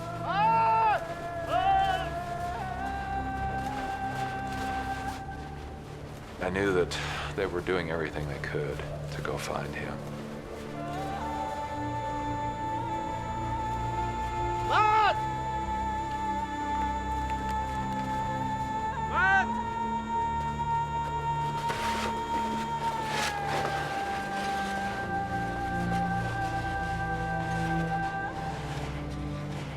By now, I mean, it's a sea of humanity.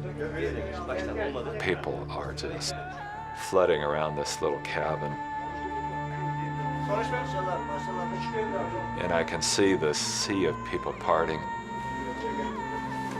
And they're carrying this little package that was my son. Hi, Dad.